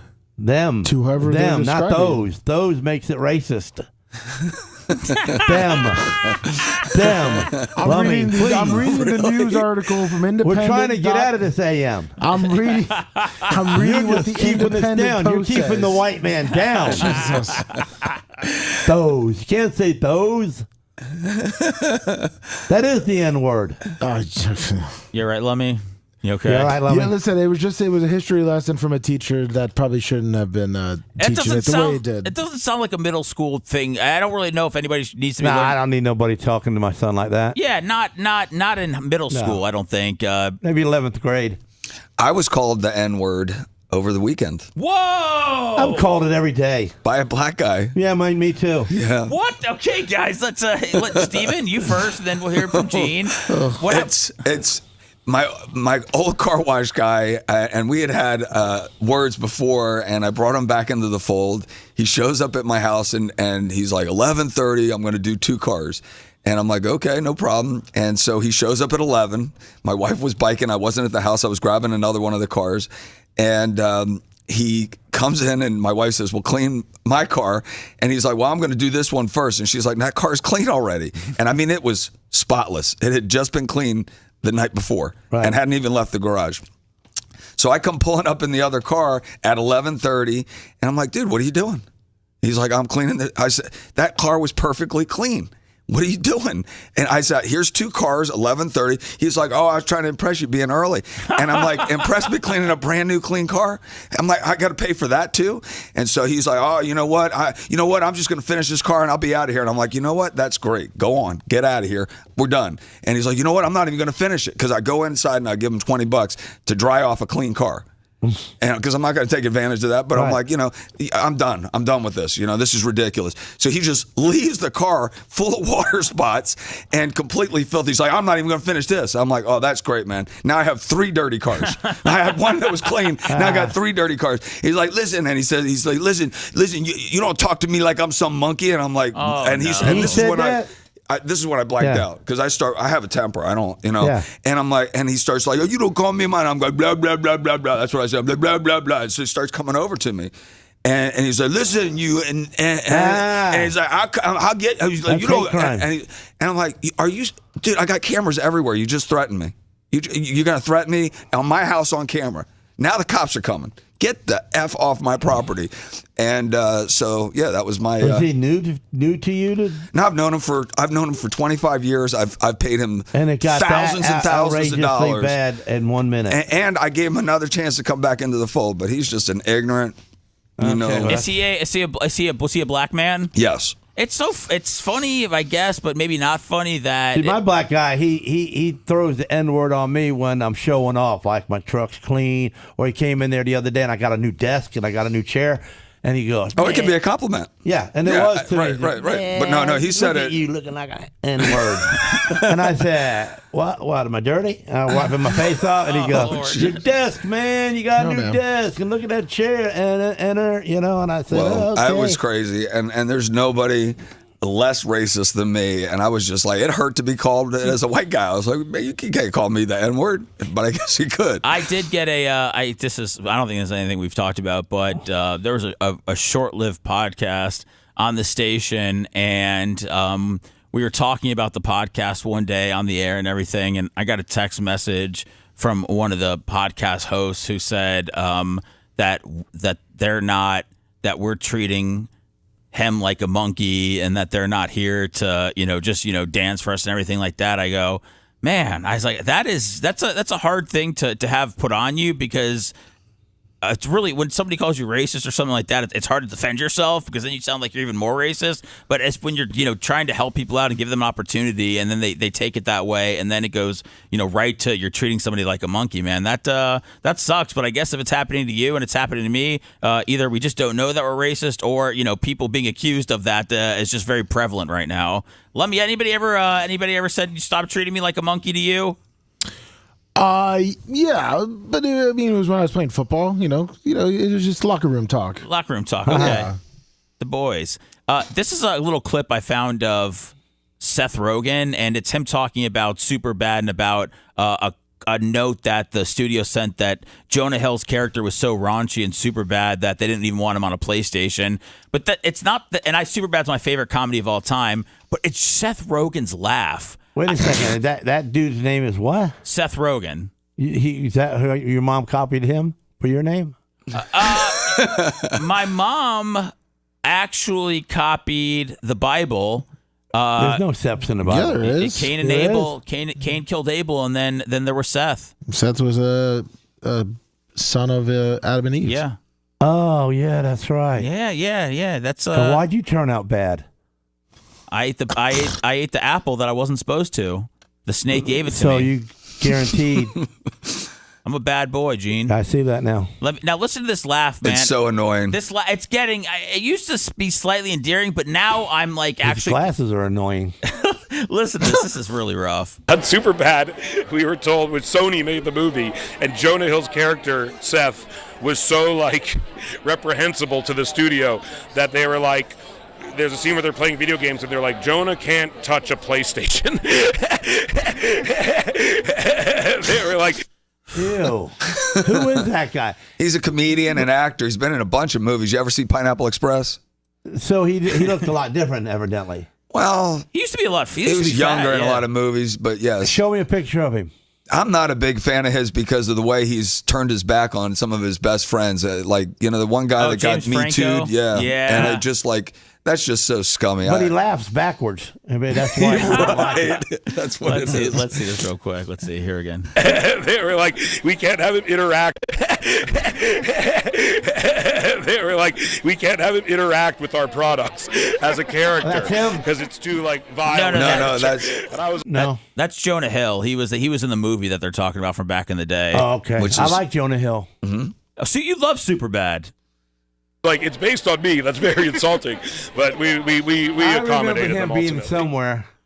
He's been in it. He's very. I mean, he's very famous. Yeah. He's been in a lot of movies. He's. Now I can't think of any of them off the top of my 40 head. Year Old Virgin was one. Yeah. He's a Canadian actor. Yeah, I remember him. Lummy, was this there? I saw this yesterday. He didn't laugh like that in the movies, though. I think he edits himself. Yeah, I think he. She doesn't go that crazy. He was the Right. Green Hornet too. Oh, the Green Hornet. Okay, that's. Did anybody watch that movie? No. Lummy, was there a tornado in Orlando? Yeah, I think Lake Mary. Okay, so I saw this yesterday. I actually couldn't believe it. So this is a tornado that's actually hitting their studio as they're on the air, right? Yes. Okay, so check this, guys. This one out. Rain. See that? That could be it, guys. Let's see. Hold on. Let's see. Oh, he looks like nervous. Oh, well, look. On camera, look at those trees blowing around. Okay, bring the camera up, guys, if you can. Zoom out. Can you zoom out? This is a look at the live camera of a tornado, which could be passing by our station right now.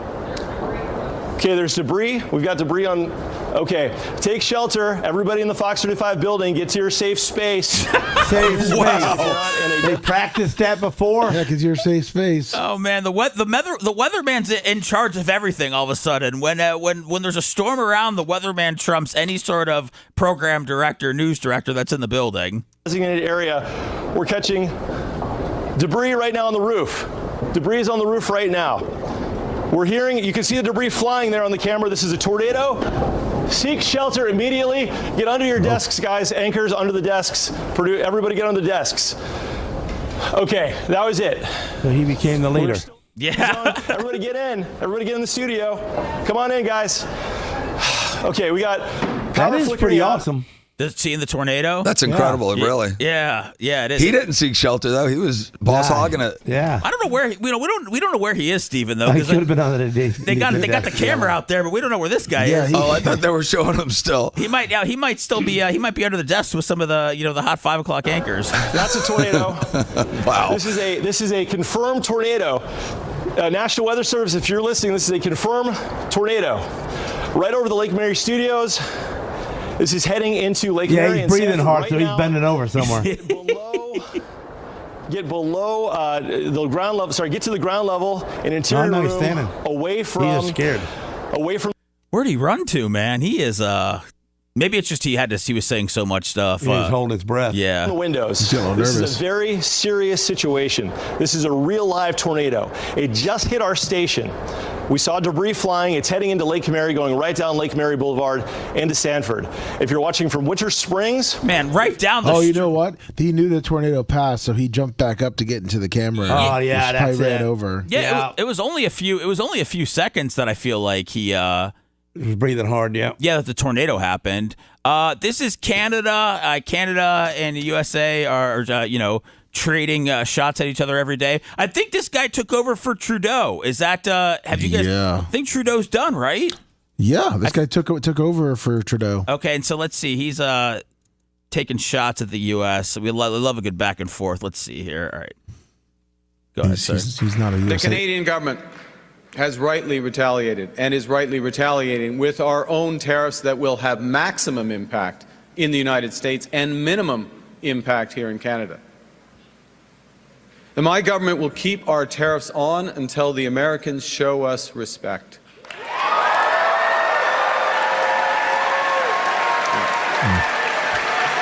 Standing ovation. What does that mean? What does respect mean? Does that mean stop calling them governors or what? That seems so open-ended. Or will they stop doing the tariffs when we stop doing the tariffs? He's pounding his chest. He's being a proud Canadian. It's so dumb for them to provoke Trump. the country. Yeah, it's just because the trade imbalance, they're the ones that are going to be punished, not the U.S. It's unfortunate, but just the whole thing is just dumb to me, but we'll see. Did Trudeau resign or was his time up? I saw that he read because people even in his own party were getting tired of him. I think it was he resigned. I think it's because he knew he wasn't going to be reelected. Yeah, he had been there, I guess, since 2015. Yeah, a long time. He's out of power. There was no more chances for him. He's done. Is it okay to be? I don't have any problem with Canada. Are we supposed to hate Canada now? Are we supposed to boo their anthem? I mean, I still love Canada. Yeah, I like Canada, but I don't want to. If it's anti-American to love Canada now, then I want to be on the right side of history. I just need to know what's right and what's wrong here. No, it's not the great Americans. It's not the great Canadians up there. It's the politicians. Yeah, Right. it's the politicians all And over. the problem is, it's become pretty much a socialist country. I mean, there's, whether it's healthcare and they've also let everyone in like the U.S. did. There's a lot of, immigrants from all over the world that have really taken over that country. And so it's just a weird time for Canadians and they're going to have to sort it out. And what Trump's saying is we defend them, we protect them. They don't really have a military like we do. They got the Mounties. There's a huge trade imbalance. They already do tariff our goods. So he's like, why are we subsidizing this country? Why are we protecting this country? And they're mistreating us. That's the They're our argument. neighbors. We're supposed to be good to our neighbors. That's I agree. They're our best friends, I heard. I thought that Trudeau said that we were best friends with Canada. Just remember how the Canadian government treated the poor truckers back, 2-3 years ago? All right, that's part of it. And it's been a very liberal government that's been, anti-Trump from the get-go. So he's just playing. They don't with let him. outlaws in that country either. No, they don't? Well, They won't allow us over there. Oh, that's Let's jerks. see if they can stop us, Gene. Well, they stop us. But then, I mean, when you talk about Mounties, they got them. I mean, they got them. You scared of the Mounties? Not scared of nothing, but you can't play war against a country when you're just a person. yeah, that's a good point. Well, I was ready to take down all the Mounties with you, Gene. You just always had me that fired up. All right, coming up, we'll wrap up the show, and I will find out if Gene still has any respect for me. That'll be coming up next. You're listening to the Bubba the Love Sponge Show. If you want 24/7 on-demand Bubba and the crew, go to BubbaArmyHQ.com. The Bubba the Love Sponge Show will be back after this.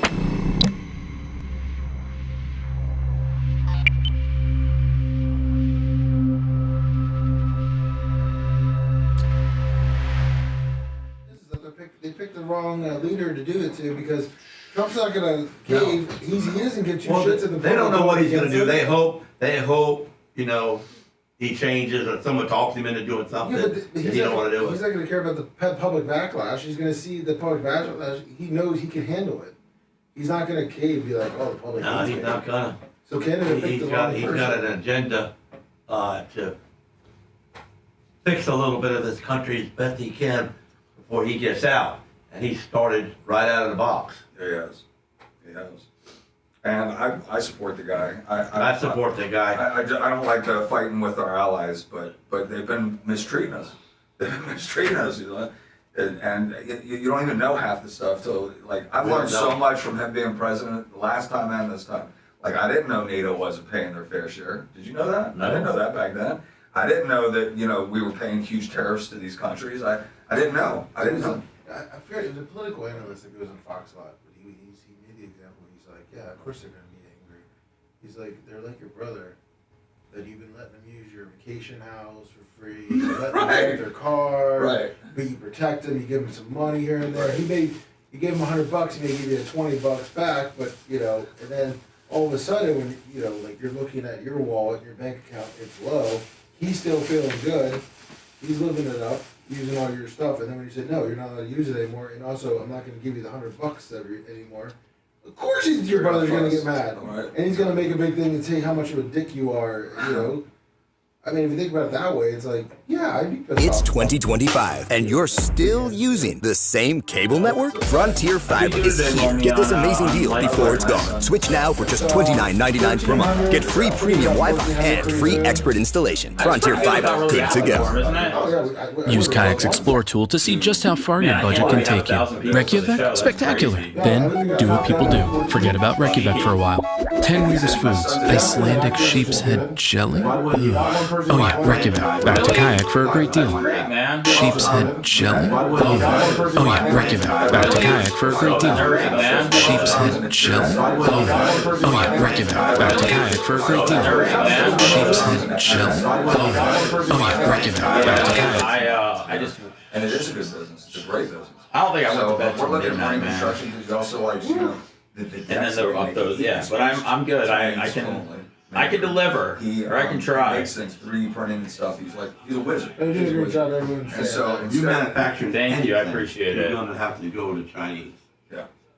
That's how it's no been. possible way to make it here and make a profit. Right. Compared to making all your stuff there. Exactly. But if they start tariffing that stuff, then the manufacturing is going to come back. That's the whole game plan for Trump. Guys, go subscribe to my Substack. So he's trying to, like, you know, Hey, the Seth, manufacturing, but he's yo, doing the same pop thing. off for Okay, so like the decks they do, it's called flow through. Sorry. He's like, if we can't make it, I can get it cheaper than anybody in China, and then we distribute it here because it's so expensive. And then the rebar, they used to use steel, now they coat that steel because it rusts and it flays the cement. So Coach Deacon got a year membership to my Substack. You know how they used to do seawalls with cement? Now Lummy, you need a password, let me know, I got you. Stuff. So all those technologies is like, thank that's you. in it. Oh, yes, sir. And I signed up on Substack yesterday to look at the Casey Anthony stuff during the show. So.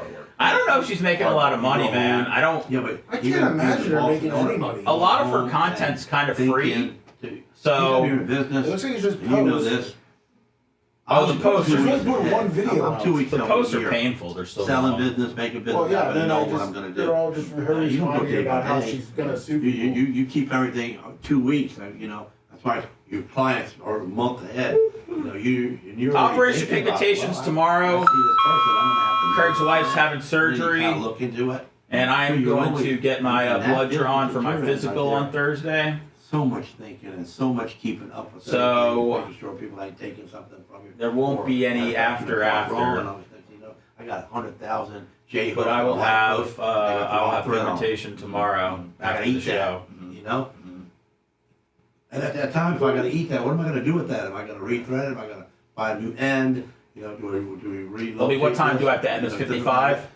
Yeah, 55 is perfect. So if you come back, say hello. And then goodbye. Thank everyone. Food. We eat 3 times a Yo, day. you never say thanks, Lummy. I definitely want to pick your brain on this. Thank you, Seth. You don't hold the cards, Lummy. All I got to do is keep clean. I'm sorry, Seth, you did a great job. Thank you. Wear a suit next time, Lummy.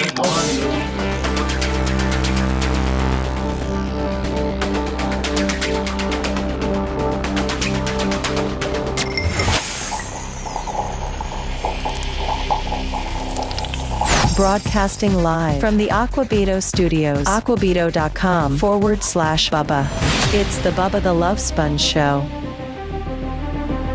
That's it. I love you, Sarah. Welcome to the Bubba the Love Sponge Show. We're back for now. And now I got to end the show. By figuring out what? Well, I gotta stop this song so I can get to the outro song. So, right? Is that what I need to do, Lummy? Oh, he stopped it. Yeah. Macho Man, you're the man. Steven, thank you very much for coming in today, man. It's been a blast. And Bubba Army, Diaco Law, if you know anybody hurt or injured, you call Diaco Law. We'll take good care of you. I'm working back at the firm. Diaco Law. You're back to work? Yep. Jay brought me back into the fold because my daughter's in law school, and she wants to come work for the family Now, why business. did you get out? I was run out. By your brothers? No. With all that madness that went on back in the day. Oh, yeah, I know that. Yes. So I'm not practicing law. I'm just helping, bring business. You're not doing like 9 to 5s, are you, Steven? Jay had me coming in every day, but I don't really do that. So you're doing all the work, and I they're make getting the the prestige of it. And they get all the money, too. Oh, no. Are you like a Casey Anthony, a legal advisor? Yeah, sort of, not really. But actually, it's been really fun to be back in with Jay, and I'm enjoying it. And Jay doesn't make me, clock in and out, but I've been showing up way more. And with my daughter coming into the mix, who's wicked smart, she's been competing all over the country, won a national competition, law review, trial team, top 10 in her class. For that? Yes. Wow. She was just in New York competing, and she also has passed the patent bar.